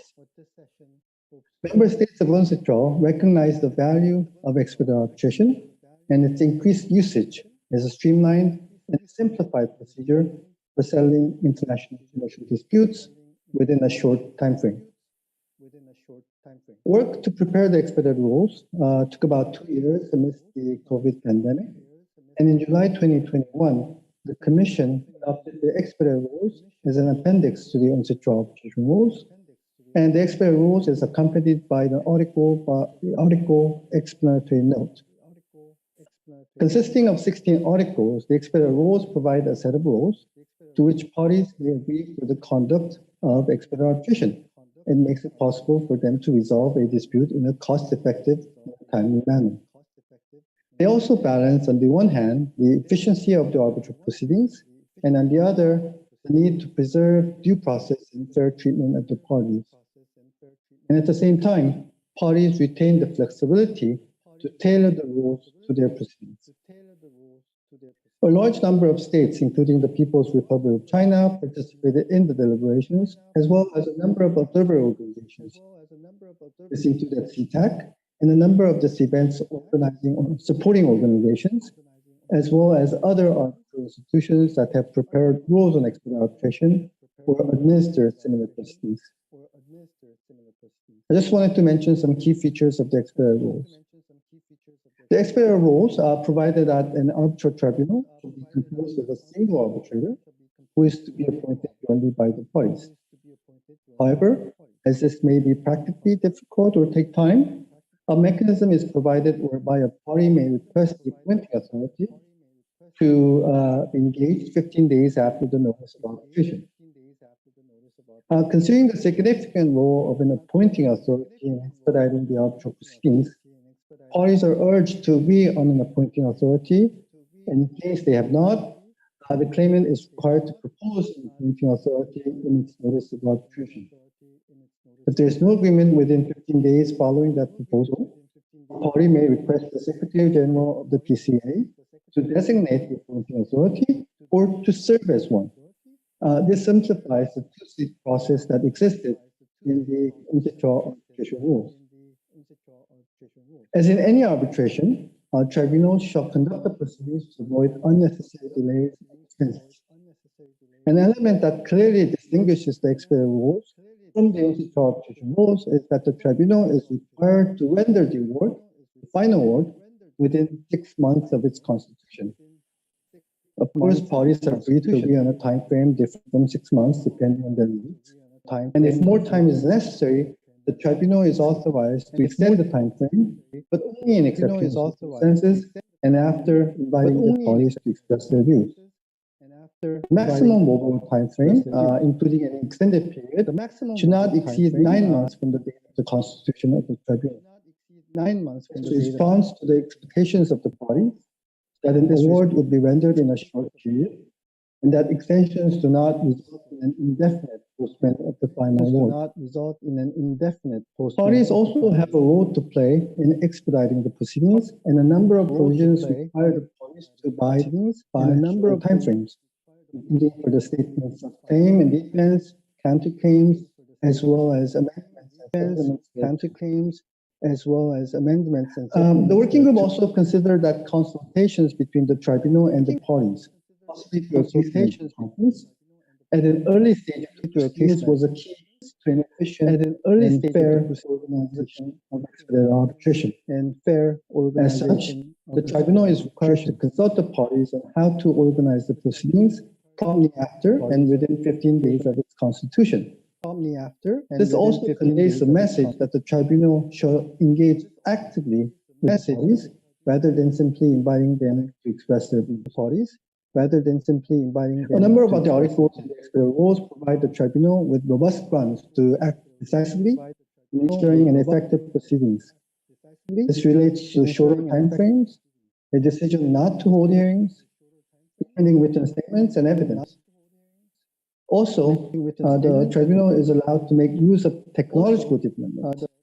The expedited rules reinforce the discretion of the tribunal to make use of a wide range of technological means to conduct the proceedings, including when communicating with the parties and when holding consultations and hearings. The expedited rules makes it clear that the consultations and hearings can be done without the physical presence of the participants and without locations. Nonetheless, the tribunal should be mindful that the use of technology is subject to the obligation to provide for fair proceedings and to give each party a reasonable opportunity to present its case. Therefore, the tribunal should first give the parties an opportunity to express their views on the use of such technological means and consider the overall circumstances of the case, including whether such technological means are available or at the disposal of the parties. That was a very short intro to the expedited arbitration rules. While several arbitration institutions have prepared expedited rules and administered similar procedures, one of the reasons why UNCITRAL embarked on the preparation of the expedited rules was that not all businesses have access to such arbitration institutions or their services. By providing a set of rules which parties can refer to in an ad hoc setting, and which other arbitration institutions can administer, the Commission's objective was to expand the use of expedited arbitrations globally, which could benefit, in particular, small and medium-sized enterprises, and also the developing economies. As the expedited rules came into force only in last September, it may require some time to see practice developing. We hope that the expedited rules can restore the reputation of arbitration, time and cost-effective means to resolve commercial disputes. So what next? The Commission mandated 2 additional legislative projects to Working Group 2 this summer. Both aim to ensure efficiency and to further expedite or accelerate the proceedings without sacrificing due process. One is to prepare a guidance text on early dismissal as falling within the discretionary power of the tribunal under the UNCITRAL arbitration rules or the expedited rules. Another is to prepare model clauses or guidance text to allow parties to further accelerate the dispute resolution procedure, particularly for technology-related disputes, and borrowing from some of the aspects found in adjudication, a dispute resolution mechanism often used in the construction industry. The aim is to even allow for a quicker resolution of disputes in less than 6 months provided in the expedited rules, and possibly allow for a preliminary decision which can be challenged in a full-fledged arbitration or in court. The working group is scheduled to meet in October to start this project. And while these 2 projects are ongoing, the Secretariat has received a continued mandate to take stock of developments in dispute resolution in the digital economy, which we refer to in the acronym DRDE. and to identify future projects for the Commission. In fact, since 2018, the Secretariat has been carrying out a number of events in this area with an aim to monitor the changing landscape, the evolving practices, and the development of new forms of dispute resolution. In the later session of Working Group 2, which was held in New York in March of this year, was devoted to such topics. It is generally felt that this stock-taking exercise would usefully assist the Commission in keeping abreast of the developments, determining the desirability and feasibility of legislative projects, and developing relevant standards to address concrete issues or gaps. The stock-taking exercise would also assist in the embrace of technology while being conducive to the fundamental principles of dispute resolution, particularly regarding the rights of the parties to due process and fair treatment. Rights of the parties to due process. Calls have also been made that efforts should be made to address uneven access to technology, or the so-called digital divide, especially concerning small and medium-sized enterprises and less developed economies. Online platforms, an essential feature of the digital economy, or what we call the platform economy, are also being focused. Such platforms may have built-in mechanisms to resolve disputes between users themselves or between users and the operators of the platform, or they may actually be providing dedicated dispute resolution services. The current approach of the Commission and the Secretariat is that there's a need to carefully assess the developments that have taken place since the adoption of the Unsecure Technical Notes on ODR, online dispute resolution, in 2016, both in practice and in standard implementation. In this regard, the Secretariat will be working quite closely with the Hong Kong Project Office for collaboration with UNCITRAL to continue discussion with experts on the need for new legal standards. I would just like to remind you that UNCITRAL is a rule-making body of the United Nations in the field of international trade law. And the goal of this TRD stock-taking exercise is to identify areas or gaps that require legal standards. Thus, I'd like to invite all of you who are interested to follow and contribute to this endeavor of UNCITRAL as we continue to strike a balance between efficiency and justice through rulemaking. Thank you. Thank you. Thanks to Dr. Lee for this very informative introduction about the various projects at UNCITRAL to pursue efficiency while maintaining justice. I was fortunate to be a government delegate to Working Group 2 last year and observed most of the discussions on the expedited rules. There were many rounds of debate on the length of time period to be used for an expedited procedure and how that period can be extended if necessary. For expedited or summary procedure, as we call it in China, I guess a major concern would be what if the tribunal cannot render the award within the prescribed time period? These include extension of the time period and possibility to opt out of the expedited procedure. So if you are interested, you can take a look at Article 2 and Article 16 of the expedited rules, which are now an appendix to the UNCITRAL rules of arbitration. You can see it reflects a balance of justice and efficiency, in my opinion. Dr. Lee also mentioned some other projects at UNCITRAL working groups, including one on early dismissal and one on acceleration of arbitral procedure for technology-related disputes. Those are the interesting developments in the international arbitration community, and I think we should be waiting and see what's going to happen, what's going to come out of the work of the UNCITRAL working groups. Our next speaker will be Dr. Stefano Azzali. Dr. Azzali is currently the Director General of Milan Chamber of Arbitration. He received a legal education from Italy, France, and the United States. And he received his Doctor of Jurisprudence degree, magna cum laude, from the University of Genoa in 1986. Aside from his role at the Milan Chamber of Arbitration, Dr. Azzali is currently the Secretary General of Italy-China Mediation Center.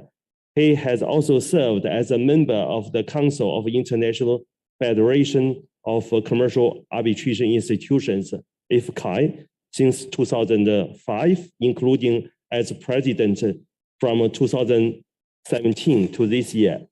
Interestingly, Dr. Azzali was also president of the Disciplinary Commission of the Italian Football Federation from 2001 to 2007, and a member of the Formula One International Contract Recognition Board from 2016 on, showing his strong interest and affiliation with the sports. Dr. Azzali is on the panel of arbitrators of several international institutions, including CTEC. His topic today will be the crucial role that arbitration institution can play to ensure efficiency without compromising justice and fairness. We are very grateful to Dr. Azzali because he got up very early this morning. Now there's a 6 or 7 hours time difference between China and Italy. He's now online and ready to deliver the speech. Let's welcome Dr. Azzali, please. Thank you, Mr. Chair. I hope you do hear me. I'm quite sorry not to be there in presence, but hopefully it will happen soon. But I wanted to deliver this message, let's say, by a remote connection. Thanks for the introduction, Mr. Chair. Actually, among all the things, very nice things that you mentioned, being member of the CTEC panel of arbitrators is the one that I'm very proud of, and I wish I would have more friends from the CTEC. I have to start this 10 minutes, the nice block of 10 minutes with the disclosure. I will not talk about the Milan Chamber of Arbitration for a couple of very simple reasons. One is that I don't think that it's something really unique, interesting, or original what the Milan Chamber of Arbitration did, does, and will do to balance the two needs with efficiency on one side and justice on the other side. We, of course, took action, but really nothing that might differ from other institutions. We collaborated with other institutions. We issued, when the pandemic started, we issued a common press release together with other 12 institutions. So really there is nothing I believe very unique to tell you about the Milan Chamber arbitration approach. So this is the very first remarks. The second one, and I might disappoint you, I'm not giving you solutions, much to my regret, because in 10 minutes I think it will be very almost impossible mission. So what I was planning to give you some, let's say, insight and share with you some thought on how to balance the two needs mentioned by our chair. Efficiency and innovations one side, and justice, fairness, and the due process on the other side. Again, I don't have one solution that fits them all, but I will try to give you some, let's say, to ring some bells, to tell you how to face those two needs that we as practitioners in arbitration feel. And I think it's quite unavoidable, it's normal, that any trend, any innovation, technological, any change aimed at improve efficiency of arbitral proceedings might undermine the basic principles of arbitration. As we all know, due process, equality course, fairness and justice in generally speaking, justice. That's a very risky issue.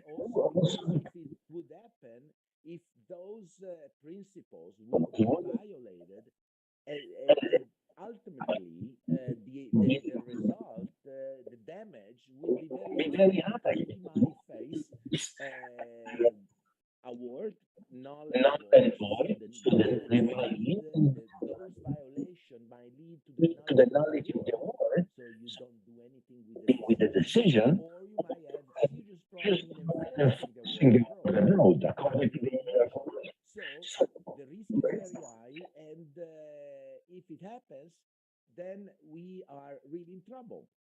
So I think that the balance is a real need. It's not only because we like to talk and debate about those two needs and those two aspects, but because really very strong practical impact might have a strong practical impact. How to balance? Well, it's not easy, but I think it's not impossible. So I really think that we might make it, and I think we might face those situations. And we experience that it's possible to make it during the pandemic. During the pandemic, all practitioners, we tried our best to keep the machine going because, as you know, Italy, for example, is hardly by the pandemic. From Friday to Monday, we had to face a completely new world. We had to, but make the machine still moving. We had a lot of cases we had to guarantee the users justice. It was they had to access to our services even if the pandemic stopped everything. And I tell you, in some country, it was the only justice that was delivered. State court services in some country, they were stopped, they were on hold. So we had to do it. And we experience in that situation, when I say we, in Milano, but also the other institution we are dealing with, we are collaborating with, we were dealing with this situation, trying to face it. And how to make it? Well, again, I don't give you answers. Make it. Well, again, I don't give you answers, specific solutions, because it's impossible. Also, because it depends on which technological innovation you have in mind. If we talk about, for example, remote hearings, that is an example. Well, remote hearings might need solution. But if we talk about artificial intelligence applications, then the solution might be different. And in fact, it's impossible to give you a list of solutions that, by the way, for some of them I don't even have. So, but how to face it? I think that there are two key players. One is UNCITRAL. I would like to plead because Mr. Lee did it perfectly. I believe that you all know what UNCITRAL is doing, what they is doing and will do it. It's a crucial role, and I think we should all support UNCITRAL. And I'm personally strongly in favor of even more supporting UNCITRAL. So I think that UNCITRAL is a key player, but it has been about I don't want to spend time on it. The other key players are arbitral institutions. I think that arbitral institutions might really play a crucial role for one simple general reason, because arbitral institutions, they are there to serve the parties, to assist the arbitrators. The parties are our clients, and arbitrators are our allies to offer, services. Arbitral institutions, they are there with a neutral role, with experience of 30 years, in providing fair and efficient services. So, arbitral institutions, sorry, disappear from the screen. Now I see everybody. So, arbitral institutions, they have an official, neutral, institutional role to balance those needs. And we experienced during the pandemic with their rules, with their flexibility, with their again experience, they really can introduce innovation, governing the innovation producing, governing and introducing with a balance with the needs of due process, of fairness, of right of defense. And I think that this is the very first message I like to deliver. Arbitral institutions might really play a key role, but not, I would say, not all of them per definition. So the second message is providing the arbitral institution might play a key role, provided that they act efficiently, that they take their responsibility. I've been chairing the Federation of Arbitration, and I might say that some institutions are a little too shy. They must have the courage, they must be brave, they must take responsibility. Without being scared when the parties, one party, because of the parties, oh, I sue you, I challenge you. Hey, let them say, let them talk. Because we are strong, I think we must be strong governing those principles. And I tell you, it happens every day, but the institutions, they are firm, if they keep the helm straight with their competence, with their neutrality, they really can serve the market very well. So I think that and I tell you, I have examples also as an arbitrator, that sometimes institutions next to me really making the machine moving with efficiency, with the fairness. So they are two impossible and incompatible principles. So what is the final message of this short intervention? I think that innovation are necessary, so unavoidable. Actually, thank God we are reaching innovation.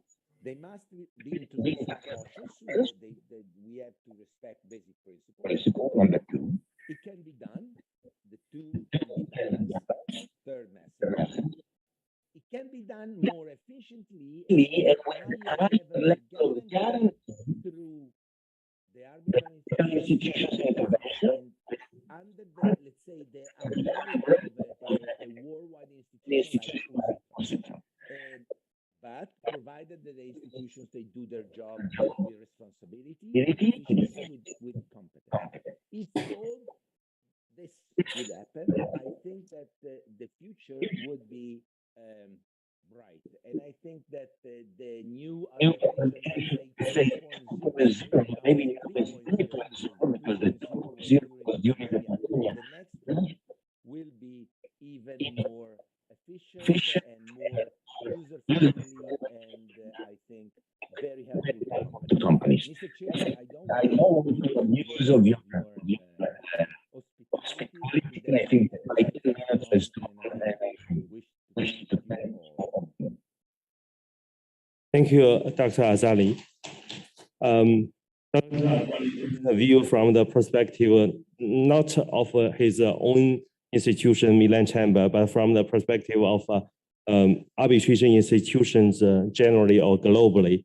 He was the president of IFCAI, so he's in the best position to speak for all the arbitration institutions. I think I fully agree with Dr. Azali's view that institutions should play a leading role in balancing the needs for justice and efficiency.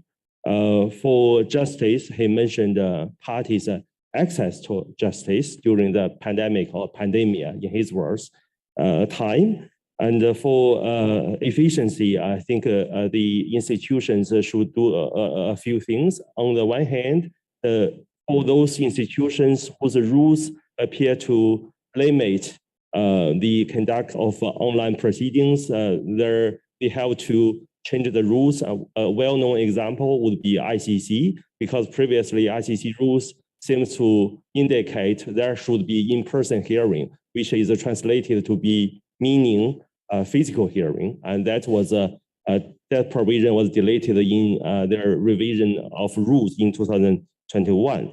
At the same time, arbitration institutions should provide the facilities, necessary facilities for conducting remote hearings and also filing the cases online.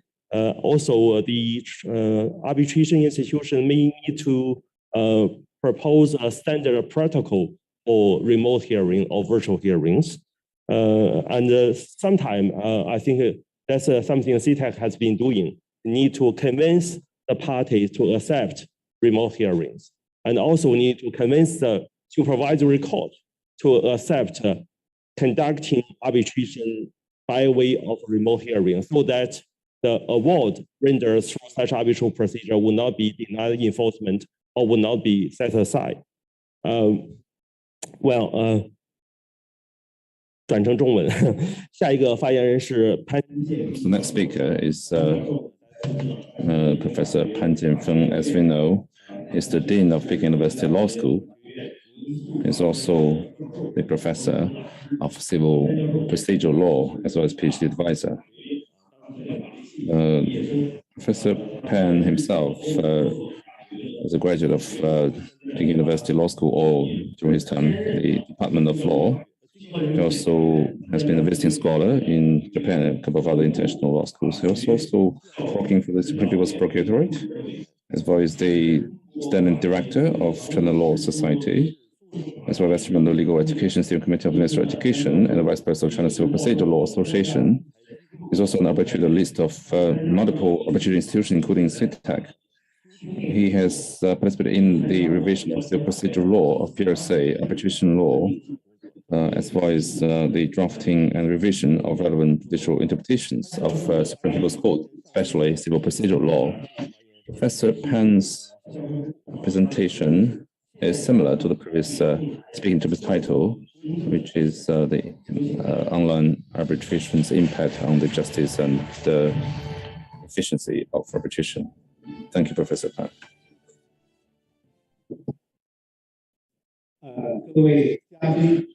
Distinguished guests, dear faculties, professors, and colleagues. Good afternoon, everyone. I'm very delighted to attend this summit and forum. I also want to thank the organizers for providing me with this opportunity to share with you my thoughts or research findings on the online arbitration. For the benefit of efficiency, I have made a very simple PowerPoint slides. So I'm planning to address three major topics. One is the status quo of online arbitration. Second one, I will discuss the implications of online arbitration or traditional arbitration. Or thirdly, I want to discuss the issues of online arbitration and the challenges and how we can better support the development of online arbitration. Firstly, the statistical or development of online arbitration, which also has the narrow definition and very widespread definition, broad definition. I think we're talking about the online arbitration in the narrow sense, which is online hearings. So based on the information I've gathered, I believe the format of online arbitration already was conducted at the American Arbitration Association early this century. CTAC was the first in China to draft the online arbitration rules back in 2009, and that rules was revised in 2014. And then, since the outbreak of the COVID pandemic, CTAC has released the relevant rules, including some very practical requirements for online arbitration, as well as the waiver or reduction of the relevant fees. It's fair to say that CTAC has played the groundbreaking, pioneering role in terms of launching online arbitration. That being said, despite those rules, when it comes to the actual application of online arbitration, it is still utilized in a limited manner. Although seeing a rapid growth of online arbitration since the COVID outbreak. So that is the general background. So based on the information I have gathered, so in 2020 and 2021, despite the adverse impact of the COVID pandemic, many aspects of work has suffered to some extent, including arbitration. For online arbitration, the COVID, in a sense, may have provided an opportunity. So that's quite magic, as we often say. When God closed one door, He may at the same time open up another window. So online arbitration may be such a window. So again, the outbreak of COVID has actually stimulated the online arbitration. I'll address the issue towards the end of my presentation, based on some of my personal observations and reflections. So the second topic, the basis for online arbitration, I think 4 reasons. Firstly, the development of society and growth of technology. The Internet Plus is ubiquitous, essentially, in our life and work.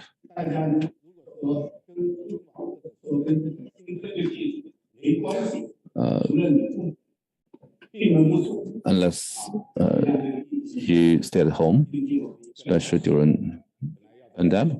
For example, one of our colleagues, professor, due to the expiration of his COVID test, he was unable to enter the campus. So he spent more than 200 yuan to get an expedited COVID test before he was allowed into the campus. And he was lectured by one of our supervisors. Online arbitration too, against the context, experienced explosive growth.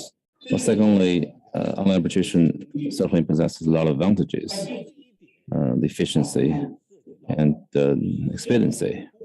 Of course, despite the benefits, there is also a downside. For example, the dynamics between efficiency and justice. The third point, the constant increase of the caseload for arbitration, which has excessively burdened the traditional arbitration regime. So, on the whole, the arbitration institutions have entertained a relatively limited number of cases, but the overall caseload pending at the arbitration institutions have witnessed rapid growth over the past several years. As far as I know, the arbitration rooms of certain institutions have been occupied all the time, as far as I know. So online arbitration has provided a more convenient format to allow more cases to happen. Fourthly, it is quite special during the pandemic period, the requirements of the pandemic prevention, in-person arbitration within a certain period of time is not allowed. So online arbitration is the only option. So against that macro context, online arbitration has experienced rapid growth. Well, secondly, based on my research, I've been thinking an issue for a long time, which is the impact of online arbitration on the relevant stakeholders. So in gathering the relevant information and materials, I have summarized the following takeaways. Well, firstly, its impact on arbitration institutions. I think the most direct, straightforward impact is that we need to identify the relevant online arbitration rules so as to strike a balance between online arbitration with the in-person arbitration. So that's crucial. Why so? Well, if you look at China's internet courts, which allow online trials, online litigations, they face similar challenges in that regard. So there's that. Well, secondly, the tech platforms and the corresponding technological services which can provide online arbitration will be subject to some impacts. We understand that most of the arbitration institutions are relatively weak in that regard, but without such technological guarantee or support, how can you ensure the equitableness and fairness of online arbitration? Well, we do have some efficiency. Well, thirdly, specifically, because online arbitration is still relatively something new. So in the process of promoting that new format of dispute resolution, the issues inevitably arise. So how can we provide efficient and effective treatment or resolution? So that is something any arbitration institutions will give a lot of thought to. I also address the issue that how the judiciary looks at online arbitration. I think on the whole, the general stance is increasingly supportive. However, if the problems brought about by online arbitration, especially the compromise of justice or fairness, then online arbitration might be subject to increasingly more second guessing. So that's impact on the arbitration institutions. Next one, I want to address the impacts on the actual hearing. I'm sure some of the friends or colleagues who have credits on online hearings might keenly feel the differences.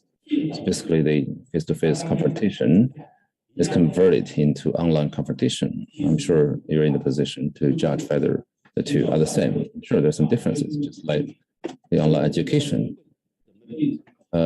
is different from in-person lecturing. Many students are complaining that the in-person classroom has become a correspondence-based education. So we tend to comfort our students that online education has to be adopted even in ordinary university like you. So they're different, and online trials on here are also different from in-person hearings.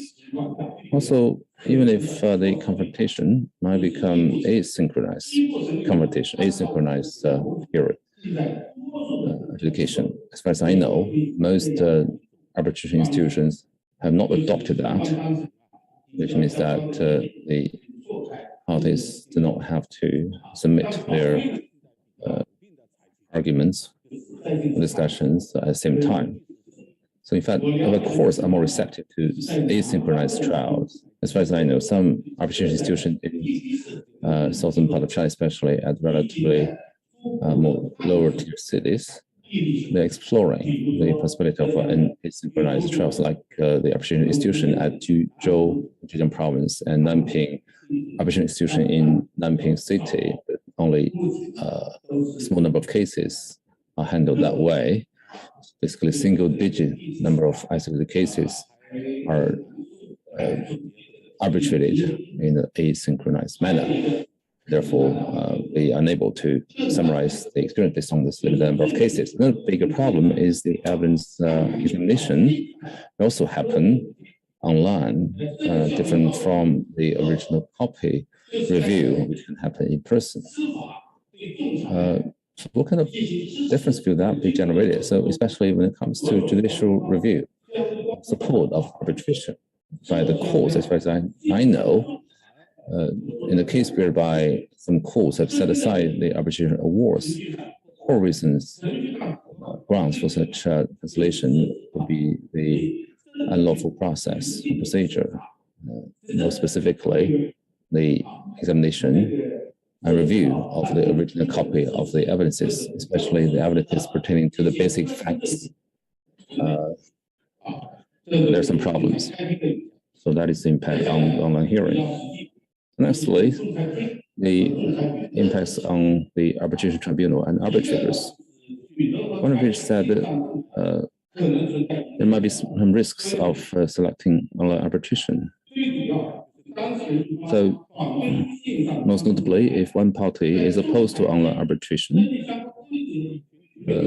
so if the arbitration tribunal is entitled to make a decision, how should tribunal make a decision?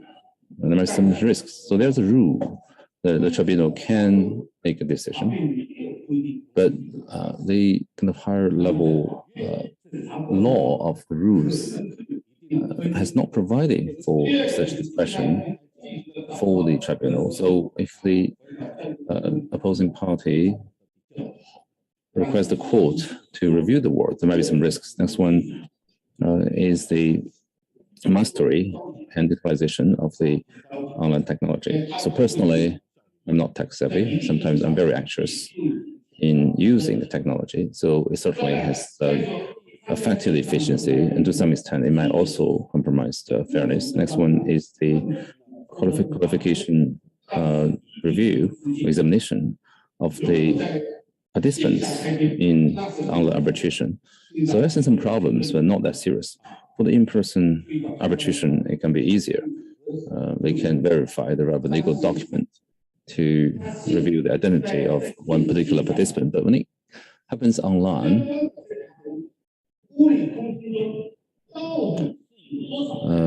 you can be sure how many individuals are around that particular participant in an arbitration. So that's a big issue.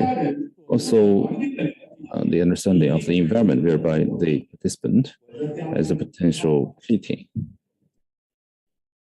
possibility. How can you forestall such problems? For example, in the setting of a university, for example, some students cannot attend in-person examination for the graduate school entry examination, so they have to attend the exam online. So the most important thing is to guarantee the fairness of the examinations. How can you prevent the cheating by the students? Different law schools and the faculties of the law schools in charge of academic teaching as well as deans have racked their brains to find a solution without much positive results. It doesn't happen a lot, but it's possible.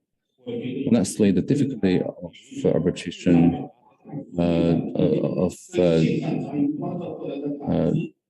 examining of witnesses or attending a trial can be compromised as well, because the way you can feel the tone of witness may not be as effective as in person. And when I attended internet court, when I watch the setting, the online trials, I asked a question of the president of the internet court. I said, that during the trial, if one party disappears from the screen, what are you going to handle that? Or what if the image disappears? Because you never know whether the image disappears as a result of technical glitches, or the party is angry, or he simply unplugged the computer. How can you resolve that? Next one is the impact on the parties and the councils. I think that'll be similar to the second point I discussed now, the impact on the arbitrators.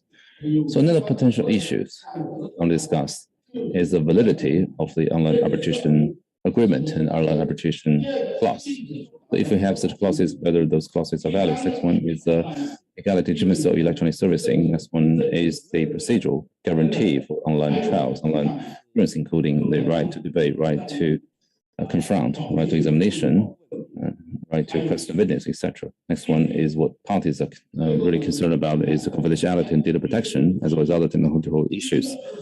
The last one discuss the guarantee of online arbitration. Firstly, the legislative guarantee. So I do appeal to the amending efforts of the arbitration law that online arbitration should be incorporated into the legislation. I think the civil procedure law has already incorporated that clause. So we need to consider the availability of the technology as well as the will of the parties should be respected, or the power discretion of the arbitration institution in deciding on online arbitration, as well as the judicial attitude towards online arbitration. Also, we need to make sure that there is the relevant technological guarantee.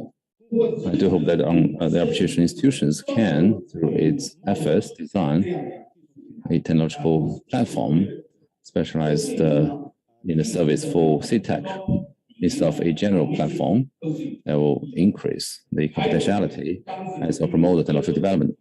Also, the respect for the parties' will as well as the promotion of online arbitration. Lastly, the development guarantee for the technological development and cooperation of online arbitration. In the interest of time, I'll stop here. I have done some homework before I come here to make the presentation. So I have a review documents. It's a length up to 7,000 to 8,000 characters. So going forward, if we have more time, we can have a more in-depth research on certain topics and conclude my presentation. Thank you for your attention.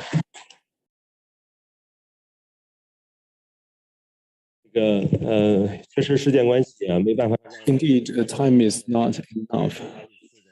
So it is too short for Professor Pan to share the entirety of his outcomes. So indeed, I look forward to reading more of your papers and publications. You mentioned the impact of technology on the tribunal, arbitrators, parties, and the procedure itself. Reading the faces online can, yield less of the findings.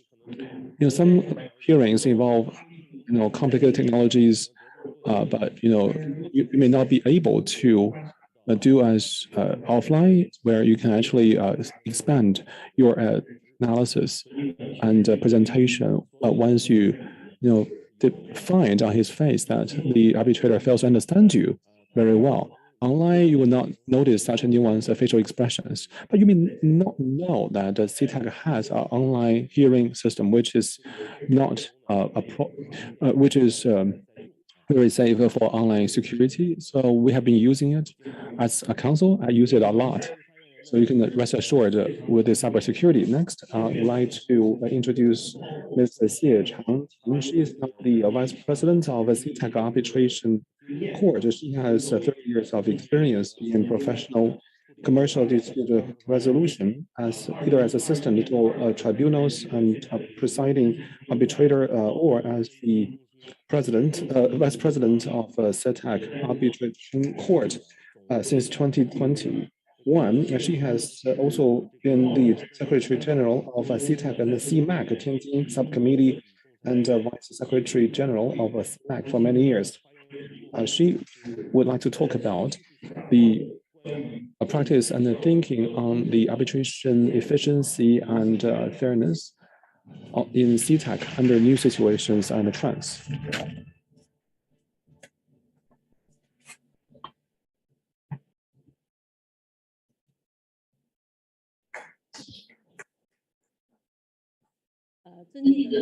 Distinguished moderator, guests, ladies and gentlemen, good afternoon. It is my great pleasure to speak under this section as the representative of CTAC. Efficiency and fairness are the two eternal value goals of arbitration. They are also the original intention and expectation of the parties to choose arbitration. Efficiency means that the arbitration proceedings shall avoid unnecessary delays and expenses, while fairness means that the procedures are proper and due, and the parties need to be treated as equals, be properly notified and given opportunity reasonably to make cases. Justice delayed is justice denied, but justice in haste is justice in waste. In face of parties with different ambitions, different backgrounds, and different demands, how to achieve the organic unity of efficiency and fairness is a problem that every tribunal must consider at all times. At present, internet technology makes the advancement of program no longer blocked by time or space, creating a possibility for further improving the efficiency. Individual cases, the use of new technologies shall not compromise the due process as a basic principle.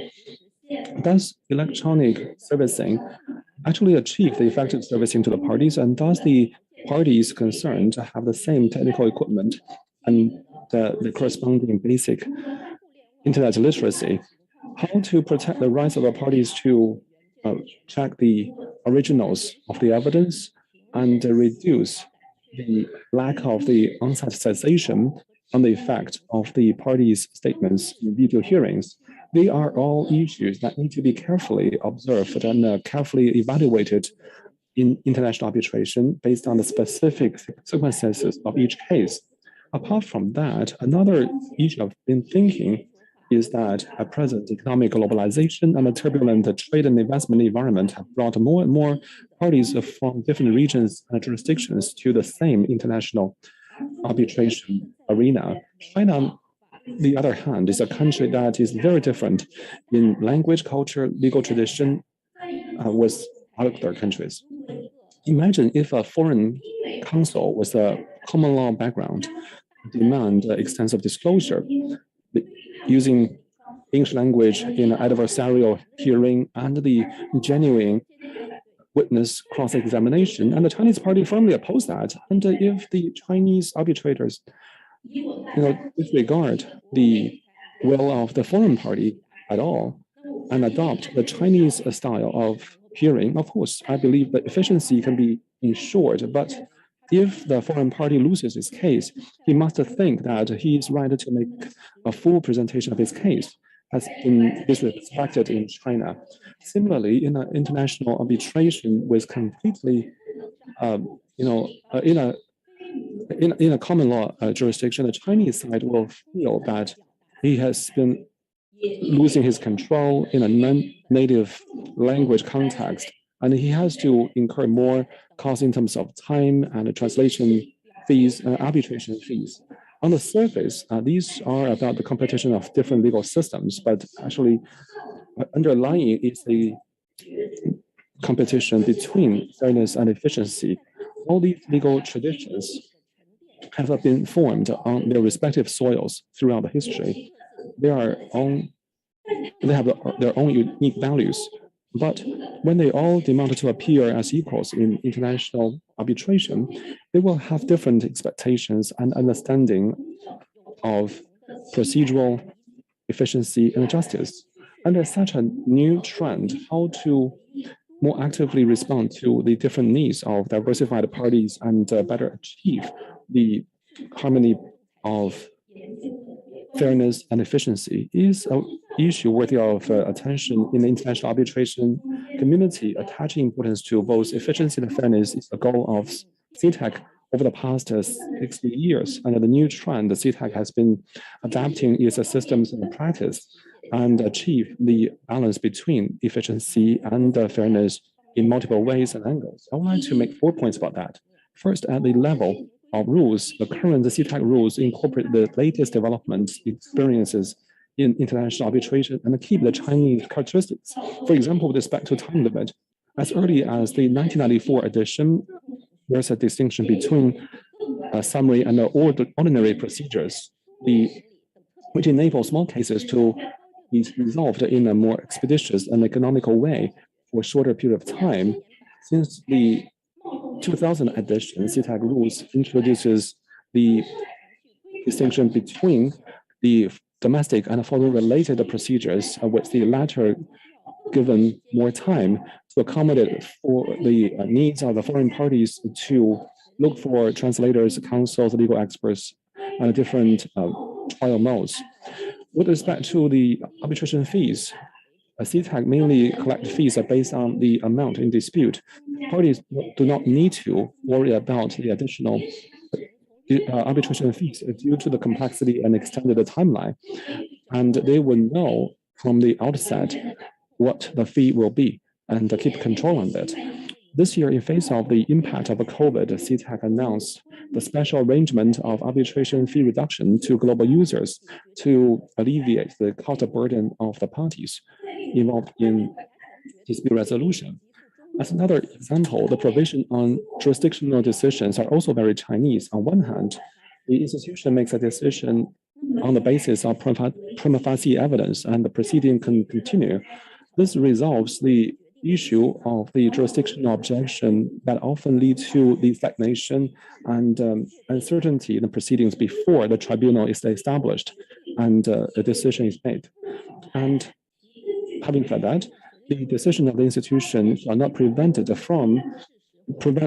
tribunal from making a decision again on the basis of the facts and or evidence found by the tribunal in the course of hearing the case that is inconsistent with the prima facie evidence. And the institution authorizes the tribunal to make a decision, and it can also make its own decision. At the practice level, China is more influenced by the civil law system. Most of the mainland Chinese arbitrators play a leading and active role in the procedures of a number of rounds of document submission, the setting of time limits, investigation of pre-trial hearing issues, and the opening of the hearings.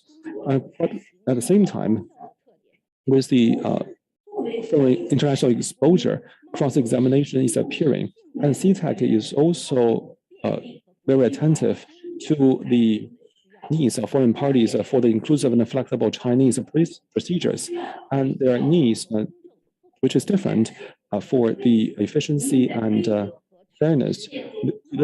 And in terms of the rules and practice, CTAC give full respect to the autonomy of the people's will and also encourage the parties to agree on the language and the model of hearing so as to achieve the balance between efficiency and the fairness of diverse parties in international arbitration. In practice, CTAC advocates an integrated approach to hearing as more and more international arbitrators and lawyers participate in CTAC arbitrations, and more of the Chinese arbitrators and lawyers are influenced by common law.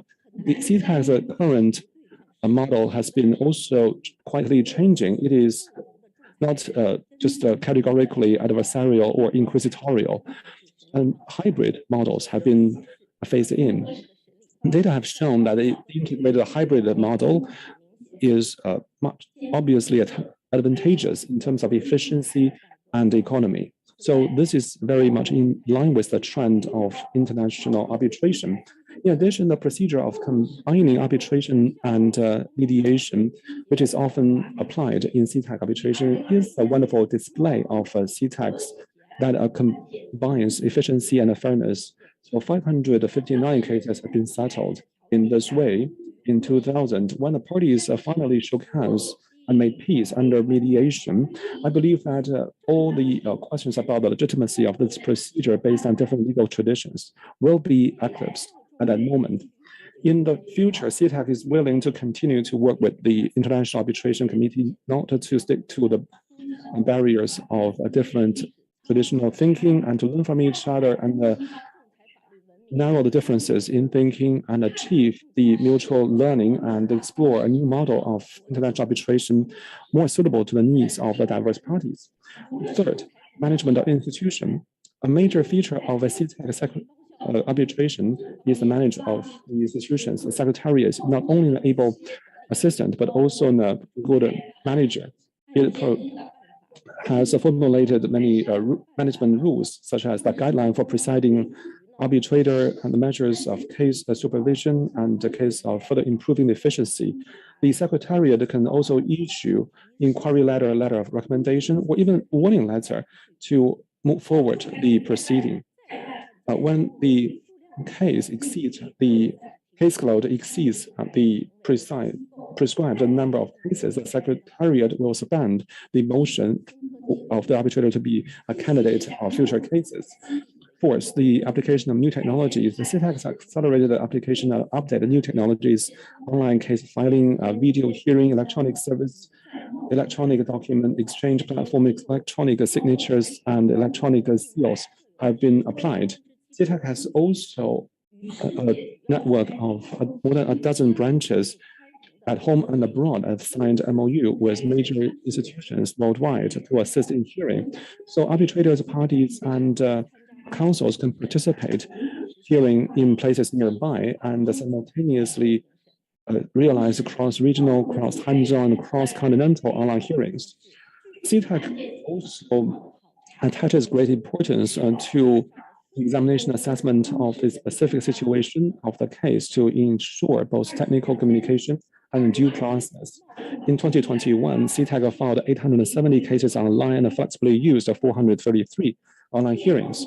This year, CTAC, as an APAC accredited dispute resolution institution, launched the APAC online dispute resolution platform to provide integrated, standardized, facilitated, and low-cost online dispute resolution service for cross-border commercial dispute resolution between SMEs. It is gratifying that CTAC's various business data in recent years have continued to set new records and have always maintained a short time cycle despite the COVID. So by the end of July, 3,400 cases have been concluded. From tribunal composition to completion, 138 days for domestic cases and 190 days for foreign-related cases. When it came to 2021, that was a figure for 2020, and in 2021, 4,071 cases were filed, and the completion was up by 50% versus 2020. So for the first time, it has been awarded as one of the top 5 most preferred arbitration institutions worldwide. That has shown the users' appreciation of CTAC's commitment to efficiency. When we face the future full of imagination and creativity, CTAC will always maintain an open, inclusive, and the courageous exploration mentality strive to meet the needs of Chinese and foreign parties for efficiency and fairness, and actively promote China to become a more popular seat of international arbitration and make due contribution to promoting the development of international arbitration. Thank you.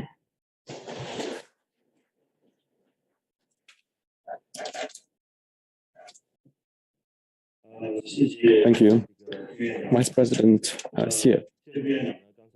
You have mentioned measures taken by CTAC to increase efficiency and ensure fairness over the years. You mentioned the model of CTAC is hybrid. I know that too well. You know, CTAC cases tend to be very international. A lot of them use English language for the proceedings. A lot of foreign arbitrators are involved. In those cases, we truly follow the Hong Kong or Singaporean approach. The hearings may last 3 or 5 days, and the most, once we schedule the 4 weeks for the hearing, but later the parties settled. You also talked about waiving and reducing the arbitration fees this year. That is indeed a boon to the parties. Some of our clients saw that notice and filed for arbitration several cases within a short space of time. That is really a good value for money. You know, efficiency, fairness are important, and economy is also important as a factor. The economy has to do with fairness too. You know, I didn't mention it when I commented on Professor Pan's speech. So due process is talked together with technology. I didn't realize why these two are related. So when you come from different countries and regions as parties, the technology at your disposal may be different. For less developed jurisdictions, if you ask the participants to also reach the same level of technological means as their Western counterparts, that may not be realistic. So you need to be adequately accommodative, and you need to give them more opportunities so the parties are not to be deprived of their equal opportunities to state their case. Vice President Xie also mentioned that in CTAC there were amazing statistics despite the COVID. Indeed, worldwide, the procedures in CTAC is fast in CTAC. Efficiency is applaudable. Fairness also ensured. Will be Eric Tuckman. Mr. Tuckman is a Senior Vice President, General Counsel, and Corporate Secretary of American Arbitration Association, or AAA, and AAA's International Division, the International Center for Dispute Resolution.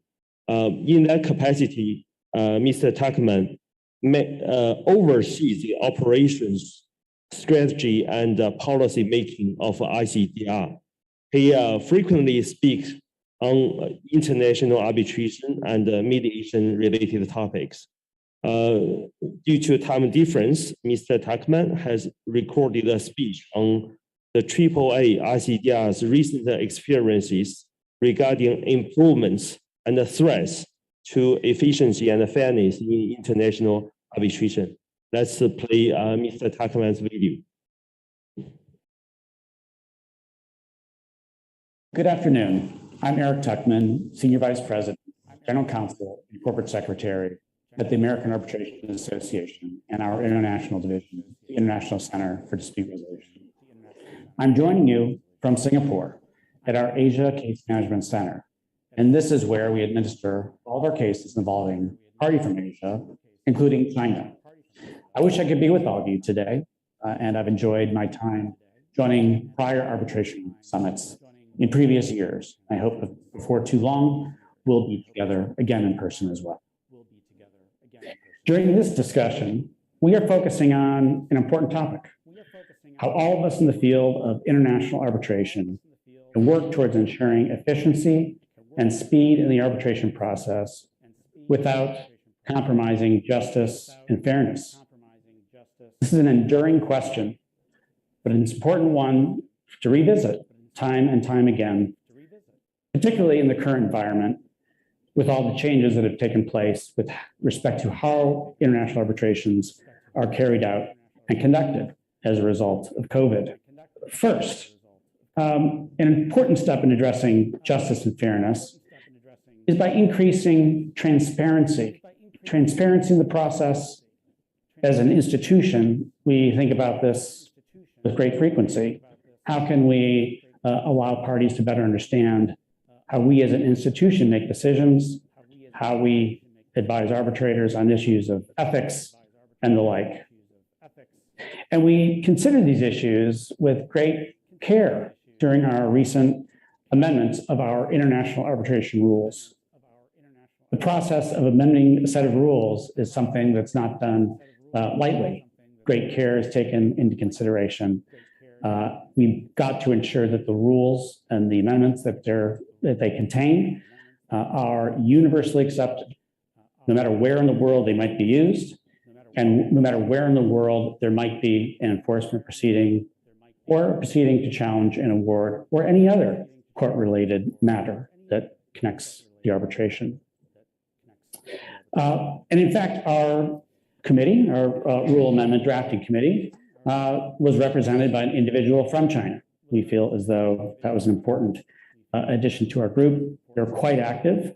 Also had individuals from Europe, from other parts of Asia, Latin America, and the United States.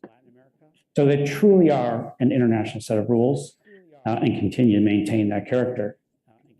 We think the most innovative amendment that's contained in our rules, and it's an important one with regard to the efficiency of the arbitration process, is actually contained in Article 6, titled Mediation. And it provides that subject to any agreement of the parties otherwise, or the right of any party to elect not to participate in the mediation, the parties shall mediate their dispute pursuant to the ICDR's international mediation rules concurrently with the arbitration. So there's some important parts of this very brief rule. One is it now contains a presumption that the parties are going to mediate their dispute at some point during the arbitration process. That is something that is new and unique to any set of international arbitration rules. There are important caveats. Any party can unilaterally decide that they don't want to mediate. And the mediation will take place concurrently with the arbitration. That is another presumption contained within this rule. In other words, a party that might want to mediate what's concerned about a month-long or many month-long delay that can be associated with mediation does not have to worry about that taking place under the rules drafted. The mediation will occur while the parties are perhaps considering their arbitrator appointment, proceeding with hearings. It can be at any point during the arbitration process.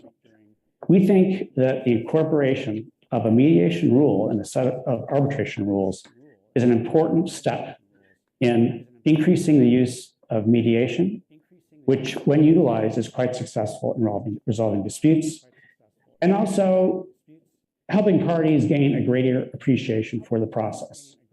Article 14 of the International Arbitration Rules now impose additional obligations on arbitrators.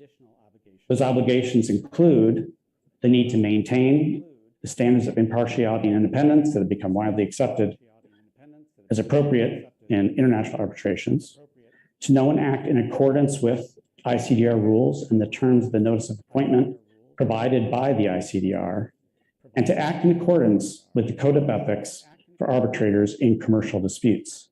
The Code of Ethics for arbitrators has been widely recognized and have been applicable to arbitrations administered by the AAA ICDR for many years.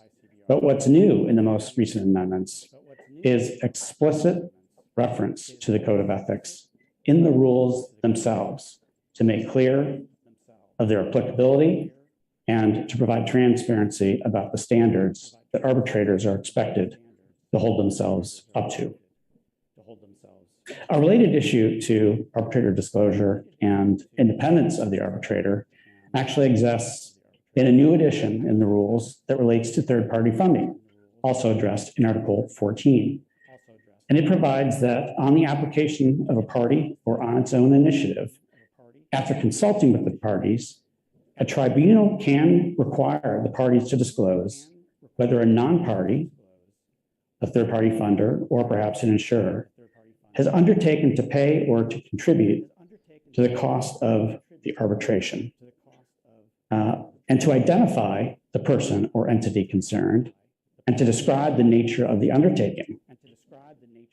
The purpose of this rule is only to address potential conflicts that might arise with an arbitrator and a third-party funder of some type that would otherwise be unknown to the parties and even to the arbitrator, perhaps.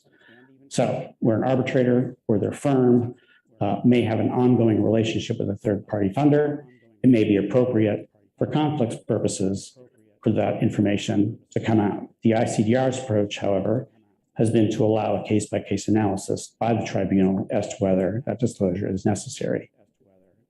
Another rule that specifically addresses the efficiency and economy in arbitration addresses the early disposition of issues and by providing guidance to arbitrators and parties on the standards that must be met when such an application is being submitted. A party seeking early disposition of an issue must first request leave to file an application. And only after determining that the application has a reasonable possibility of succeeding, that's the standard, a reasonable possibility of succeeding, that it will dispose of or narrow one or more issues in a case, and that consideration of the application is likely to be more efficient or economical than leaving the issue to be turned on the merits, the tribunal may allow the application to be filed. This will address what some parties complain about as the needless submission of applications for the early dismissal of a case or of a claim in matters where it simply isn't warranted. It goes without saying that the use of video, audio, and other electronic means for conducting preliminary matters and final hearings has become essential to the arbitration process. That's how we've all accommodated, and frankly, how international arbitration has prospered and shown its potential during the pandemic. Incredible flexibility, the ability to change on short notice the manner in which an arbitration will proceed. That's all taken place, and we still see that happening today. But we did want to make sure that our rules also were specific with regard to the use of video, audio, and a lot of other electronic means for conducting preliminary matters and final hearings after consultation with parties. Finally, There's a huge interest and demand in arbitration awards.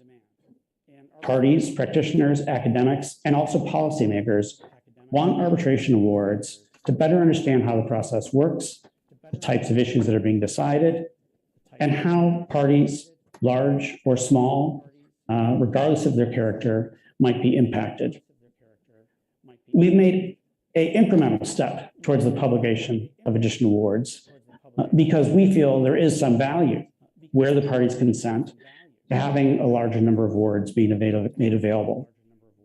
Accordingly, Rule 40 now provides that unless a party has objected in writing to the publication within 6 months of an award being issued, that the AAA is permitted to publish awards, orders, decisions, and rulings, although edited to conceal and redact the names of the parties and other identifying information to allow for the publication of awards in those matters. That provides a summary of some of the most important changes that we've incorporated into our arbitration process and into the rules as they relate to the specific issues of economy, speed, justice, and due process. These changes are ones that, again, have been given significant consideration and have been very widely accepted with some significant approval, we're happy to say, among parties. And with that, I end our discussion today. Again, I hope we are able to see you soon. All of us at the International Center for Dispute Resolution send you our very best and wish you well for your program today. Okay, let's thank Mr. Tuckman for his overview on the ICDR's experiences on in relation to efficiency and fairness in international arbitration. Our next speaker is Mr. Duarte Henriques. He is a lawyer and arbitrator based in Lisbon of Portugal, and is a founding member of the law firm Victoria Associates. He is on the list of CTEC and a few other arbitration institutions. We all know Mr. Henriques as a main drafter of the Prague rules. So today his topic will be the use and the development of the Prague rules in the arbitration practice. His speech is also pre-recorded. Let's play the video. Good afternoon. I would like to start by thanking the organizers of the China Arbitration Summit for the kind invitation to speak for such a distinguished audience. It is a huge honor, and it's always a pleasure to return to Beijing, although this time in a virtual way. I am tasked with following up on the use and developments of the Prague rules. As you may recall, I was in Beijing in 2018 to speak about the soon-to-be-published Prague rules on the efficient conduct of arbitral proceedings. And indeed, later that year, on 14th December 2018, more than 100 people gathered in Prague to celebrate the publication of the Prague rules. Spirits were unnailed by the prospects of having a new tool to conduct arbitrations in a fashion that could be more cost and time effective and more proactive, thus bringing more efficiency and fairness to international arbitration. As you may know, the Prague rules are drafted in a way that aims, and I'm citing, to provide a framework and or guidance for arbitral tribunals and parties on how to increase efficiency of arbitration by encouraging a more active role for arbitral tribunals in managing proceedings.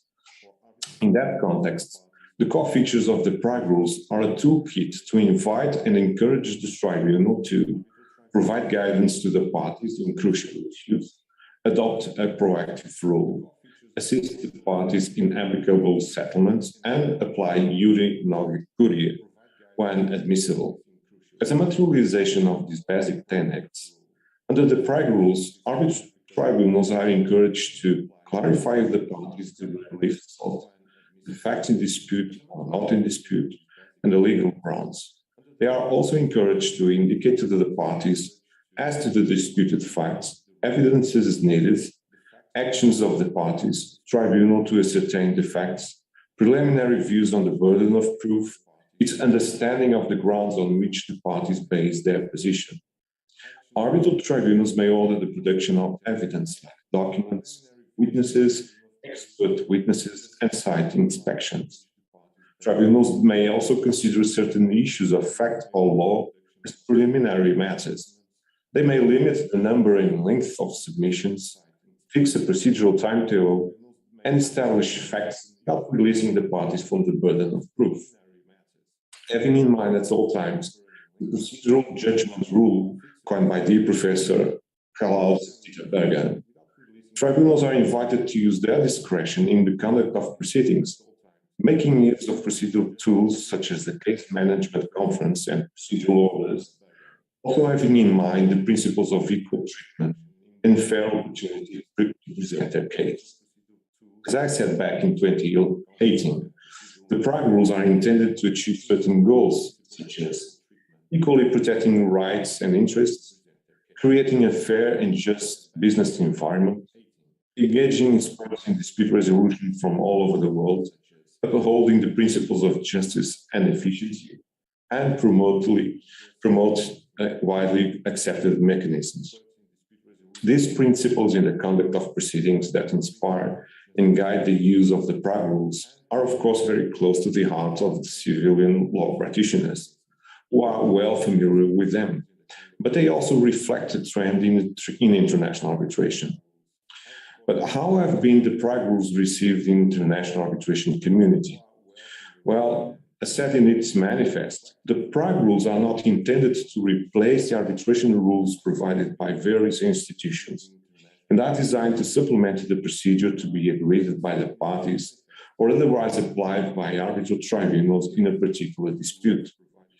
Parties in arbitral tribunals may decide to apply the Prague rules as a binding document or as guidelines to all or any part of the proceedings.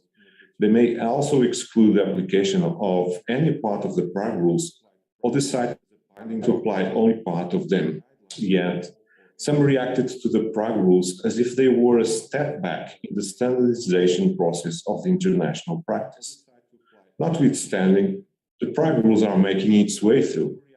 Firstly, although I have no statistics, during the preparation of this intervention, I have come to know that practitioners around the globe are indeed using the Prague rules, or at least a blend of its features, with other set of rules. I have used myself the Prague rules in a number of cases, in their entirety or at least some portions of them. For instance, I used the Uranovit Curie feature a couple of times to supplement or correct evident lack of accuracy of legal provisions invoked by the parties. It goes without saying that this power must always be used with strict compliance with due process. Also, I have drawn the parties' attention to the fact that tribunals need not to hear an unlimited number of witnesses to understand the full picture, thus convincing them to reduce the witnesses to the strictly necessary number, thus saving time and costs in the oral hearings. And now, I also have advised the parties to try to settle, where I saw that the chances of doing so were greater than those to continue the legal fight. This, again, without compromising the independence and impartiality, and always without advancing any argument or giving any glimpse of what the final decision could be. Further, I was very recently asked to decide on the requested leave to file an application for an early disposition of a particular issue. This is indeed a feature that is embedded in the Prague rules and shows how the Prague rules features are making their way into the national setting. As you may know, Article 2.5 of the Prague rules sets forth that when establishing the procedural timetable, the arbitral tribunal may decide, after having heard the parties, to determine certain issues of fact or law as preliminary matters. And indeed, in an ICDR case where I'm currently serving as sole arbitrator, one of the parties called for the application of a limitation of liability clause inserted in the underlying contract and asked me to consider a request for early disposition, given that since March 2021, Article 23 of the ICDR rules allows tribunals to make early disposition of issues. As a matter of fact, and I will be citing the explanation note of the 2021 ICDR rules, recognizing the need to promote efficiency in arbitration, new Art 23 specifically permits early disposition of issues. A party seeking early disposition of any issue must firstly request leave to file an application for early disposition of the issue. If the tribunal determines A, that the application has a reasonable possibility of succeeding, B, that it will dispose of or narrow one or more issues in the case, and C, that consideration of the application is likely to be more efficient or economical than leaving the issue to be determined with the merits, the tribunal is to allow the application to be filed. This rule was thoroughly analyzed to accommodate and balance practice styles amongst practitioners in jurisdictions and legal systems around the world. A similar approach has been taken by the Stockholm Chamber of Commerce in its recent SCC Express rules, which offer a case assessment at an early stage, although not producing a final and binding decision. Another example is found in the 2021 Rifkin-Elder arbitration rule, where we can see manifestations of the Prague rules in the following articles. Article 2.1, good faith and collaboration. Article 11.1, in order to understand the dispute, the other tribunal may ask any questions to the parties throughout the proceedings. Article 14.1, in making a decision tree within 15 days after the initial meeting, the tribunal shall draft on the basis of the issues discussed in the initial meeting and in light of the parties' submissions, a document that will serve as a roadmap to the final decision, the decision tree. The decision tree shall be organized in a manner that the determination of one issue could dispose of the case, eliminate or make more efficient the consideration of the issues, lead to settlement, or change the focus of the arbitration to different issues. The arbitral tribunal, says Article 18.1, shall be actively involved in each step of the arbitration and will interact with the parties by inter alia, raising questions, asking for evidence, and indicating when the matter being addressed by a party does not appear to be relevant to the determination of the issues in that step. With this, I stop here, but I cannot let it go without sharing my feelings of thankfulness and deep appreciation for all of those who contributed to the drafting and promotion of the Prague rules, in particular Vladimir Khvale and Roman Zykov of the Russian Arbitration Association. Thank you. Thank you, Mr. Henriks. From what he said, it seems promising that the Prague rules are being increasingly frequently used in international arbitration. In my personal experience, I never come across any situation where the Prague rules were even proposed for use by any party. That's probably because it's been there only for 4 years, and practitioners are not very familiar with the Prague rules, not like IBA rules. So next speaker is Mr. Cui Jun, who's the Managing Director of Eminent Consultants Limited. He's also a civic arbitrator. He's a top international contract expert. He worked overseas for more than 20 years when it comes to contract negotiation, contract claims, as well as international construction engineering. He has a lot of experience. He has published more than 13 books, including FIDIC contract theory and practice, principle and practice of FIDIC subcontract and others, and more than 90 articles. His topic is not directly related to engineering and the contract. He will discuss the prevention of excessive litigation trend of arbitration.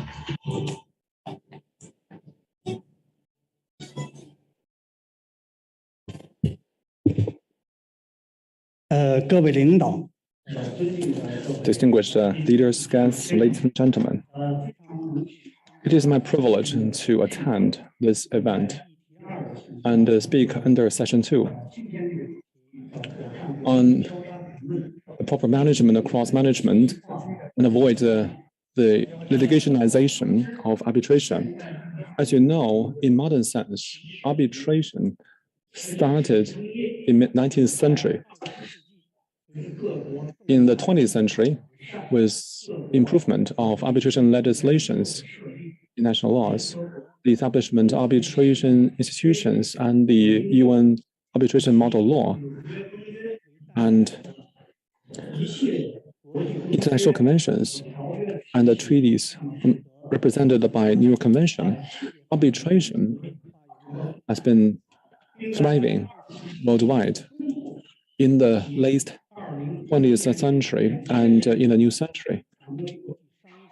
Arbitration has become the main way to resolve commercial disputes. The Oriental model represented by CTAC to combine mediation and arbitration has been gradually adopted by international arbitration community and the UN across the world. CTAC has also been one of the preferred arbitration institutions.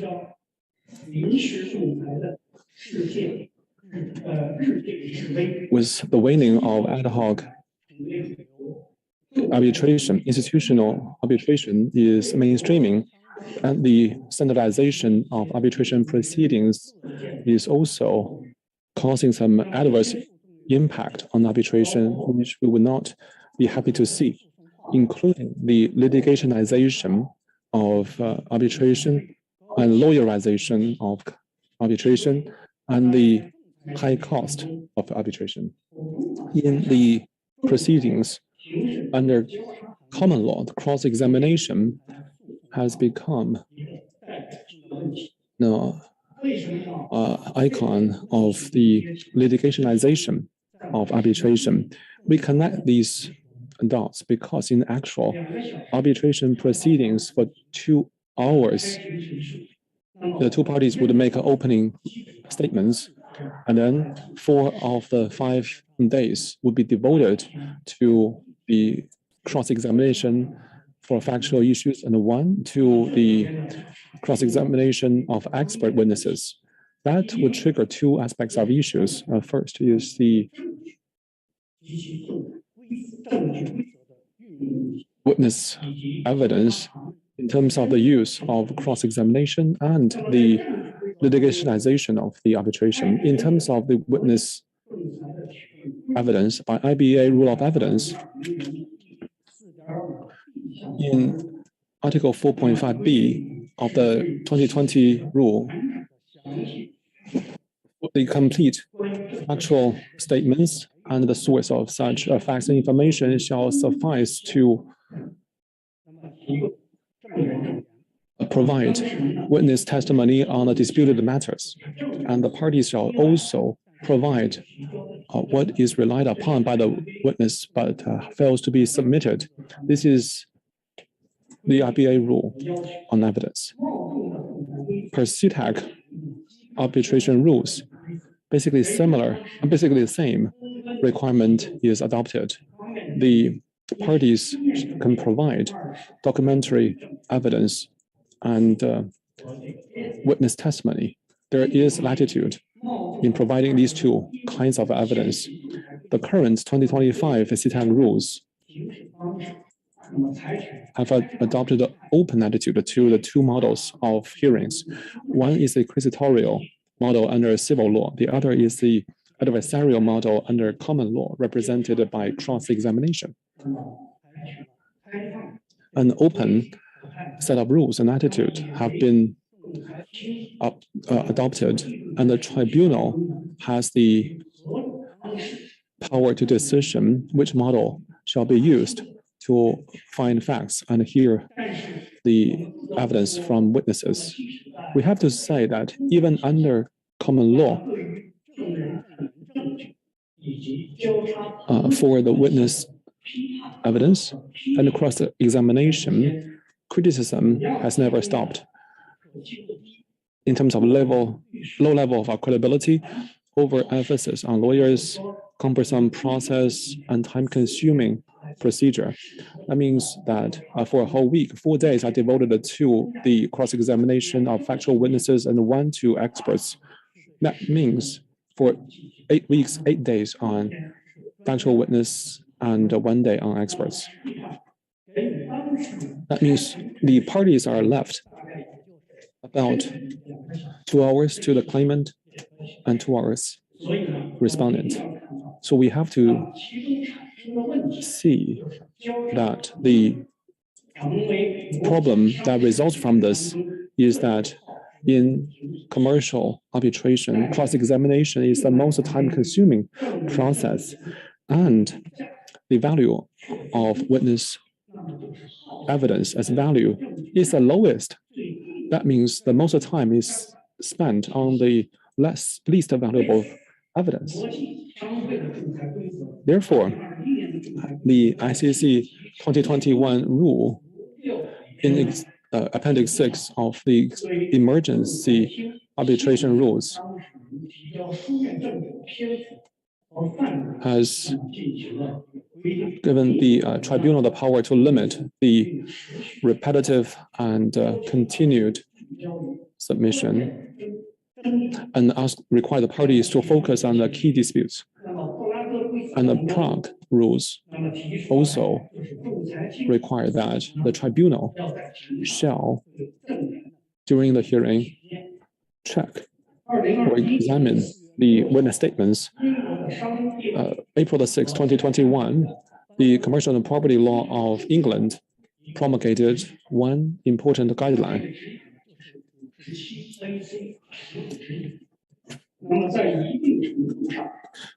So to a certain extent, this 57 AC 15 guidance corrected the way of submission and the deficiencies of cross-examination. First, the number of pages of witness statements is limited.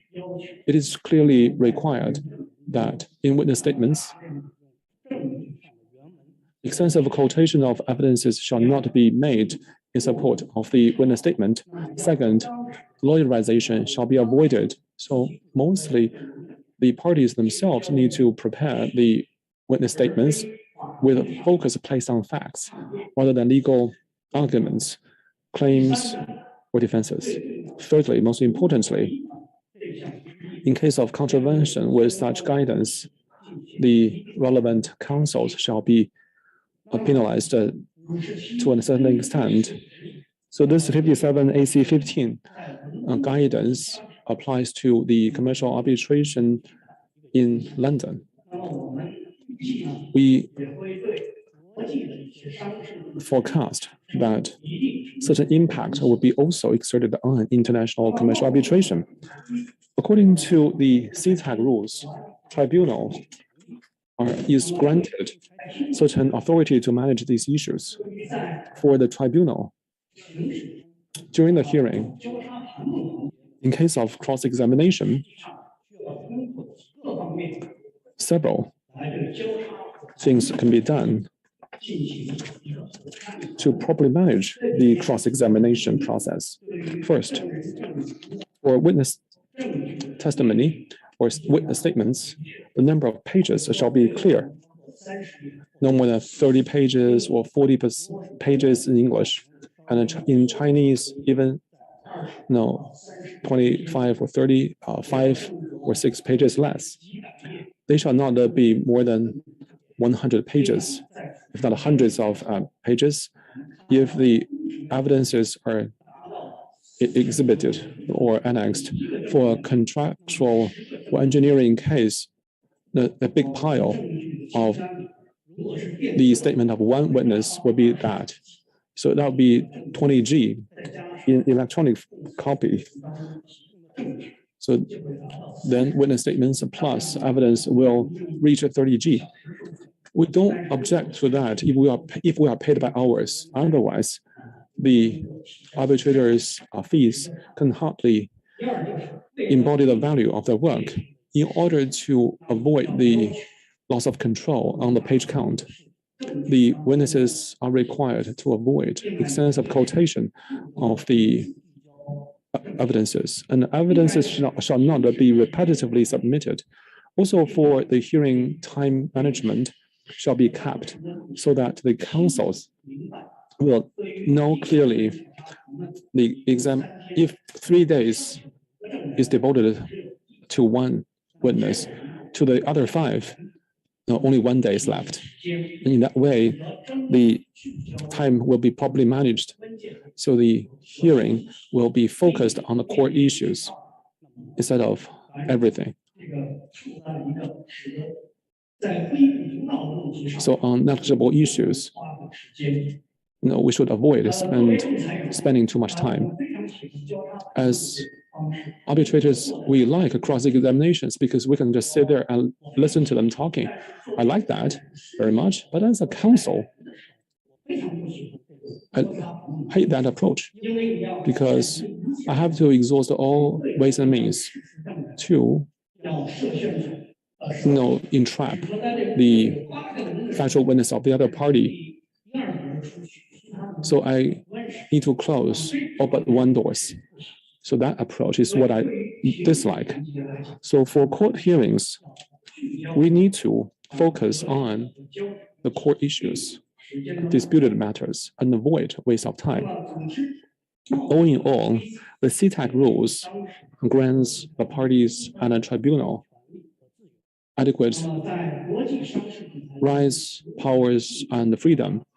So how can we control the cross-examination proceeding in international arbitrations? The tribunal shall apply the time management rules and issues and POs to resolve the many issues concerning the cross-examination. This is what the tribunal should do as an exercise of its power. That concludes my speech. Thank you. Well, thank you, Professor Cui.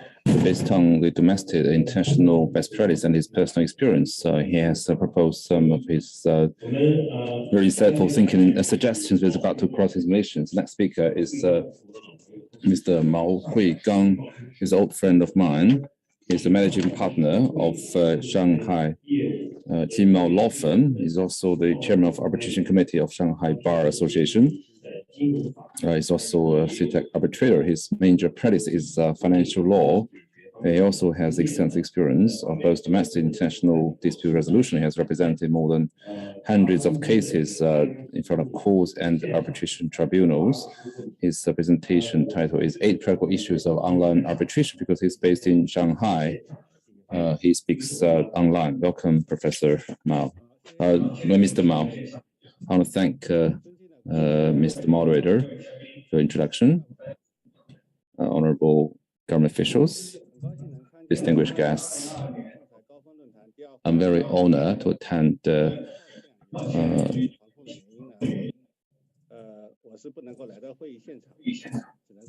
I'm very delighted to attend this arbitration summit. I'm unable to come to Beijing due to the COVID measures.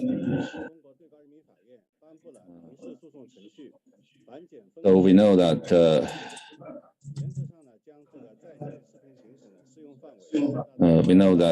Supreme People's Court issue a judicial interpretation for the online court litigation, which has been made accessible, available to civil litigation, and arbitration tribunal have widely adopted the online format as well. So, but in the practice, we have run into 8 critical issues, which has elicited some controversy with regard to fairness and efficiencies. I want to share with you the issues. Firstly, is the identity verification issue for hearing participants. During in-person arbitration venue, the clerk and personnel can verify the identity of the participant, including witnesses and counsel, etc. But in online arbitration, the tribunal can only request the parties' counsel to demonstrate their ID card or documents in front of the camera without, obviously, the physical verification, which has compromised the actual verification. Next one is the transcript, because it's not in court transcript, it's not in court arguments. So we only have to resort to electronic transcript. Also, the signature is electronic as well. Next one is confidentiality. The camera can only cover very limited area of space. what if someone who is neither counsel nor parties of the council, but is auditing the hearing? How can you verify that? Next one is the isolation of the witnesses. So we cannot guarantee the witnesses testify in an isolated manner. Also, the truthfulness of the evidence is here. During the in-person, the witnesses are not allowed to sit in the court debate as well as the other evidence, other witness testimony, but for the online one, it's difficult to control. Next one is the truthfulness of the evidence. I think Professor Pan mentioned the issue because in the 当事人呢提供书面证据的原件或者电子证据的载体以供核对，但是在线上庭审当中呢，当事人只能够向摄像头展示原件，对方当时呢是没有办法接触到书面证据原件或者是电子证据载体，并往往是表示呢无法核对证据的真实性。那么遇到这种情况时候呢，仲裁庭只能另行安排线下证据核对，也造成了一个仲裁程序的拖延。第六个问题呢是一个缺席审理的认定问题。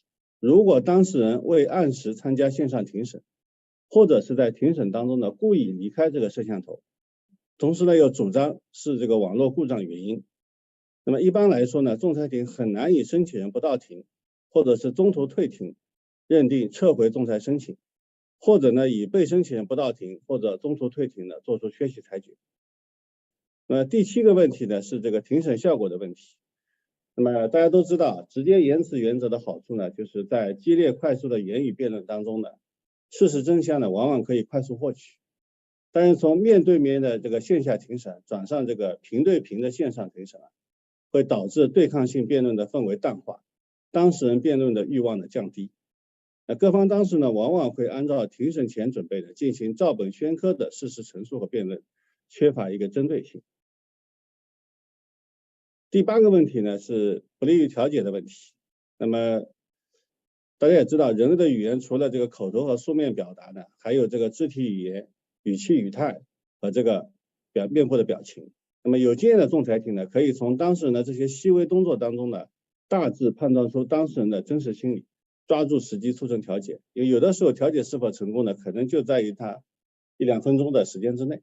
但是在线上视频的庭审过程当中呢，当事人的神态变化是很难被捕捉的，镜头感和表演性呢更强，仲裁庭的调解难度呢也因此加大。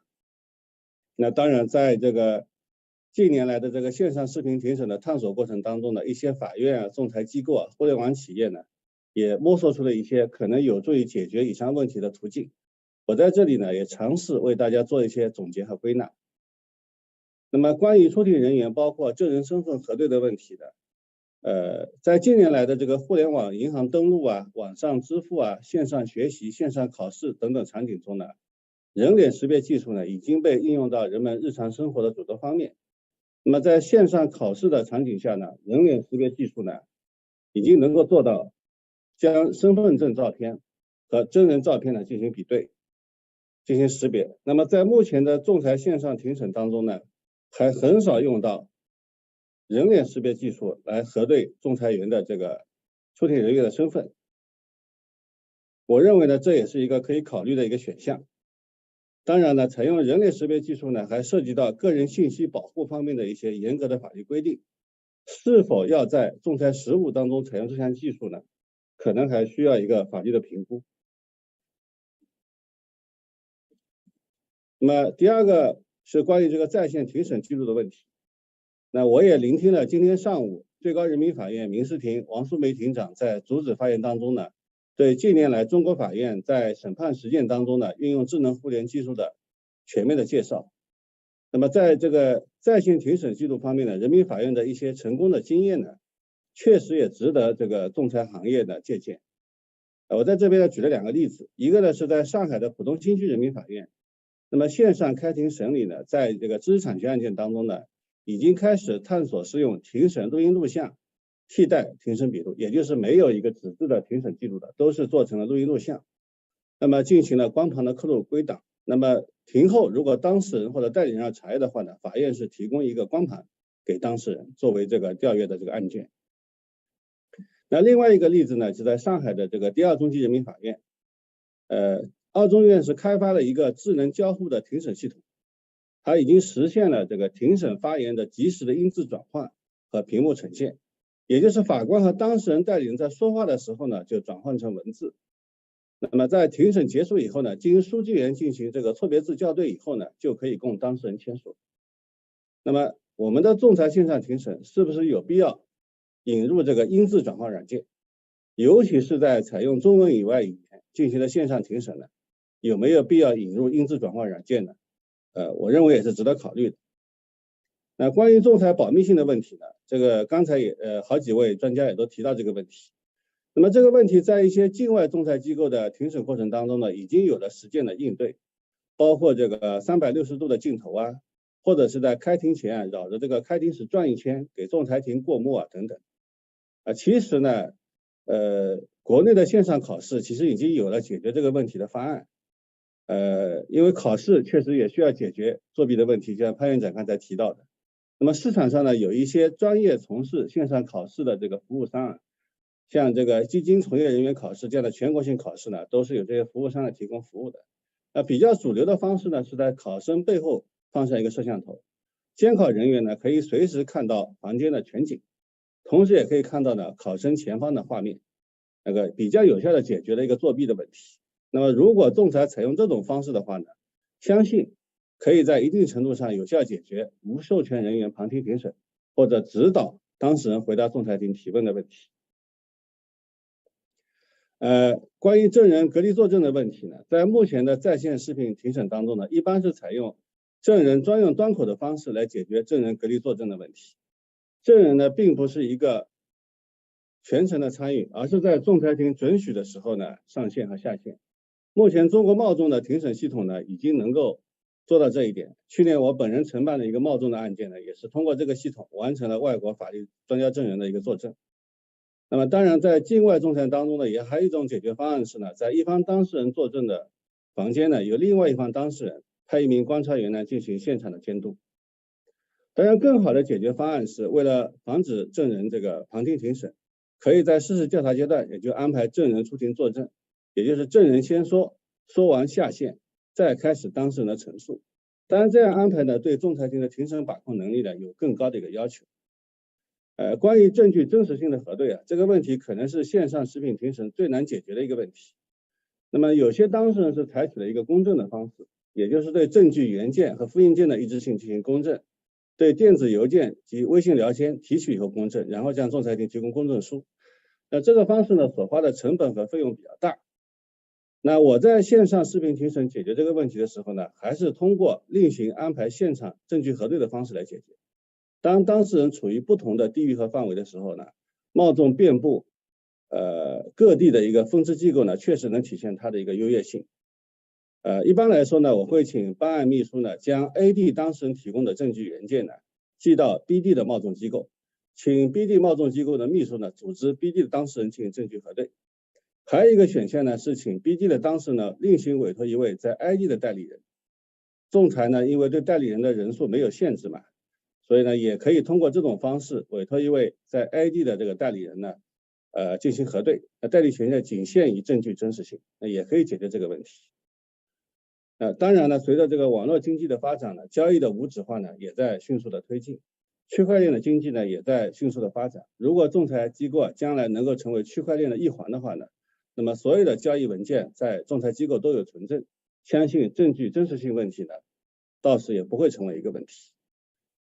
那当然不可否认的是呢，线上视频仲裁呢，作为一种新生力量，为仲裁当事人提供了更加高效便捷的争议解决服务。尽管在实践中存在各种各样的一些问题，但我相信这些问题呢，随着时间的推移呢，都能得到不同程度的解决。我呢也会和大家一起迎接迈向智能互联的全球仲裁。谢谢大家。好，感谢那个毛辉刚律师啊，这个结合自己的实务中的这些经验体验啊，谈线上仲裁的一些实务问题。那不好意思，这个我今天时间把控不 I'm 好。 sorry for my poor management of time. There's a bit overrun. I would like to just give you a 1-minute summary. We have heard European, UN, Chinese perspectives, and Italian views and the US views from both the councils and academic perspectives. How can we balance efficiency and fairness? Multidimensional analysis has been made. This is a new trend. A new trend, by definition, is an ongoing trend. We need to also make ongoing reflections on it. I believe the arbitration community is wise enough and also has enough tools to work on and resolve those issues. I would like to call upon all of you to applaud again, to thank all the speakers for their excellent contribution. I'd like to now hand over to the moderator of the next session, Mr. Tao Jingzhou, please.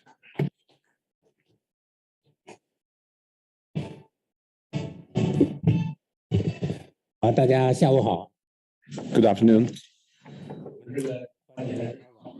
We are late by 30 minutes for this session. It is my hope that we can catch up a bit.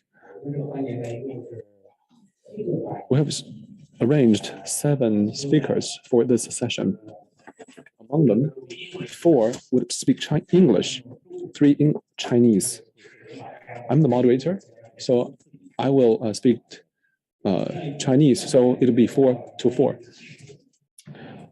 Technology was discussed, efficiency and fairness were explored in the past session. Fairness needs to be there and needs to be felt to be there. Therefore, we are here to talk about the credibility of arbitration. Maybe you believe it is fair, but that is not shared by others. That is not a credible process. So we will now talk about credibility.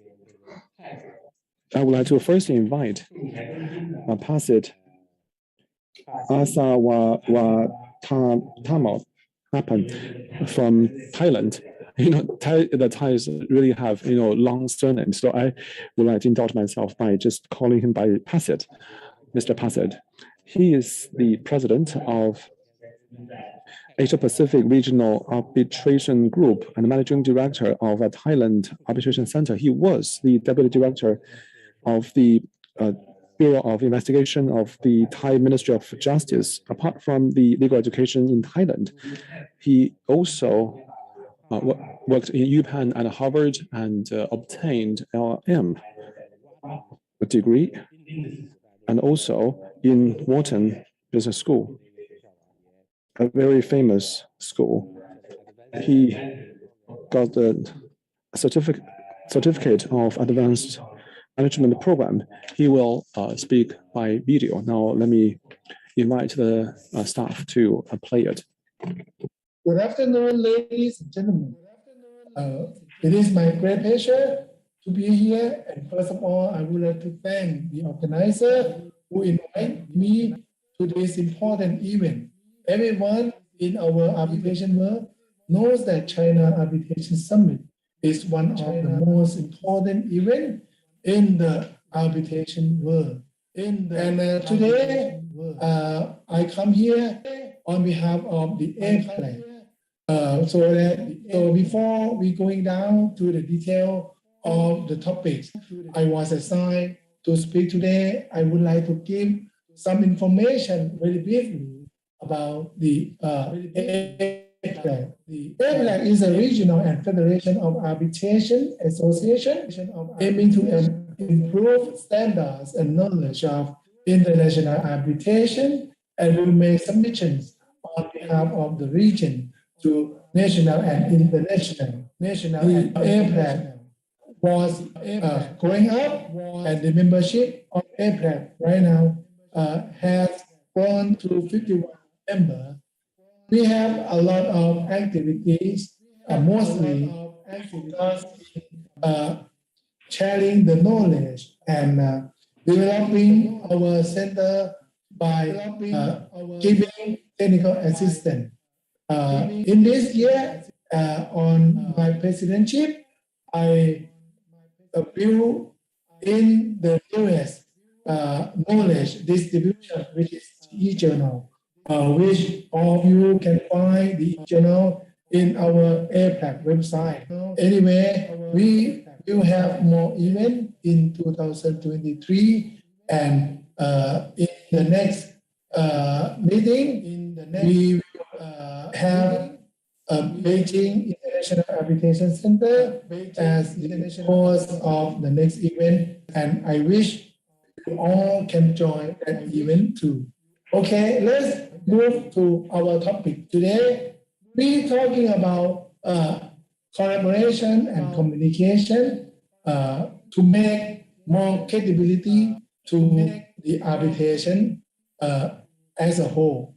I would like to give you some basic idea about the international arbitration. First, you all know that international arbitration becomes a key tool in the globe's economic and trade development. Thus, the cooperation among arbitration institutions is required to promote international arbitration credibility and ensure that it will be fully built toward the same direction. I know that everyone knows that the communication and collaboration between the centers and all of the organization in arbitration community is so important in building up and developing our arbitration community.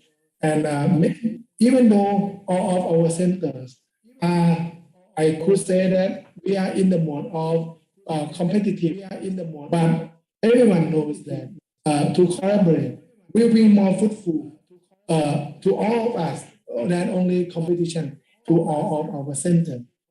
One of the points I would like to raise to give you some example why we need collaboration, why we need communication is that the virtual hearing. All of you know that in the age of COVID-19, we cannot go into the arbitration proceeding face to face, and we try to get away from the difficulties in the time by doing virtual hearing. The advantages of the virtual hearing is now undoubtedly. It is cost reduction, it is time efficiency, and it is flexible because of the parties. They don't have to show up in the same place anymore. Anyway, we have some shortcomings in the virtual hearing. Maybe the connection in each country, it varies, and sometimes we found difficulties in connecting people into the same connection. And another thing is that something that we cannot compensate from the face-to-face proceeding is that the facial expression and body language of witnesses, which we may compensate it by the camera view, but anyway, anyone knows that it cannot completely compensate what we got from the virtual hearing. All right? The popularity of the virtual hearing make virtual hearing spreading worldwide. You can see some example in the HKAC. We can see that in HKAC in 2020, we have 37 in-person hearings, while we have 80 virtual hearings. But in 2021, the number is increasing. You can see that we have 37 in-person hearings, just the same number as shown in 2020. But in 2021, we have 101 virtual hearings, comparing with 80 virtual hearings in 2020. This is an example to show that the virtual hearing is getting more popular and popular. Anyway, by the popularity of having virtual hearing, the consequence is that many centers have adopted a number of online virtual hearing in their guidelines or their rules. On May The first 2009, CTAC implemented the online arbitration rule, extending the scope to e-commerce dispute. And we can see it from the CAR too. CAR have issued the guideline, the guidance note on remote dispute resolution proceedings, which provides for documents to be presented in the remote hearing, and they provide for access to our virtual hearing rooms and breakout rooms, and it should be strictly limited to allocated participants. We can see differences in guidelines or guidance or rules in each center. One example, the first example is that the examination of witnesses. When you look at the ICC guidance note, it provides a broad range of consideration for parties and tribunal regarding the presentation of evidence and examination of witnesses. They go into the detail about how to identify whether counsel will be using multi-screens for online pleadings or presentation of evidence. They're going down to the detail whether synchronous or asynchronous communications between witnesses and parties are permissible in chat room or through concealed channel of communication. So in the ICC guidance note, I would say that the focuses on the communication between counsel, witnesses, and parties. In the meantime, if you look at the HKIAC, the rules of HKIAC, it does not provide a wide range of consideration of witness examination. But HKIAC rules, they consider a greater value on arranging a hearing invigilator to attend at the same place as the witnesses and arranging for a 360-degree viewing the room by video at the beginning of each session of the virtual hearing to ensure the integrity of the room. If you, those are the things we could say that they have differences in the rules and the guidelines of the virtual hearing in at least two jurisdictions. Moreover, if you look at the venue, in the matter of venue of virtual hearing process, you look at the SOL protocol, they offer a lot, they offer minimum standards of venue, where the video conference must occur. For example, the venue should have at least one on-call individual with adequate technical knowledge to assist in planning, testing, and conducting the video conference. The venue shall be in a location that provides for fair, equal, and reasonable right of access to the parties and their related persons as appropriate. Why you look at the ICC guidance note, they provide nothing about the venue. Those are one of the differences in the rules and the guidance of the virtual hearing. Other than that, you can see that in other countries, in many countries, in many jurisdictions, they have virtual hearing. They accept to have virtual hearing conducted in the arbitration proceedings, but they have no rules, no guidance at all. Just like in Thailand, we accept the virtual hearings as a part of the arbitration proceeding, but we have no rule in the details.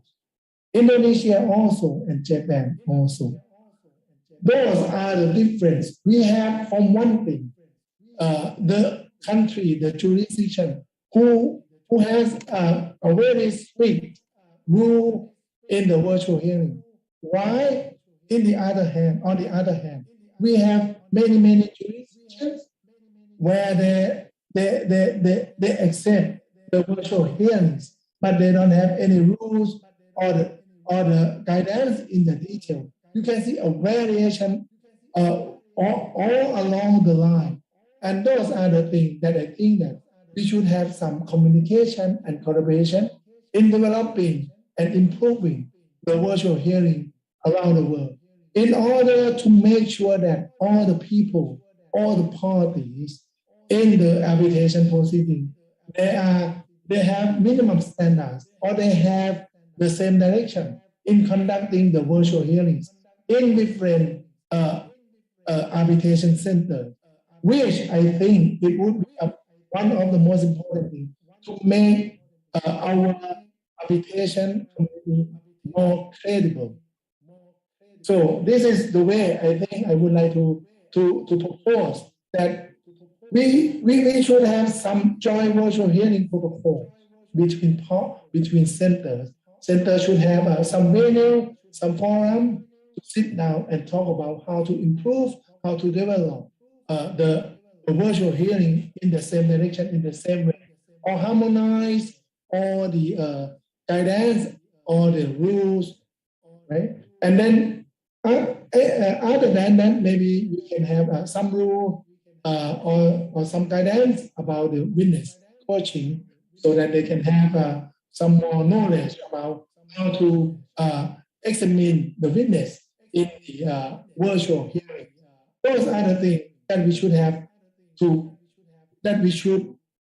have to communicate and collaborate in developing and improving our rules of the centers together, which I think it would make our centers more credible to the parties who would like to use arbitration as a way to resolve the dispute. The second point I would like to raise to point out why we need communication and collaboration is that the enforcement of award. Right? Anyone knows that in enforcing the arbitral, maybe the court may set aside or refuse to enforce the arbitral award on the ground of public policy. And when you look at the New York Convention, which is the main base of many jurisdictions in the world to implementing the rules of enforcing the award in each country, there is nothing to mention about the definition of public policy, right?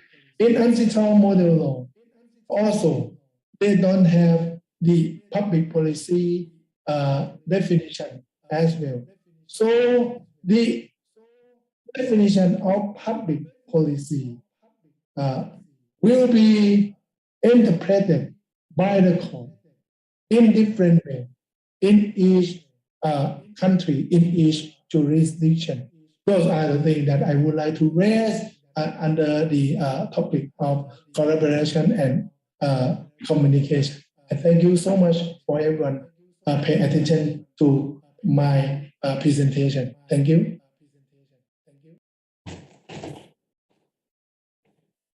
Thanks to Pasid for the presentation. Just now during his speech, he mentioned the protocol of online hearing. He mentioned install in ICC that is available but not elsewhere. In my cases, sometimes the counsels of the two parties will draft their virtual hearing protocol, sometimes pretty lengthy, 30, 40 pages, detailing how the monitors shall be set up, and so on and so forth. In absence of such a protocol, the parties can exercise their autonomy and determine how the protocol shall be like. This session is about mutual learning, communication and collaboration. After I pass it, I would like to invite Dr. Ismail Salim. He is the director of Cairo Regional Center for International Commercial Arbitration.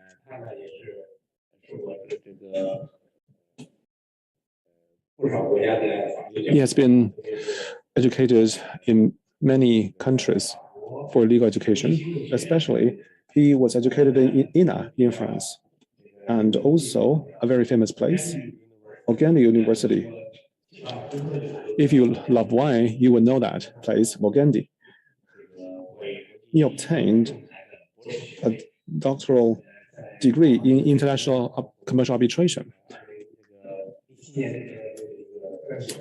Prior to 2007, he was a lawyer. So he has practical experience and also managerial experience of an international arbitration center. Now let's play his video speech. My pleasure to speak today at the second CETA Global Arbitration Forum in my capacity as director of the Cairo Regional Center for International Commercial Arbitration. As you may know, the Cairo Regional Center for International Commercial Arbitration, or the CERSICA, is a non-governmental international organization established in 1979 under the auspices of the Asian African Legal Consultative Organization, ALCO, in pursuance of ALCO's decision taken in Doha session in 1978 to establish regional arbitration centers for international commercial arbitration in Asia and in Africa. And as you all know, China is also a member of ALCO as well as Egypt. In 1979, an agreement was concluded between ALCO and the government of the Arab Republic of Egypt for the establishment of the CERSICA, the Cairo Regional Center for International Commercial Arbitration, for an experimental period of 3 years. And there has been some subsequent agreements on the first agreement between ALCO and Egyptian governments in 1983, in 1986, and in 1989. And the CERSICA continued to function during these years. Pursuant to the headquarters agreement between CERSICA and, between the Arab Republic of Egypt and ALCO, the CERSICA was endowed with all the necessary privileges and immunities, ensuring its independent functioning vis-à-vis the host state. The CERSICA is organized of a board of trustees, as well as an advisory committee, and the director of the center, who is assisted also by the deputy director and the secretary. And we are proud to have in our advisory committee one of your very well-known colleagues, Mr. Li Jun Shao, who is the head of Union arbitration practice, and he has also worked for CETAC for a very big number of years. Our rules.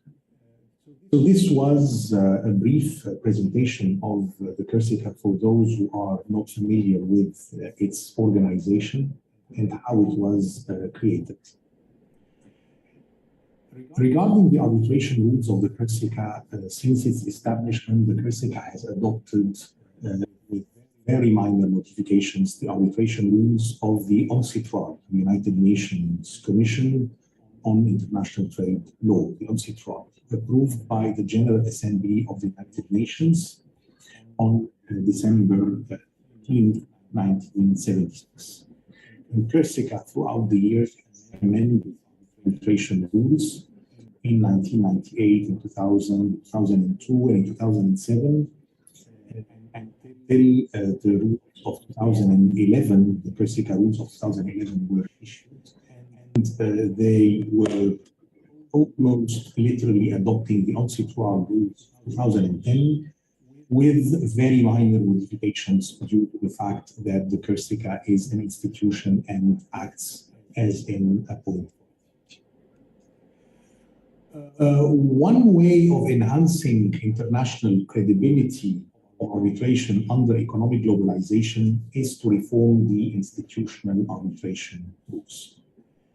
So currently, the CERSICA, although the rules of 2011 are still in force at CERSICA, however, the CERSICA strategy was and is not to wait for the UNCITRAL to reform its 2010 rules. We have witnessed that the UNCITRAL has made some modifications to its or some additions, I would say, to its 2010 rules by enacting the transparency rules in 2014 and the expedited rules in September 2020.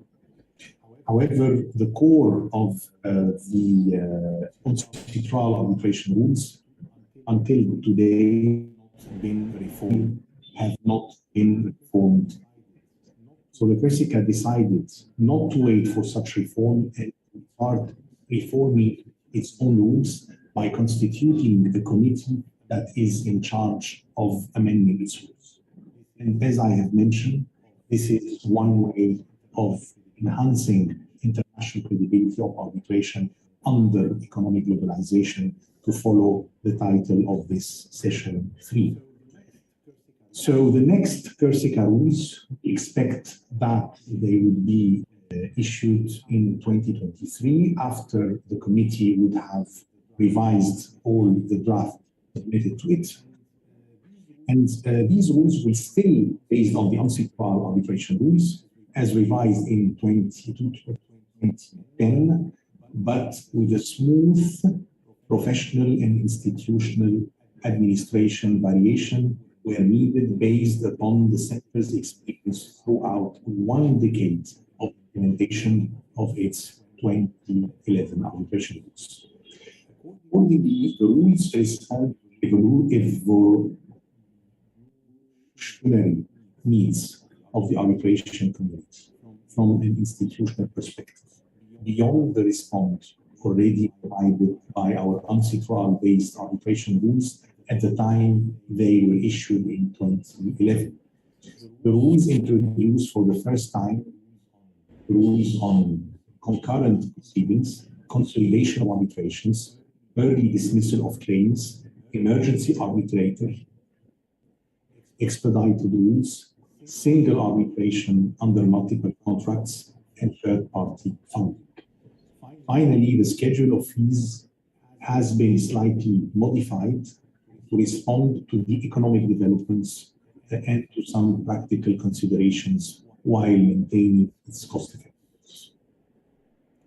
Corsica also makes decisions as provided for under these rules and may issue guidelines and practice notes to implement and with these information about our next arbitration rules once finalized, I would like to finalize my speech and to thank all the organizers for inviting me to be with you. It's always my pleasure to participate in all the events organized by CETAC specifically and with the Chinese arbitration community in general. And as many of you would know, I have lived in China from 1984, 1988, and I still remember the immense experience that I have acquired by living in China at a young age and to witness your civilization and the development that was achieved in China, and that I have been very glad to notice when I returned back to China in 2017 and 2019, and I hope very soon the COVID conditions will be much better and we will be able to meet together. Thank you very much for your kind attention. 好，我们谢谢萨利姆这先生，他对中国很了解。Thank you, Mr. Salim. I know you spent many years in China. You know China so well. So I can't manage the time of the subsequent speakers because they pre-recorded the speeches. I cannot cut them in short. But to the on-site speakers, it is my hope that you can actually finish up by 8 minutes. And the next one goes without the need of any introduction. Ms. Teresa Chang, she just completed her 5-year term as the Secretary for Justice of Hong Kong ACR. She used to have extensive interactions with the Chinese arbitration community. She also led the British Arbitrators Institute as a first Asian, and also the vice chair of Exit. And she also held the position as the chairman of the Hong Kong Arbitration Association. So she holds numerous titles, so I cannot introduce all of them. I would like to invite her to give us introduction about this topic, enhancing credibility of arbitration under economic globalization. Now you have the floor, Teresa. First, I would like to thank CTAC for inviting me to this forum. I would like to also thank Mr. Moderator for the introduction. You know, after 7+3 days of quarantine, I managed to come here to attend the forum. I will also report to you. I will spend no more than 7+3 minutes. I will try to finish off within 8 minutes. Secondly, I also hope that we can actually show off how good the Chinese simultaneous interpreters are in China. So I would like to switch to English for my speech. Economic globalization is a phenomenon that impacts on every country. It is a phenomenon to stay and revolves around international trade, flow of investment, flow of capital, division of labor, and specialization. The expansion of economic globalization is bringing us closer together and becoming more interdependent, truly reflecting the importance of a community with a shared future for mankind. Applied wisely, economic globalization will bring about effective and beneficial mobilization and sharing of goods, capital, services, technology, information, and human resources. A much desired corollary of economic globalization following the greater commercial exchange and investment is integration of cultures and legal traditions in different countries, but also, unfortunately, an increased probability of disputes. Credibility of arbitration is premised on expertise, trustworthiness, and compliance with the rule of law, and is to be measured by the reactions or confidence of the users. The last premise, compliance of the rule with the rule of law, is what the users expect so as to achieve predictability, equity, and enforceability of the outcome of arbitration. Two matters are patently affected by economic globalization: the nature of corporations and the nature of disputes, which by their very nature are inseparable. It is trite that with economic globalization, transnational corporations is a common feature, as they will capitalize on the affordable labor force, the growth of domestic market, and the trade policies of foreign states in various jurisdictions. Legal issues often arise as to the domicile of the corporation and its governing law. Does one approach the applicable law of the entity simply by reference to its place of registration, or does one look at the place of the mind of the corporation, applying what is often described as the control test? Conflict of laws issues are inevitable and its complexity increased. Application of a wide array of laws to different aspects of the case will be more prevalent irrespective of the choice of law clause. Most importantly, the application of international conventions or treaties to resolve issues will be unavoidable. Tactics adopted by disputants will vary too. Given the corporations are often multinational, it is expected that their assets will be located in various jurisdictions around the world and may be susceptible to interim measures such as freezing assets injunctions in aid of foreign or domestic arbitrations permissible under the in citra model law and certain domestic legislations. There are clear and predictable rules by which these applications can be adjudicated by national courts or arbitral tribunals. The third new phenomenon caused by economic globalization is the increased reliance and use of digital services in international trade. Use of blockchain for smart contracts, AI, big data, and NFT will be here to stay. The dispute resolution services must cater for this trend. The arbitration process must move with the development of the commercial world and be ready to be fully digitalized. It is important to address these phenomena and ensure that the arbitral process is sustainable, inclusive, and in compliance with the rule of law to enhance its international credibility. These are in fact encapsulated in the 5 principles of the CTEC Global Arbitrators Initiative promulgated today.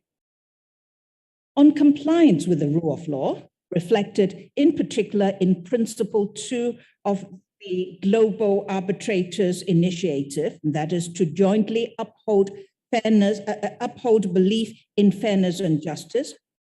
Non-law related matters and considerations must be excluded in the adjudication process. The legality of the process must be maintained and due process observed. Arbitrators taking into account irrelevant considerations or being influenced by political or indeed any interference should be removed and the award set aside. One must not be oblivious to the damage such biased arbitrators can do to the legitimacy and credibility of arbitrations. Some suggest one can introduce into the arbitration system an appeal on point of law or substantive review, in addition to the setting aside of the award due to procedural defects. This protection goes to the substantive fairness and justice that users are most concerned with. This mechanism has been in the English arbitration system for a long time, and it does not seem to deter users from going to London to arbitrate. If this is to be introduced, first, one must provide the users with an option, whether it be an opting in or opting out provision in the domestic legislation. Secondly, it must be invoked only in exceptional cases, and a precondition of getting a permission must be introduced. Thirdly, a decision will have to be made as to whether there should be a specific forum to handle it or just any national courts. In this context, I venture to suggest at least 2 possible options. First is using the International Commercial Court of the legal seat, and in China, it will be the Chinese International Commercial Court. Alternatively, the mechanism in exit or some commodity arbitration institutions where an appellate body is set up within its own mechanisms from the arbitrators on their panel can be adapted with an expansion of the scope of review to cover substantive issues. This is a very difficult balance to strike: the legality and legitimacy of the process and the finality of the award. The preference of the international business community must be taken into account. After all, credibility is measured by the confidence of the users. Inclusiveness is not just a fashionable word, but an important international concept in every aspect of our daily lives. I talk not only of gender inclusiveness, but also racial, cultural, and nationality diversity. The first principle of the initiative, to jointly build consensus on solidarity and cooperation to transcend cultural diversity, is pivotal.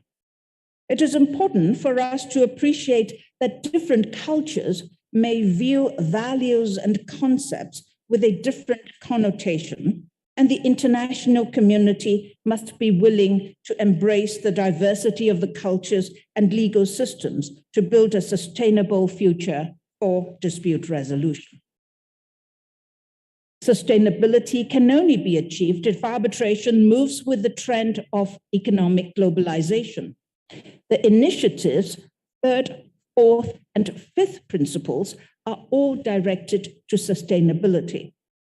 Online dispute resolution has an important role to play to enhance credibility of the process by meeting with the use of smart contracts and digitalization generally.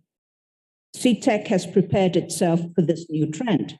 It is one of the first 3 APAC-recognized service providers for online dispute resolution services to resolve disputes between MSMEs of the APAC economies.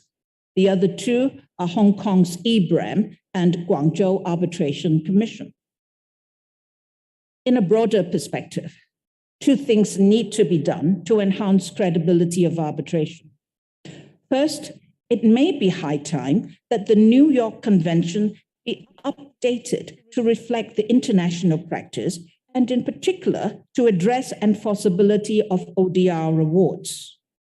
Education of the application of the New York Convention must continue, and this is particularly relevant now, where more developing countries will become active under economic globalization. The proper understanding and application of the New York Convention is pivotal to the sustainability and integrity of the arbitral process to serve the international business community. Secondly, the work of promoting harmonization of arbitration law and practice must continue. With the UNCITRAL model law and arbitration rules as the leading instrument, the international community will come closer together in adopting the same general principles, thereby ensuring universality of arbitrations and enhancing the credibility of arbitrations. The IGLIP project, Inclusive Global Legal Innovation Platform of UNCITRAL, that is done in collaboration with the Department of Justice of the Hong Kong SAR, is expected to provide guidance on legal issues involved in the ODR process. To conclude, I congratulate CTEC in holding this China Arbitration Summit and in putting forward the CTEC Global Arbitrators Initiative. In fact, the 5 principles set out in this initiative already provide a very clear and visionary answers to us all on how to enhance international credibility of arbitrations under economic globalization. Thank you very much.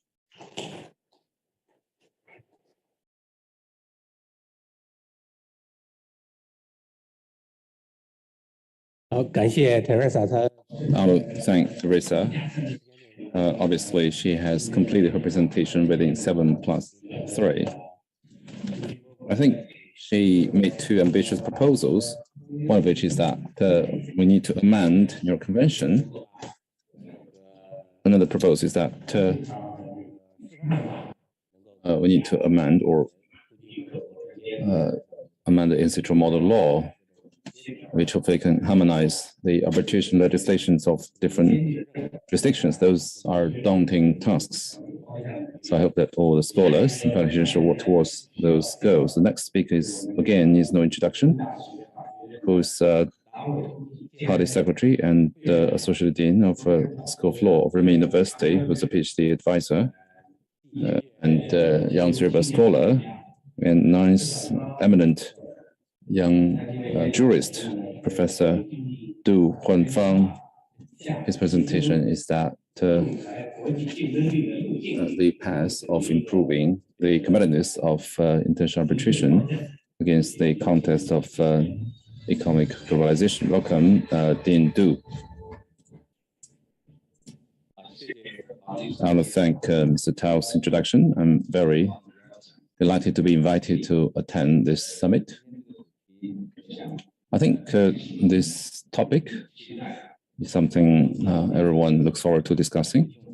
We know that international arbitration, when it comes to the solving of international commercial dispute, as well as the promotion of international law, shall become an important force, although certain countries are pursuing agenda of anti-globalization or unilateralism.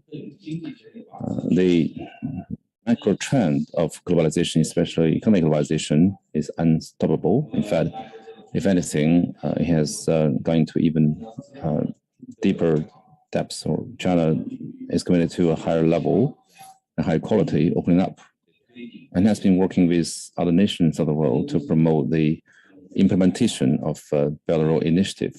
In that process, we can see that the cross-border economic and trade activities have actually become more frequent, more intensive. Of course, commercial risks as a result of those cross-border activities, and the risk of commercial disputes may also arise accordingly. So, confronting the needs of international commercial arbitration, commercial dispute resolution during the cross-border activities of the global business community, how we can provide the international business community with the world-class dispute resolution services. So that is something the arbitration institutions have been doing. So I think most important thing is to provide the world-class arbitration service. What will be the attraction of arbitration? I think at the end of the day, the most important thing is the credibility of international arbitration. My understanding is that it should also be synonymous with international competitiveness. So, in other words, that in the international dispute resolution market, we need to put into place a series of brands and image, which is reliable in the hearts and mind of the parties. Of course, it's a long-term task. It is a daunting task.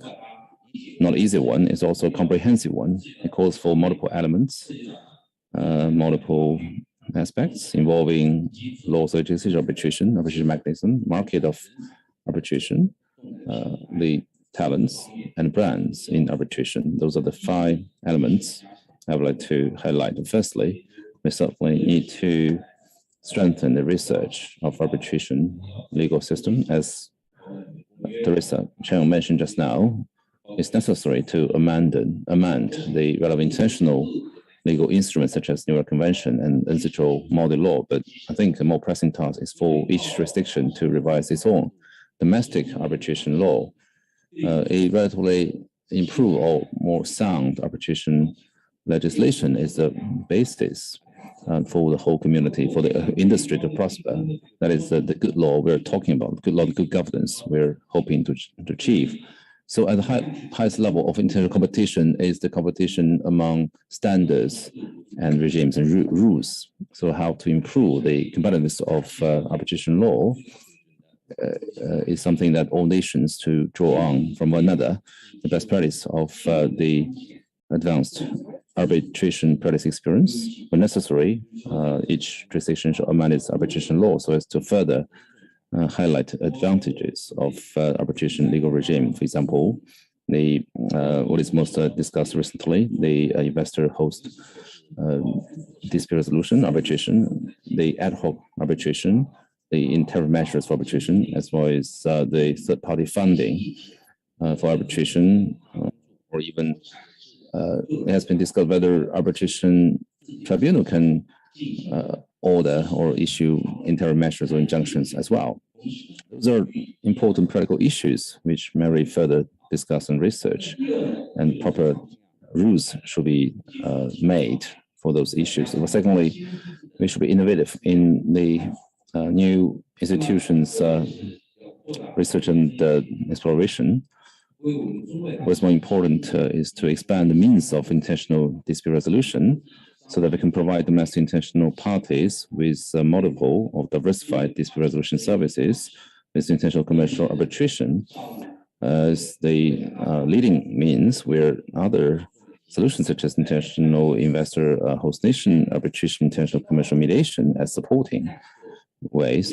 As Chief Judge Wang and the speaker mentioned this morning, that we have this diversified dispute resolution whereby the international commercial litigation can be connected to international commercial arbitration and mediation, etc., so that we can have this one-stop diversified international commercial dispute resolution platform. I certainly second that project. I believe that's the right thing to do. Also, we need to promote the comprehensive optimization of international arbitration mechanism.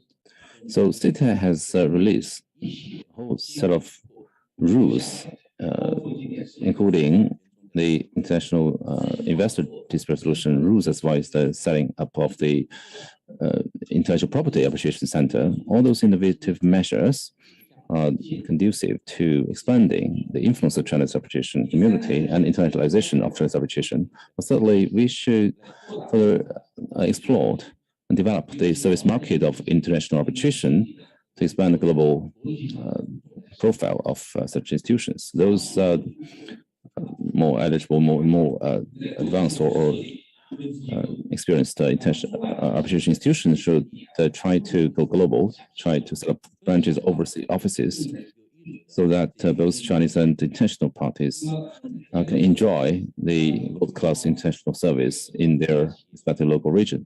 Such expansion overseas effort of arbitration institutions are helpful to Chinese international enterprises to properly solve their disputes with the legal means acceptable to the international society so as to safeguard the lawful interests of the parties. I think CETA has set up its overseas offices, including Vancouver, which where it set up its North American Arbitration Center, and other places. I think Beijing Arbitration Commission also set up its China-Africa Joint Arbitration Center. I think all those endeavors represent a useful exploration of China's arbitration community in expanding internationally. Well, firstly, we really need to do a better job in training professionals in the international arbitration community. We really need to build a contingent of high-quality arbitrators. At the end of the day, the arbitration depends on the qualities or competencies of the arbitrators. So all arbitration institutions should be committed to the talent development strategy. We must have a high, strict requirements for the admission of new arbitrators. We need to optimize the selection mechanism of arbitrators, as well as set up efforts of monitoring the practice of arbitrators so that we are able to put into place a contingent of international arbitration professionals who are scrupulous, professional, and committed. We also need to develop a path of professional development for those professional international arbitrators. We, again, like I said, we need to have a higher level of admission for the professionals in arbitration. Need to provide the corresponding training courses for the professional arbitration. Also, for those who are still in colleges, universities, we can provide some internship and training programs, including the mock arbitration court programs organized by CTAC. That's helpful to the students on campus, familiarize themselves with the practice of international arbitration so that they can join the arbitration practice upon their graduation. Nextly, we shall build an international arbitration brand, improve the internationalization of arbitration service level. The core of building an arbitration brand lies in its arbitration rules and arbitration service, the two pillars of such a brand. The appeal of arbitration rules is the foundation, cornerstone of brand building of any arbitration institutions. The reason why arbitration institutions in various jurisdictions have constantly been revising, improving their arbitration rules, and actually draw on each other and absorb the best practice and intentional advanced experiences. Exactly because of that. Therefore, they have been able to introduce some more international arbitration rules so as to maintain the attractiveness and competitiveness of those rules. In the meantime, the service level of arbitration is also crucial to brand building of arbitration institutions. Therefore, all those arbitration institutions in all those jurisdictions should ensure the fairness of the procedures as well as the assertiveness and authority of the awards. They should reform, improve the service methods, management levels, and employment mechanism so as to establish a market-oriented operation mode that is more in line with the development trend of international commercial arbitration so as to build a regional and global world-class arbitration brand with a high level of credibility and competitiveness. Other than the five aspects I mentioned just now, I believe that against the context of inevitable deepening of globalization, how we should further enhance the competitiveness of international arbitration. I think very extensive international exchange and cooperation are necessary.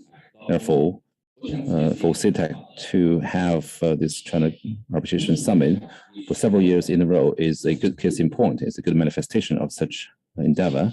And also, I believe it's necessary to support Chinese arbitration institutions to go global and invite more international arbitration tribunal to have a business here in China. We should encourage more lawyers and academics to take up important positions in international arbitration organizations and other international organizations, participate in the formulation of relevant international arbitration rules, such as ICC committee as well as the NCTRA, etc., so that we have a say in the drafting formulation of the international arbitration rules, international mediation rules, international commercial legal rules, etc., so that we can make greater contribution and demonstrate more wisdom and play even bigger role in the on the international economic and trade stage. So that concludes my brief remarks. Thank you for attention.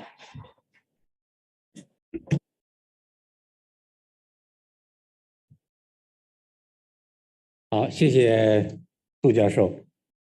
you very much, Professor Tu. It's somebody I know since many years, Dr. Matthew Segong. He used to be a counsel in ICC, International Court of Arbitration, and now he's a partner in international law firm Wine & Case, Singapore office. Also, he's the head of Wine & Case International Arbitration Practice in Asia Pacific. He's a French lawyer. He's Australian, but studied both in Australia and in Paris, but also he's a doctor of law from the University of Freiburg. So triple legal education, a lot of experience in the international arbitration field. Now he will join us from Singapore. So Matthew.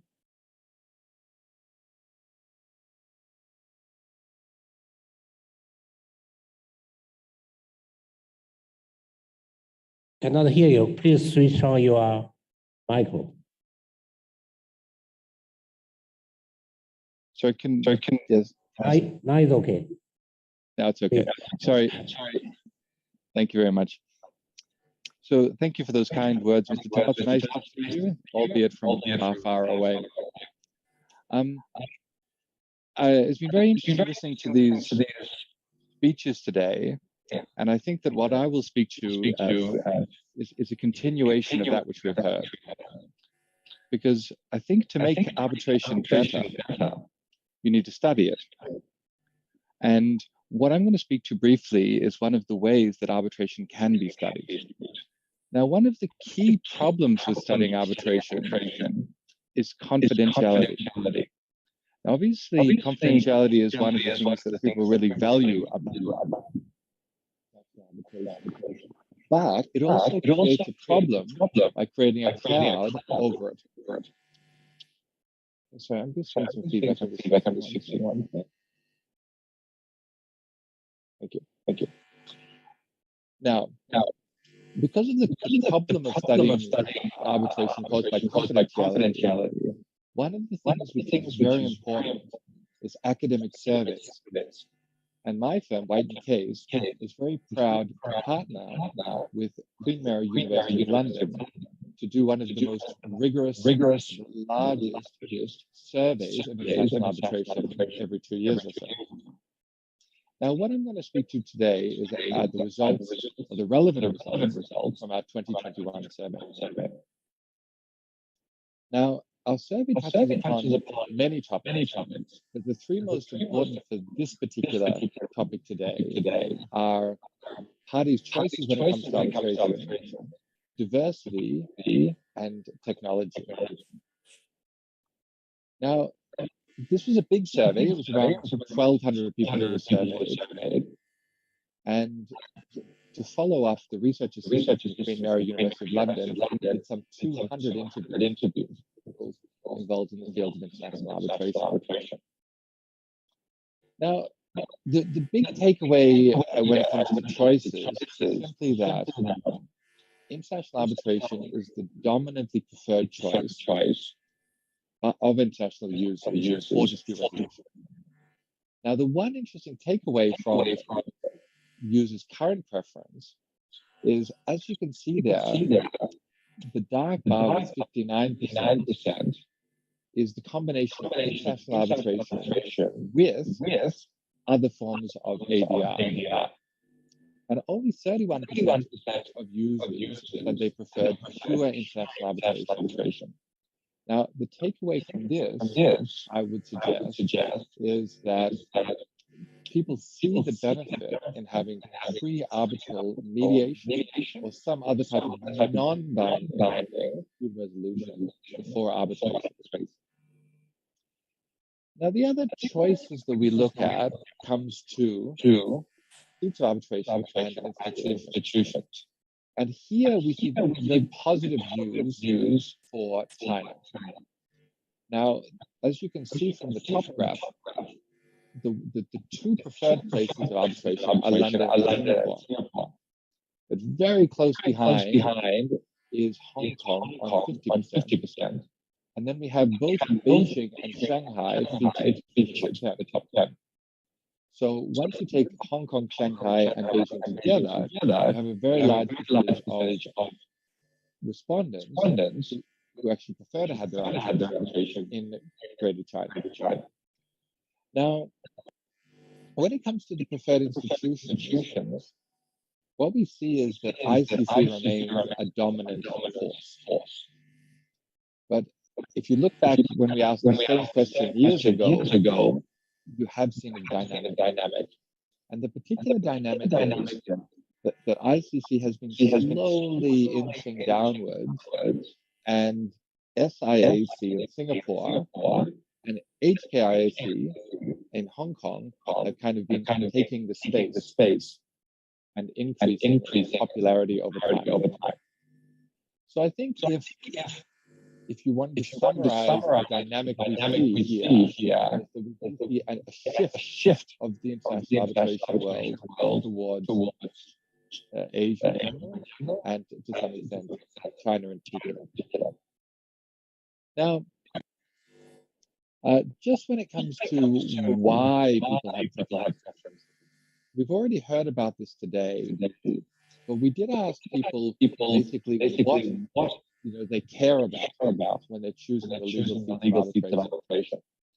And really what comes back quite clearly is it's a question of legal infrastructure, good quality legislation, and good quality courts. And we already heard about this earlier from Dr. Chang, about the importance of quality legislation. Now, one of the big movements in recent years in international arbitration has been an increased push for diversity. And we now asked a number of questions on this topic. And basically, when it comes to the perception, so whether people perceive that there have been improvements, what we see from this graph is that there's a significant feeling that there's been improvement on gender diversity, having more women arbitrators and women in leadership roles in arbitration organizations and in arbitration council groups. However, the feeling seems to be that diversity is not moving in the right direction, or certainly not at the same pace when it comes to geographical diversity. age diversity, which normally referring to counting younger arbitrators, cultural diversity, or ethnic diversity. And so what this perhaps tells us is that those are the areas that we need to focus on to kind of really increase the size of the pool of participants in international arbitration. Now, I think I'll skip over the next slide, so Mr. Zhao's direction to be short. Now, we did actually look at also the use of technology. Obviously, the survey was done kind of as the world was in COVID and perhaps slightly coming out of it. And what we see is partially unsurprising on this slide in any case, which is that there has been a seismic shift in the world, in the perception of video conferencing for hearings. We've already touched upon this today in terms of online dispute resolution, but what we see is that there's a significant move in both the use of video conferencing for hearings and also the acceptance that is somewhat inevitable.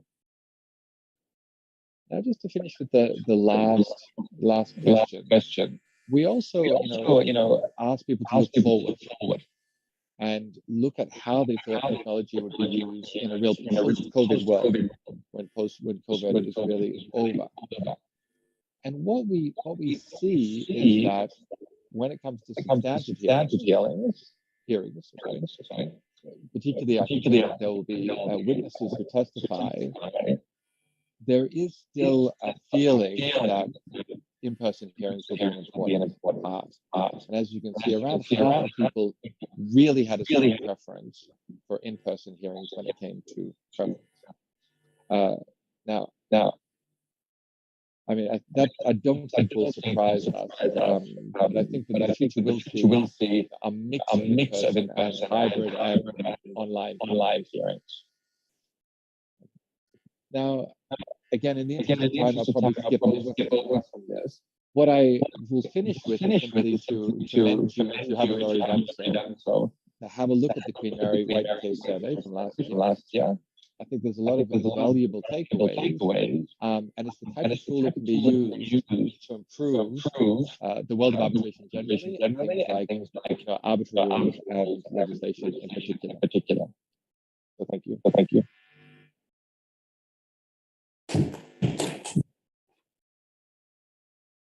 Thank you, Matthew. I think everybody should look at this Queen Mary White Case survey. It's a very useful tool to understand the international arbitration and its future development of international arbitration. The next speaker is Mr. Guo Junxiu, who's the General Counsel of China Eastern Air Holding Limited, as well as the Director of Compliance Department. He's also the Chairman of the Aviation Law Research Institute of China Law Society. He's going to address us through video because he's not in Beijing now. Let's play the video. 尊敬的郝景洲老师，尊敬的各位专家。 Distinguished Dr. Tao Jingzhou, dear experts, arbitrators, good afternoon. It is a great honor to be invited to attend the 2022 China Arbitration Summit and the second CTAC Global Arbitrators Forum. Under the theme of Towards Intelligent and Interconnected Global Arbitration, this forum focuses on the cutting-edge hot issues in the development of international arbitration in the era of intelligence and interconnection, which has a positive effect on clarifying the direction of development and promoting the development of arbitration. As a counsel in an airline and the arbitrator, I'm very pleased to discuss with experts the topic of building the credibility of arbitration under economic globalization. Led by IT and characterized by intelligence, a new round of technological revolution and industrial transformation is rising. Especially the rapid development of various new technologies which has been applied and opened an era of interconnection of men and things and things with things. Everything is connected. And this is also reshaping the form, mode, and the pattern of the civil aviation industry in an all-round way.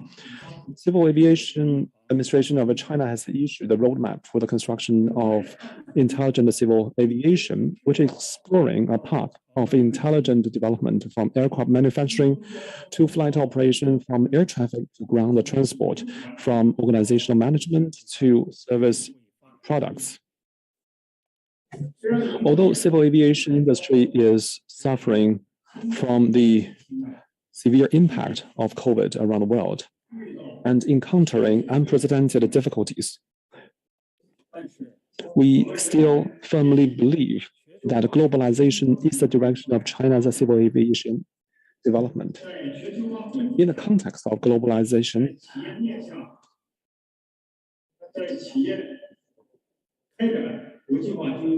as company globalize their business footprint, arbitration as a way to resolve international commercial disputes has its own unique advantages. For example, in arbitration, enterprises can choose the arbitrators that they trust. The confidentiality of the arbitration process can avoid excessive media coverage,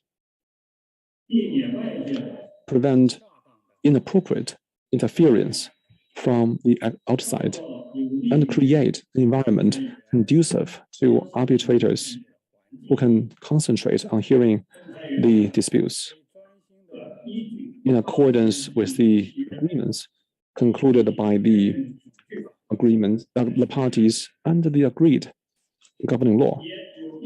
It is also conducive to creating an environment atmosphere suitable for the parties to settle. However, the achievements of these advantages is based on the credibility that arbitration should possess and requires the joint cherishing and efforts of arbitration institutions and arbitrators. In the eyes of enterprises, the credibility of arbitration is the hope that dispute resolution can be professional, fair, and efficient. To achieve these three things, I think we need to work on the following three areas. First, specialization of arbitration. The business scope of arbitration and the structure of the pool of arbitrators need to adapt to the changes of the industrial structure of the country and the region. For example, Shanghai established itself in history as a port and developed the city with commerce. At present, in accordance with the national strategy, Shanghai is fully promoting the development of 5 centers, namely that of economy, trade, finance, shipping, and technology, focusing on the development of 3 leading industries of integrated circuits, biomedicine, and artificial intelligence, effectively ensuring the smooth operation of the key industrial chains, such as the automobile, electronic information, and advanced materials. In civil aviation, efforts are being made to build China Eastern Airlines as a super air carrier, Shanghai Airport as a world-class aviation hub, and a COMAC as a large civil aviation aircraft manufacturer.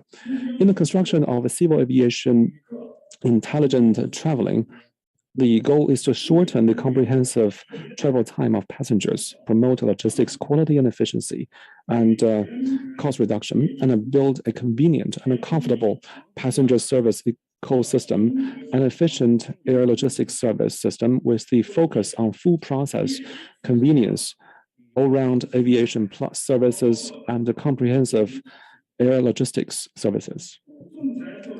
As a dispute resolution institution, arbitration is an important part of the business environment of a country and a city. In order to win the trust of the enterprises concerned, to be professional, arbitration must grasp the direction of industrial development in a set country and a city, adjust the scope of arbitration cases according to the changes in the industrial structure and the proportion and structure of arbitrators. For example, experts in advanced manufacturing and modern services shall be increased. Experts and arbitrators on the internet data protection and UAVs need to be added too. Only by having domain experts can we do a good job in handling the cases. Second, the gentlemanliness of arbitrators to enhance the portability of arbitration, in addition to improving the relevant legislation and improving the arbitration rules. It is also necessary to promote the self-cultivation of arbitrators. In this regard, the traditional Chinese culture can provide us with a source and a reference. Diligent self-discipline and prudent self-cultivation shall be the goals and inherent requirements for arbitrators.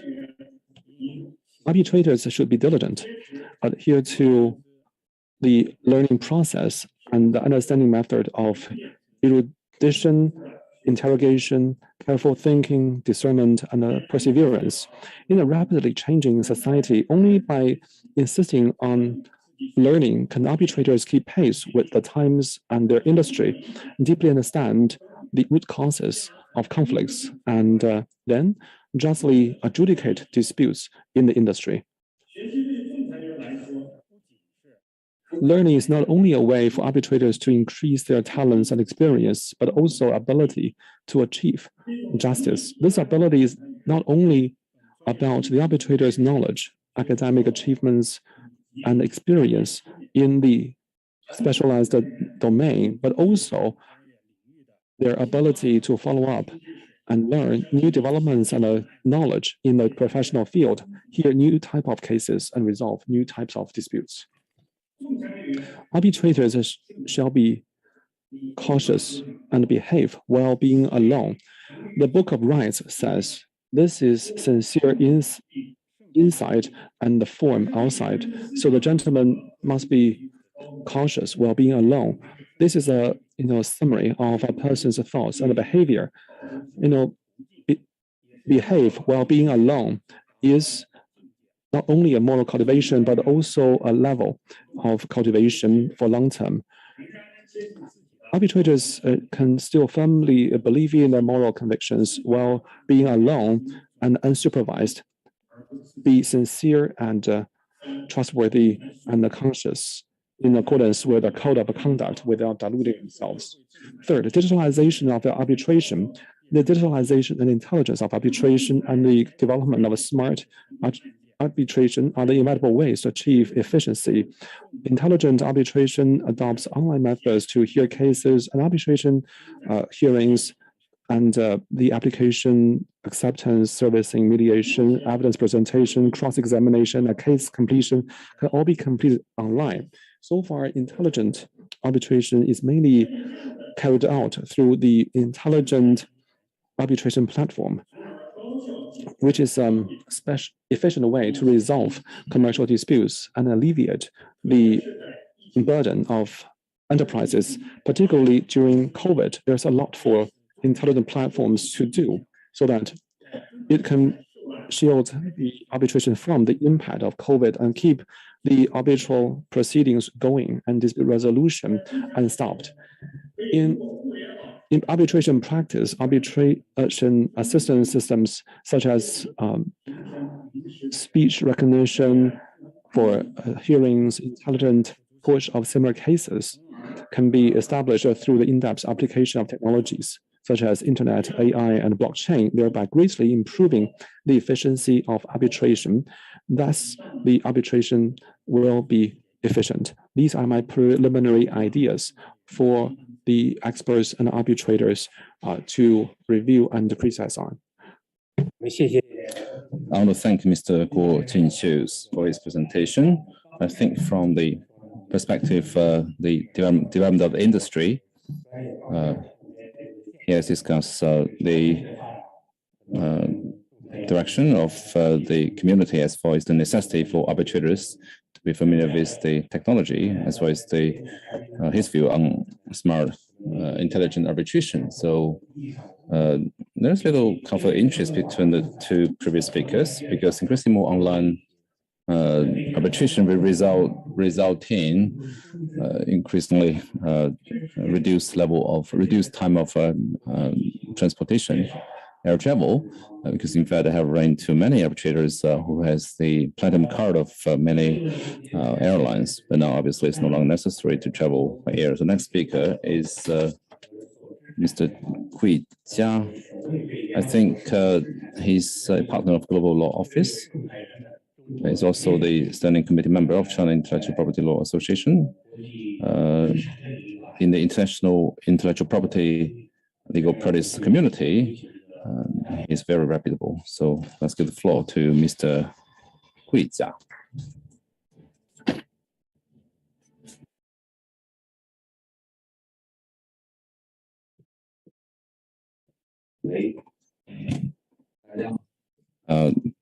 Good afternoon, everyone.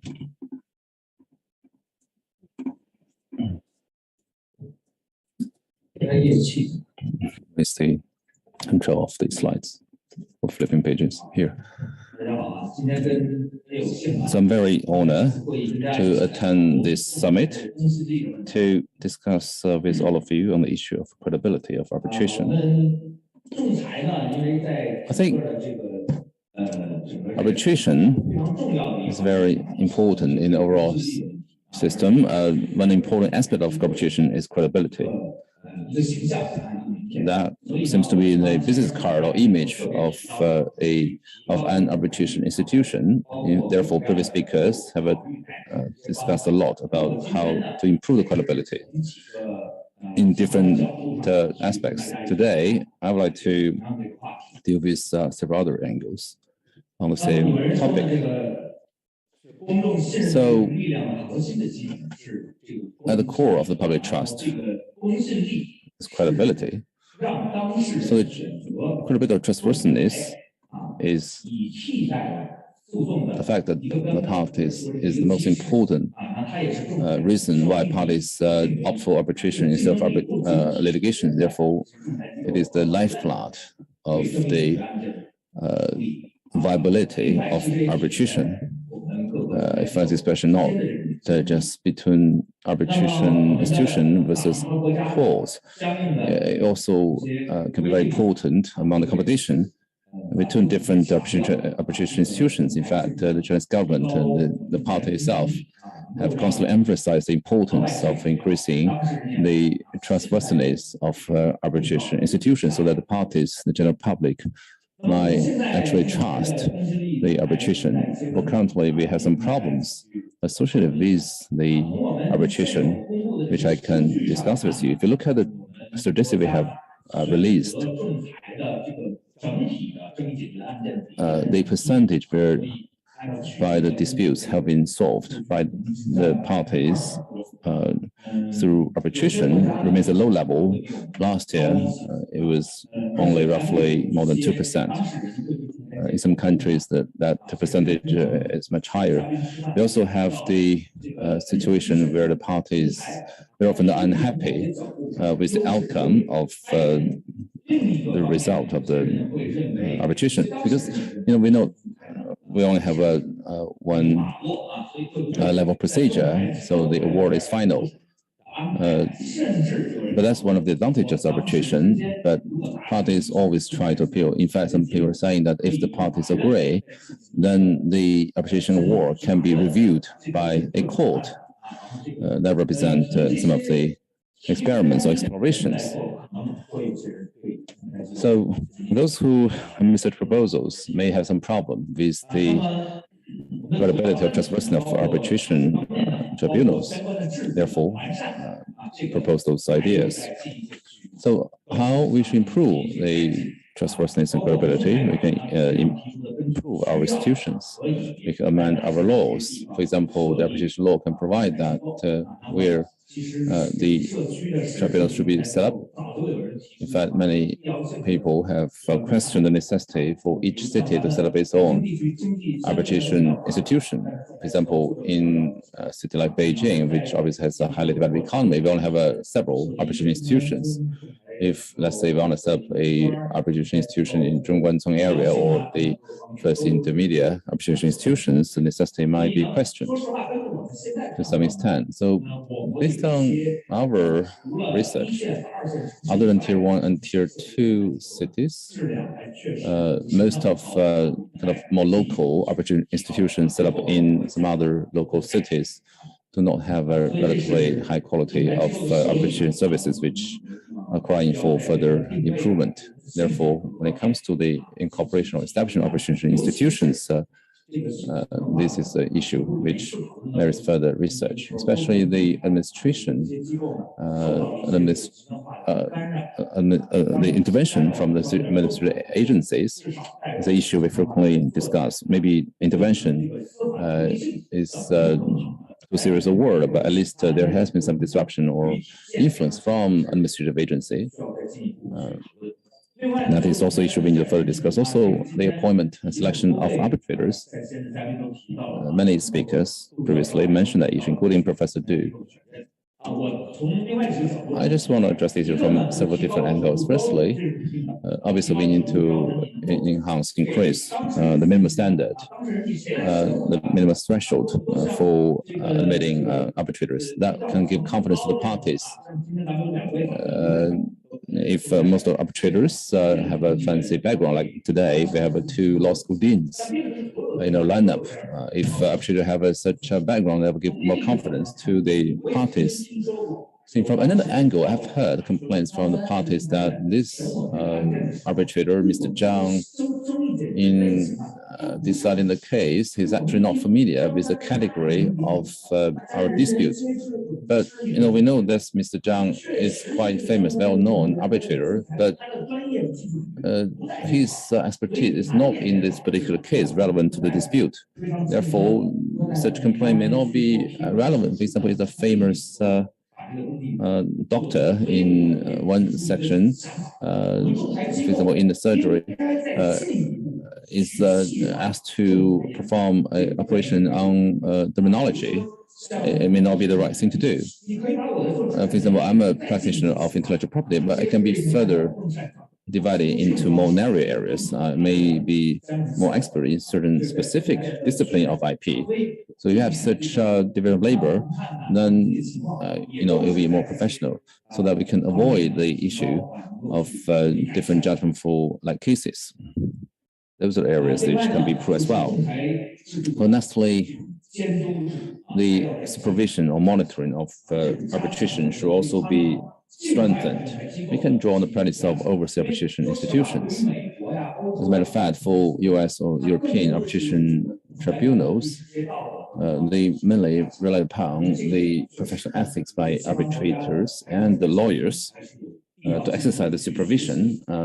In that regard, we should probably learn from them because they're well ahead in that regard. On the other hand, the supervision over the judiciary has been improved a lot. We already have done a lot of corruption crackdown on judges, prosecutors, and police officers. Therefore, we can introduce those monitoring system in terms of the monitoring supervision over the arbitrators by drawing both the domestic and international best practice. Also, the measurement system of the creditworthiness or trustworthiness of arbitration institutions.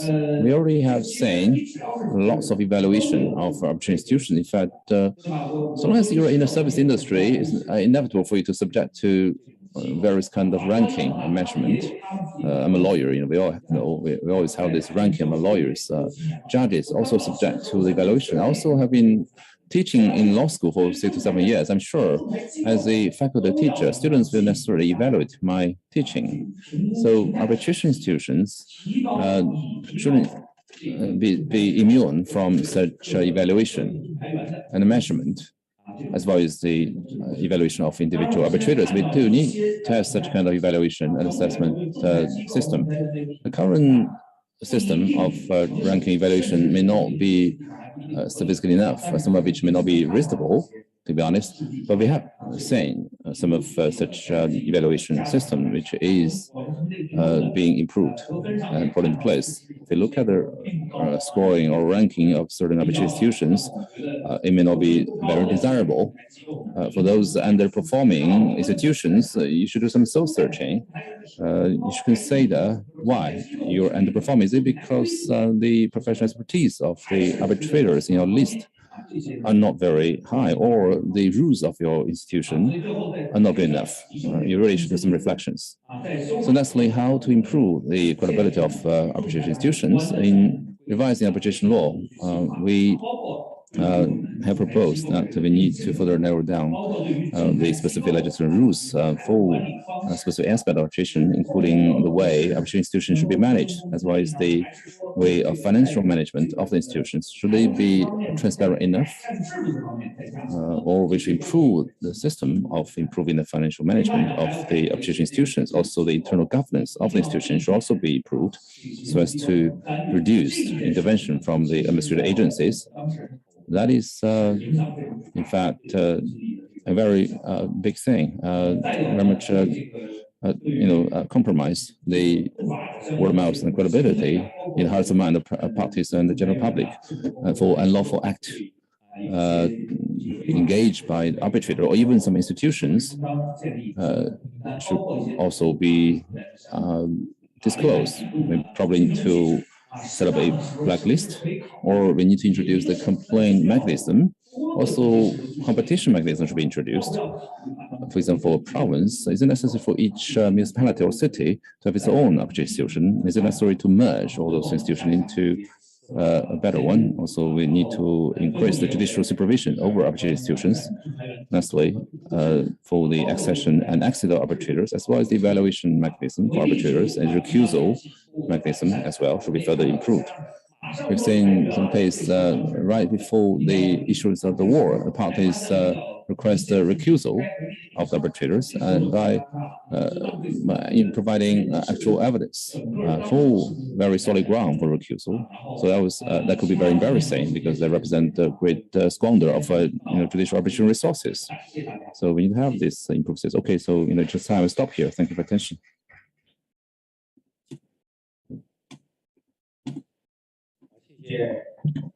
I want to thank Mr. Gui.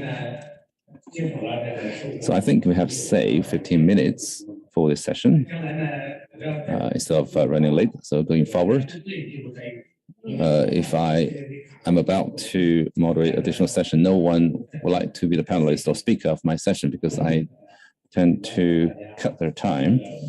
But that way, I'm sure that we can complete all items of agenda, including the online speaker. So therefore, we don't have further time for Q&A. So I've done my task of ordering the session. So next, I would like the floor to Secretary General Gu Yan to moderate the closing ceremony. Thank you.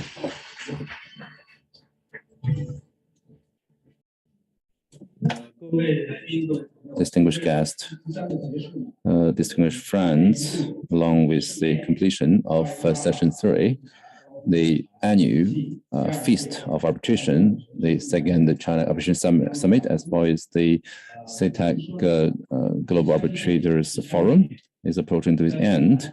As we see that it's difficult to meet and difficult to say goodbye. So at the juncture of the closing of this summit, I'd like to, on behalf of the organizers, thank all of your participation, both online and in person. I want to thank the co-organizers and sponsors for generous support. I want to thank all the speakers for the brainstorming you have brought about. Also, I especially want to mention that Mr. Fei is already 94 years old. He actually arrived quite early at the venue of this summit. He has been attending the conference throughout the whole day. So let's give him a round of applause for his participation.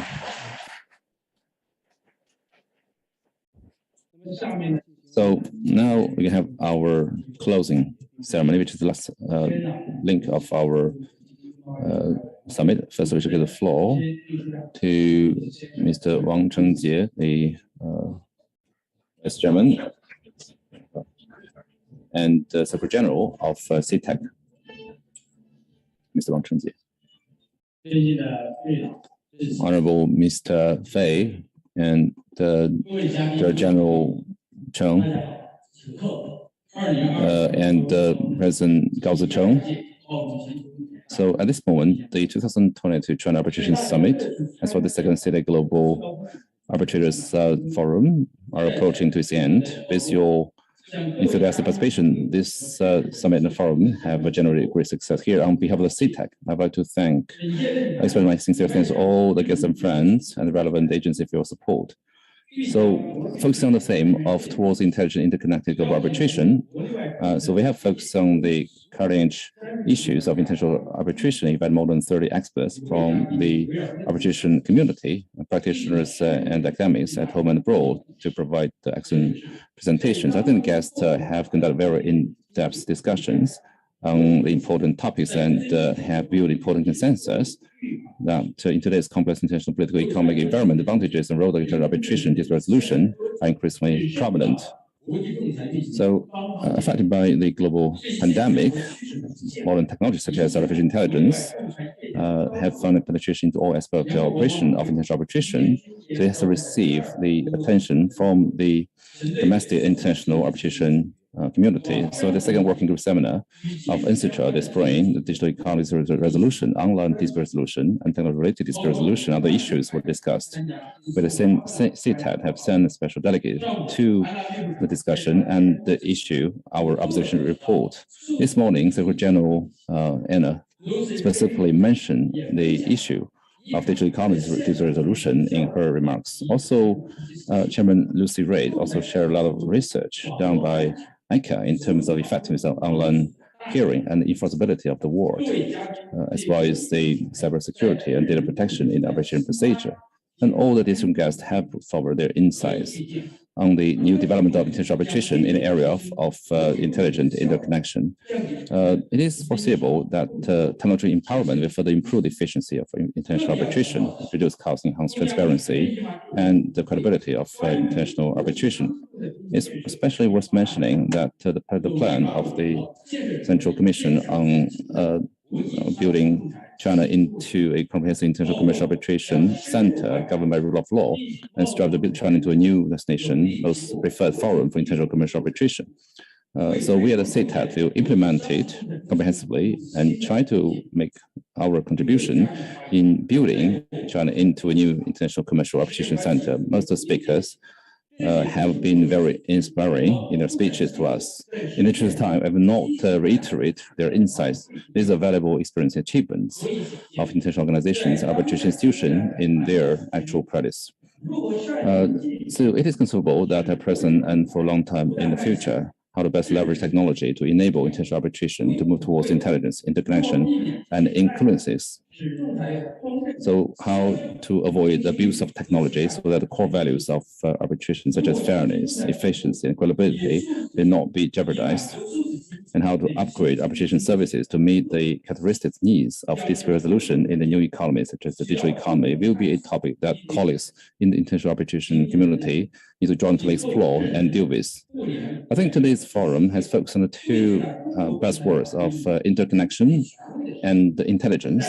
We have gathered the most authentic voices in the field of China's arbitration community, arbitration law, and we have demonstrated top-level professional expertise in the international arbitration community and share the most innovative representative practical cases at home and abroad. I'm sure it has contributed high-quality, high-level summit dialogue. In the meantime, 4 years later, the second CTEC Global Arbitrators Forum is held again, so that our global arbitrators and abroad are getting together in an online way. So in 2022, the CTEC's global team of arbitrators has been further expanded. Along with the further implementation of various initiatives, the international profile of CTEC has been taken to a higher level. Today, this excellent team of arbitrators is getting together here, and initiatives have been discussed about the future. We look forward to jointly building and sharing better tomorrow for Chinese arbitration and international arbitration. So the achievements of this forum are exciting and encouraging. I believe that also implement the original aspiration and mission of founding the summit and the Global Arbitrators Forum. Also, this forum is conducted both online and in person, and it's being broadcasted globally, attracting a total of global online participants from more than 147 countries. So as of the 5 p.m. today, we have more than 3.61 million present times.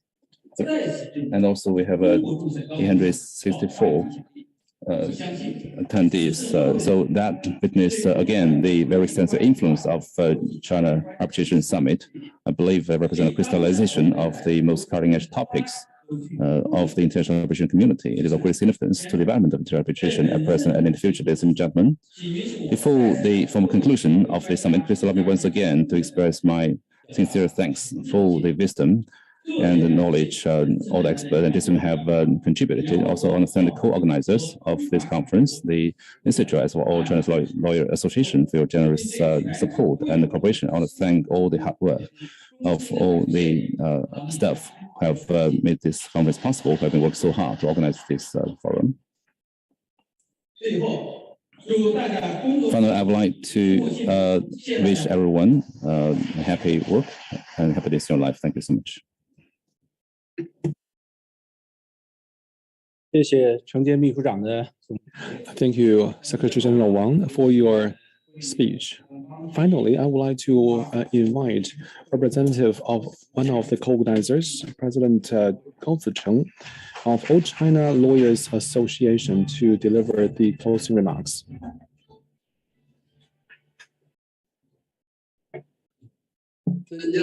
Distinguished leaders, guests, expert scholars, and fellow lawyers, good afternoon. Thank you for all attending this summit.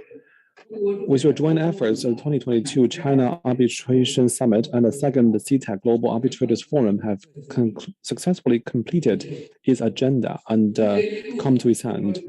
The annual China Arbitration Week is in its 10th year since 2013. The China Arbitration Summit, which was held for the first time during the Arbitration Week in 2015, has been successfully held for 8 sessions, becoming one of the most important professional conferences in China Arbitration Week. The summit is not only an annual event for arbitration in China, but also has a certain influence in the field of international commercial arbitration community. Every year, the summit invites the top arbitration experts at home and abroad to attend and speak on the latest developments in the arbitration community at home and abroad and discussing the professional issues on arbitration practice worldwide. Here, on behalf of All China Lawyers Association, I would like to express my heartfelt thanks to all the experts, scholars, co-organizers, and supporting units. The summit discussed in depth the new situation, new challenges, and new opportunities of international dispute resolution, focusing on the extensive application of modern technology in arbitration, the improvement of arbitration credibility, the improvement of arbitration quality and efficiency, the improvement of the arbitration system, and the influence of arbitration. The discussion of these hot topics will play a positive role in promoting the development of China's arbitration, promoting a further deepening of the cooperation of global arbitration, and continuously promoting the rollout of diversified dispute resolution mechanism worldwide. Extra international experts, scholars, and lawyers can share their professional opinions, and that has benefited all the online and offline audience and friends. In recent years, COVID has brought challenges to development arbitration. In the midst of difficulties, the community has not stand still. The emergence of many forms such as electronic service, remote hearings, cloud-based arbitration platforms, etc., have applied the technology into arbitration, bringing new changes to arbitration rules, and have also triggered our attention to such issues as the uneven technological development and the lagging arbitration norms. Last year, the Minister of Justice issued the revised arbitration law of the People's Republic of China draft for comments, which received positive feedback from the practical academic circles. In this draft for comments, there are many provisions on the use of technology in arbitration activities involving such procedures as the servicing and hearing. This fully reflects the pragmatic and innovative spirit in the development of China's arbitration. The development of technology has shortened the distance between people in the era of internet. In the context of globalization, intelligence and interconnectivity has become an inevitable trend. The arbitration in different regions and jurisdictions under different rules and in different language will affect each other. This has and will continue to promote the mutual reference and common innovation in the case management methods of Chinese and international arbitration institutions, advance the improvement of legal norms and institutional rules for domestic and international arbitration, accelerate the process of globalization of international arbitration, and facilitate the development, innovation, and reshaping of global diversified dispute resolution mechanisms. While managing the challenges and seizing opportunities brought by COVID, I believe that all the professionals will realize that no single tree can make a broad forest, and no monofilament can make a thread. We should follow the trend of globalization, deepen cooperation, joint discussion, make common response, and uphold the community of a shared future for mankind to sail in the same boat for the future development of international arbitration. Thank you again, scholars, experts, and the fellow lawyers for participating. I believe that under the initiative of CTAC and the professional assistance of all the colleagues, there will be new developments in China's arbitration, and the development of arbitration in China will also bring forward the international arbitration with its contribution. Now, I would like to declare the close of the 2022 China Arbitration Summit and the second CTAC Global Arbitrators Forum. Thank you all.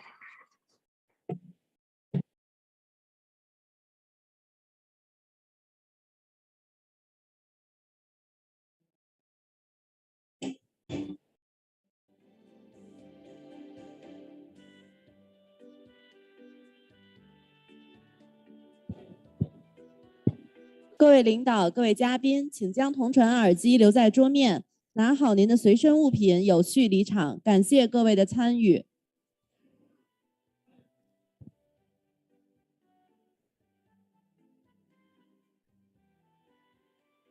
Recording stopped.